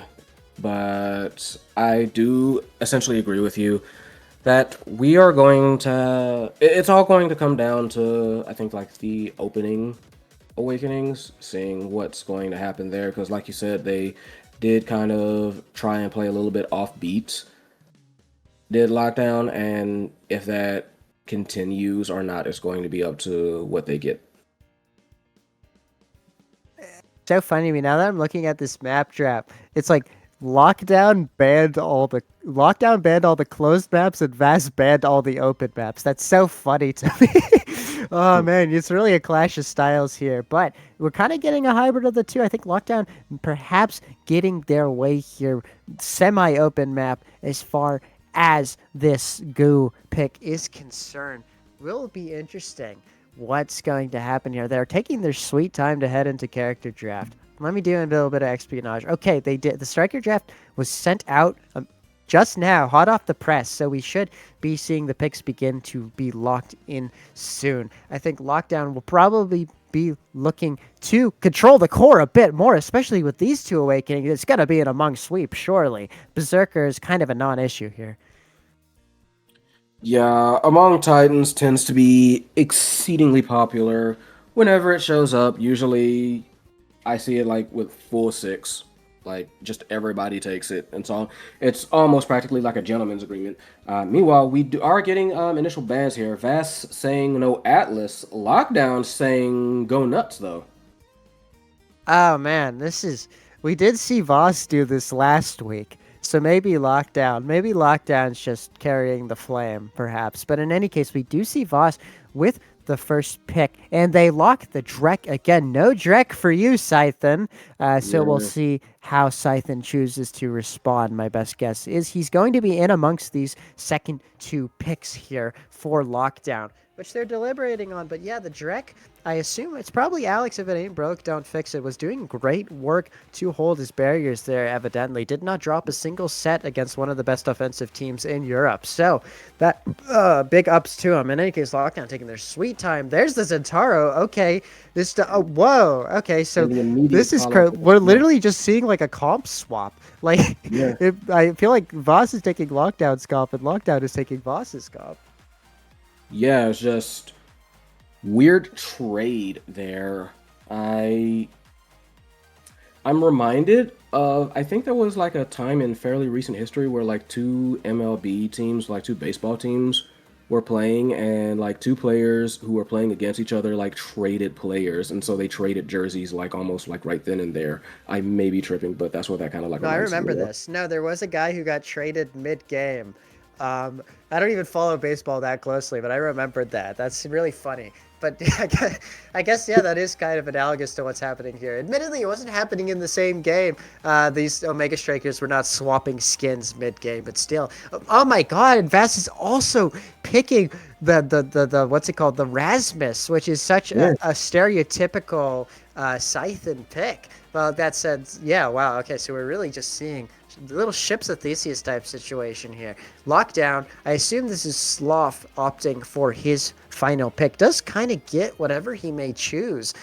Seemingly, all Lockdowns barring Atlas are available, and evidently we're seeing triple Dubu sweep here in the series by Sloth, opting to take him all 3 games where he was available. So, see what happens. I think less damage output coming out from either side. I do like Lockdown. In any game where core control is concerned, I'm in favor Same. of Lockdown. But we'll see if Voss is able to make it happen and win it when it counts. They are currently 1-0 against Voss. But yeah, now they just need to land the plane one more time to bring that to 2-0, or Lockdown similarly can even the scores here heading into playoffs. Yeah, going to have to see how this works out. I do agree in general, your usual suppositions that this is definitely going to be kind of like a lower damage game, so it's going to lead to a lot more core control. And yeah, here's the thing, it's certainly not like Voss is lacking in core control. I just think Lockdown is really, really good at it. So we're gonna need to see if that general experience, playstyle preference kind of comes in here, and if that ends up ruling the day. Oh, excuse me. Man, I'm yawning because I didn't get a left sleeve last night, not because I'm bored of this series. This has been a cracker of a series. In any case, here we go. On to Goo we go. Both teams talking in their picks. We'll have the privilege of seeing the picks out of Voss here. We're seeing Venom Yami on the room. I found this out. I was doing a little bit of homework in between series. Apparently, Rune has the highest ban rate in EUSL out of any character. And I think maybe Venom Yami is a big reason for that. In 33% of all games this season, at least one team has chosen to ban Rune, which is kind of funny. But in any case, yeah, he's going to start putting in the work on that character here. And likewise, we do see, yeah, all of our predictions about the lineups were correct across the board. So pretty by the book draft. Yep, completely expected. It's almost like I said, it's almost gentleman's agreement that Among Titan shows up, just everybody pick it. So here we go. First leading off, Gates of Obscura, gonna be a fun one. First barrier already taken, and they might trade. Yep, there they go. First barrier on both sides. taken, traded, and we need to see who is going to basically crack first. There goes one open goal. Oni's blade comes out, but also getting, I believe, like rifted. I forget what that one's called. Banished, excuse me. But it is still Giovanni, Scython, the dynamic duo, as ever, trying to make things happen on the goal line of the VAS. Can't quite happen. However, weird stare down for that one during the flip. Dude, that was awesome. I love how all three members of Voss, they realized that the flip delay was coming, so they spread out perfectly like a military formation in a straight line. Yeah, that was a delta. Yeah, that was actually so funny, but nothing came of it. Whatever. We get to see the absolute coordination of this Voss team on display. In any case, a little uncoordinated now that they do not have their third. But Alves looking to say F you, number disparity, no problem, but is unable to get it past Sloth, who finds a good out clear in amongst the Rasmus secondary. And now Gio's back to come help. Wow, Venom Yami farming energy there is now up to half a flip, basically by that one interaction. In any case, it still seems to be advantage lockdown as they continue to poke and prod at this team. And yeah, neither team can really get a hold of the ball, but the flip core speed is enough for Alex to send it through to Venom Yami, who sends it through, keeps the core speed right past Sloth, and gets the first goal on this game. Yeah, those close calls are always thrilling to see. Just like Core just a little too fast, Sloth just a little too far. Missed it by inches, but this game can absolutely be a game of inches here. As like the speed ramps up, as like the precision just keeps going up or down, it can be like some crazy times here. Meanwhile, we have a little bit of a party down in the bottom, down in like the bottom area, trying to get the core free, trying to get some sustained offense. Banish comes out, trying to make something of it, and they do. Venom Yami getting the first barrier. Oni's blade comes out as well as a flip, gets that second barrier as well. Scream Alves whips it good. Giovanni getting sent to the sidelines for a little bit as Venom Yami and Scream Alves kind of try to collapse on the goal line. Not quite able to have it happen, but they do after some effort. Sloth can't quite lock down the bottom corner. They managed to thread the needle, slip it through there for the second point. I'm so confused as to how Sloth Strike was unable to connect. I believe it might have just been delayed. There's no way that was out of his strike box. But in any case, big, scary situation there in top corner. Somehow nobody's dying as a consequence. But that means that Vas is able to press their advantage. They're choosing to attack the short side here, which is perhaps a bit of a fruitless endeavor. They're realizing the error of their ways and going up top. The strike shot by Alex, once again missed, has not been the first instance thereof in this series. Good attempt on the quick fire punish off of the flip by Venom Yami, but nothing coming up at Sloth, just about well positioned enough to deal with it. Another free energy farm from Rune, pillar into wall interaction. Always gonna get you close to flip, and a great ban by Venom Yami also breaks up the play, gets some people out of dodge, puts the power play in favor of Team Voss, who are looking to force the issue. But Gio stepping on the pillar, meaning that no crazy setups can be found, and the numbers are once again leveled for both teams. Just very good attempt there on the side of Voss as we get into overtime. Venom Yami, though, with the clear shot to just like the little peak of the barrier. They do manage to get that goal open. Feed it through the portal to Scream Alves. The Banish comes out. Very nice, but then they miss. I feel like that was just like a miss of a pass there. They do manage to recover, however. Some nice pillar placement. Venom Yami handles it. Like, I suppose there might be a reason that Rune tends to be banned. Just beautiful takeover of the play, punches it past Sloth, and there it goes. First set to Voss. Rune's gonna get even quicker with this peak performance pickup. There's no potential for the triple stagger because there is also bulk up here, but in any case, still some window of opportunity to scale. Both members of Voss actually opting for the stagger pickups, and Gio doing Gio things, taking his patented OIA never not going to take that. Will BM you if you take his OIA. And then also we're seeing Scythen pick up the Berserker, which is probably a bit reasonable because he is underleveled relative to the rest of the lobby, and he's also Zentaro, and he's also Brawler. So I think he probably will be proccing that a fair few times heading into sets to come. Yeah, beautiful banish to get that first barrier. Trying to work on the second one. Giovanni looking low already. Like, Pillar comes out trying to, like, knock him away. There we go. Like, Venom Yami's kind of been hunting for Giovanni as Scream Owls trying to work on the bottom half, but looking low themselves, trying to face off against, like, this still aggressive, like, lockdown team. Nice Pillar to kind of, like, sneak it past Sloth again. Just not able to catch these, just not able to catch Venom Yami whenever they get up to their tricks.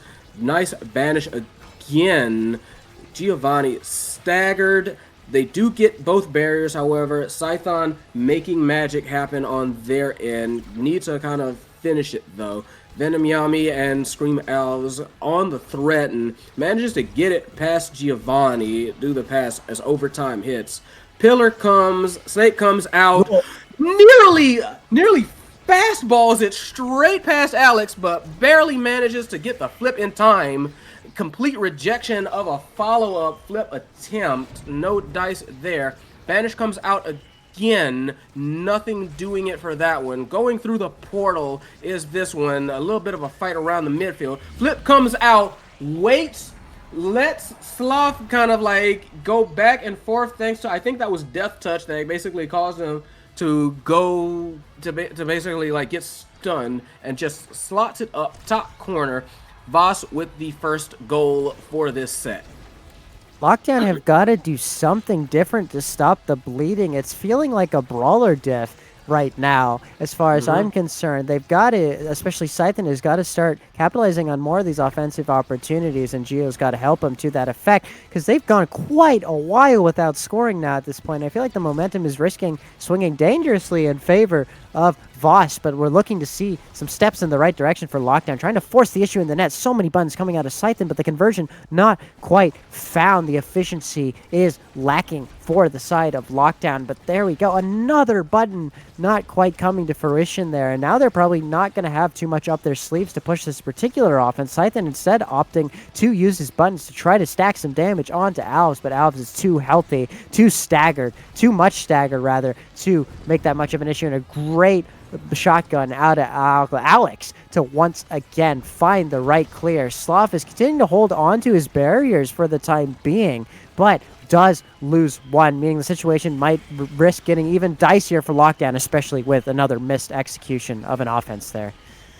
Yeah, that overtime hit, and the core is starting to go flying. Alex with some, I was about to say with some solid defenses, but that core was zooming, and Giovanni finally in position to kind of like force it through, tie things up for this one as we get into this third point for this second set. I have to say, Voss has been looking good, like you said. Lockdown has to try and find something to stop this, like, very nice offensive attempt there. Wasn't quite able to finish it on the side of Voss, but they are still managing to kind of like keep control. The core is still in Lockdown's territory for now, and it's just been very dangerous for the side of Lockdown so far. They have to try and find an answer to all this mess, and it's proving tough to do. Especially with Gio low-key dead as hell, meaning Scythen's going to have to drop back and play the part of midfielder. But man, wow, we're stepping right into the line of fire and getting absolutely murked by a great ban out of Venom Yami, lining him up like bowling pins and slotting it right through. Sloth and Scythen both stunned there. Great banish by the Voss midfielder. And if things keep up this way, we could be looking at an extra special rune heading into the next draft, should he get the pole position here. So that's pretty scary. Yeah, very scary, but we're going to see if it happens or not. Both barriers on both sides still held. Meanwhile, Scython looking a little bit worse for wear as Voss tries to pull up, trying to get something done. However, it is Lockdown that does take first, but very nice flip coming out of Voss to even up the barrier count. Giovanni looking a little bit low, trying to move into position, literally gets pulled back out of it, however. So unable to do anything about that one as the core goes moving around there. Scython trying to force something to happen with the Oni's Blade back temporarily by the Tofu Fortress, but just Alex has been great on the defense for this whole game. Scream Owls, however, nice rejection of the flip to keep the offense going. Venom Yami looking very low, however. They are still active, however. Health is just a resource. They do get the barriers opened, but so does Lockdown. And, wow, just simple. That is rune 101, and Soft just wasn't. It's very hard to respond to. It's very hard to deal with. Venom Yami stays with the MVP, keeps that theme going, and things could just get a whole lot worse from here because Rapid Fire Rune on the board now. Yeah, I'm not liking this. I am not liking this for a Lockdown. They really have to get their ducks in a row here if they want to have any sort of resurgence here in this series. I think, especially, it's just been hard. They've seemed to just be losing 1v1 interactions on offense at a much higher rate than Venom. I feel like even Venom Yami is able to score, even when Alves is staggered, and then Alves obviously not too shabby either at taking barriers. Yeah. And up the other end of the field, Geo is seemingly always out of position, able to help Scythen build these boxes, and Scythen seemingly not finding the right moves on this Antaro today to play better, win more, and take barriers one-on-one, but does manage to take that one, so perhaps a good sign of things to potentially come. But they're still going to have to put in a whole lot of work, especially with Venom Yami continuing to run rampant here in the middle of the park with pillars. Oh, they do manage to slip it past the attempted offense. Do Vaz open on the side of Lockdown, and I have to say, just the passing plays, even if it's self-passing by Venom Yami, like, there's a reason that people usually ban out Venom Yami's rune, and even then, Scream Elves is, like you said, is not exactly a soft. Scream Elves is a very, very dangerous individual, especially on this Rasmus. First point for this potential last set going to Vaz, and need I remind you, if Vaz takes this game, we are in for fun times with the tiebreakers. Oh, yes. I believe there's two of them. One, there's going to be a tiebreaker for first and second, and a tiebreaker for third and fourth. Yes, sir. Doing their darndest to say, I like simplicity, let's not do that, but they still cannot get the goal. They do get the net open at least. That's a step in the right direction. Crazy flip by Geo, and it does get the flip out of Alex, meaning that this Drek's going to be in a really rocky situation should the ball be moved into his arc, but it is not. They cannot get it through the Great Wall of Venom. Yami able to just strike it right back into place. Alves unable to capitalize in this particular instance. Now Geo searching up the field, and there we go. It's Loki dead probably, but still as their last great act gets the goal and also hangs on to their life for style points. So great stuff out of the Estelle midfielder, finally getting a point for Lockdown after what felt like an eternity. Yeah, very much needed, but that's still a long road ahead of them, especially, like, even if they get past this set, that is going to be a long road. It's certainly happened before. They've certainly made that climb before, but that doesn't mean it's never harrowing. So we're going to need to see if they can hold out mentally as well as physically for this one. As all three team members of Voss move up, they do take the first barrier. They do take the second barrier. Flip goes through right in their face, punches it through. Sloth doesn't get the timing. Match point for Voss.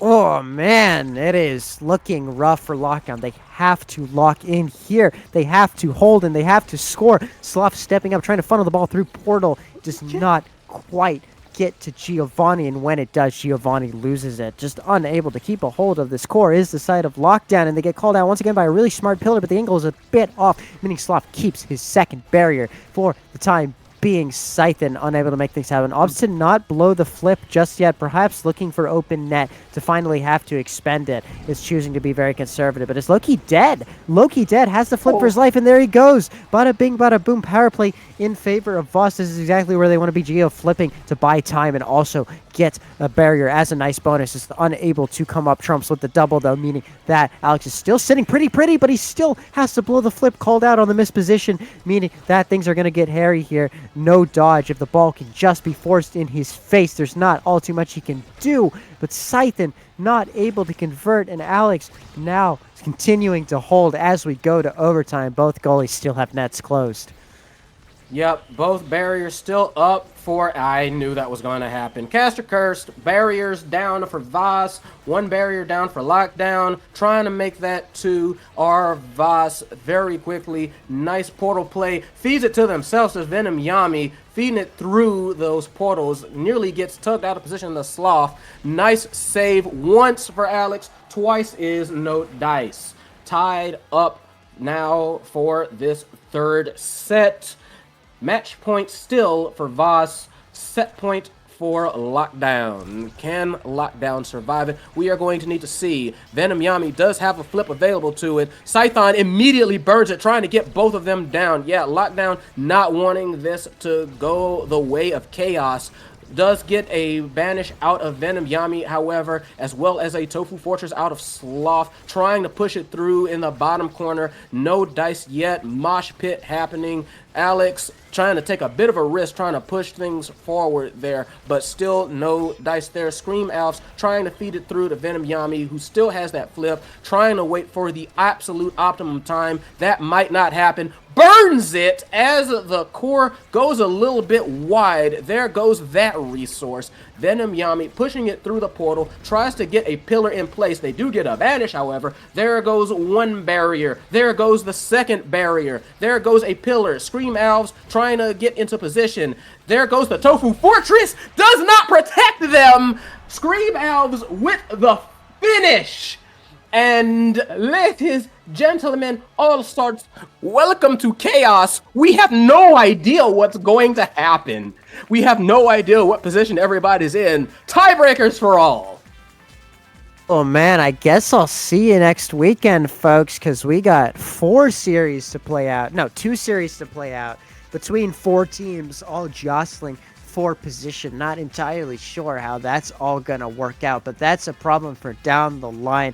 Unfortunate way for Lockdown to go out there on a bit of an unforced defensive error. They seem to be in pole position to take that point and by extension the set, but then they lost their barriers and their goal in rapid fire succession. Doobie Wall doing Doobie Wall things, unfortunately. But on the other side of that coin, incredible play from the side of Voss. Did not let that hiccup in set 1 set them back one bit. Resurge and put Lockdown to bed within 2 pretty quick series. So great play by the side of Voss, and they will now be jostling for a top 2 seed with Blobgap. Yeah, it's going to be great. It's going to be chaos, and you're going to be able to see it. Tiebreakers will be streamed next weekend. Be here. It is incredible. We are far from done here.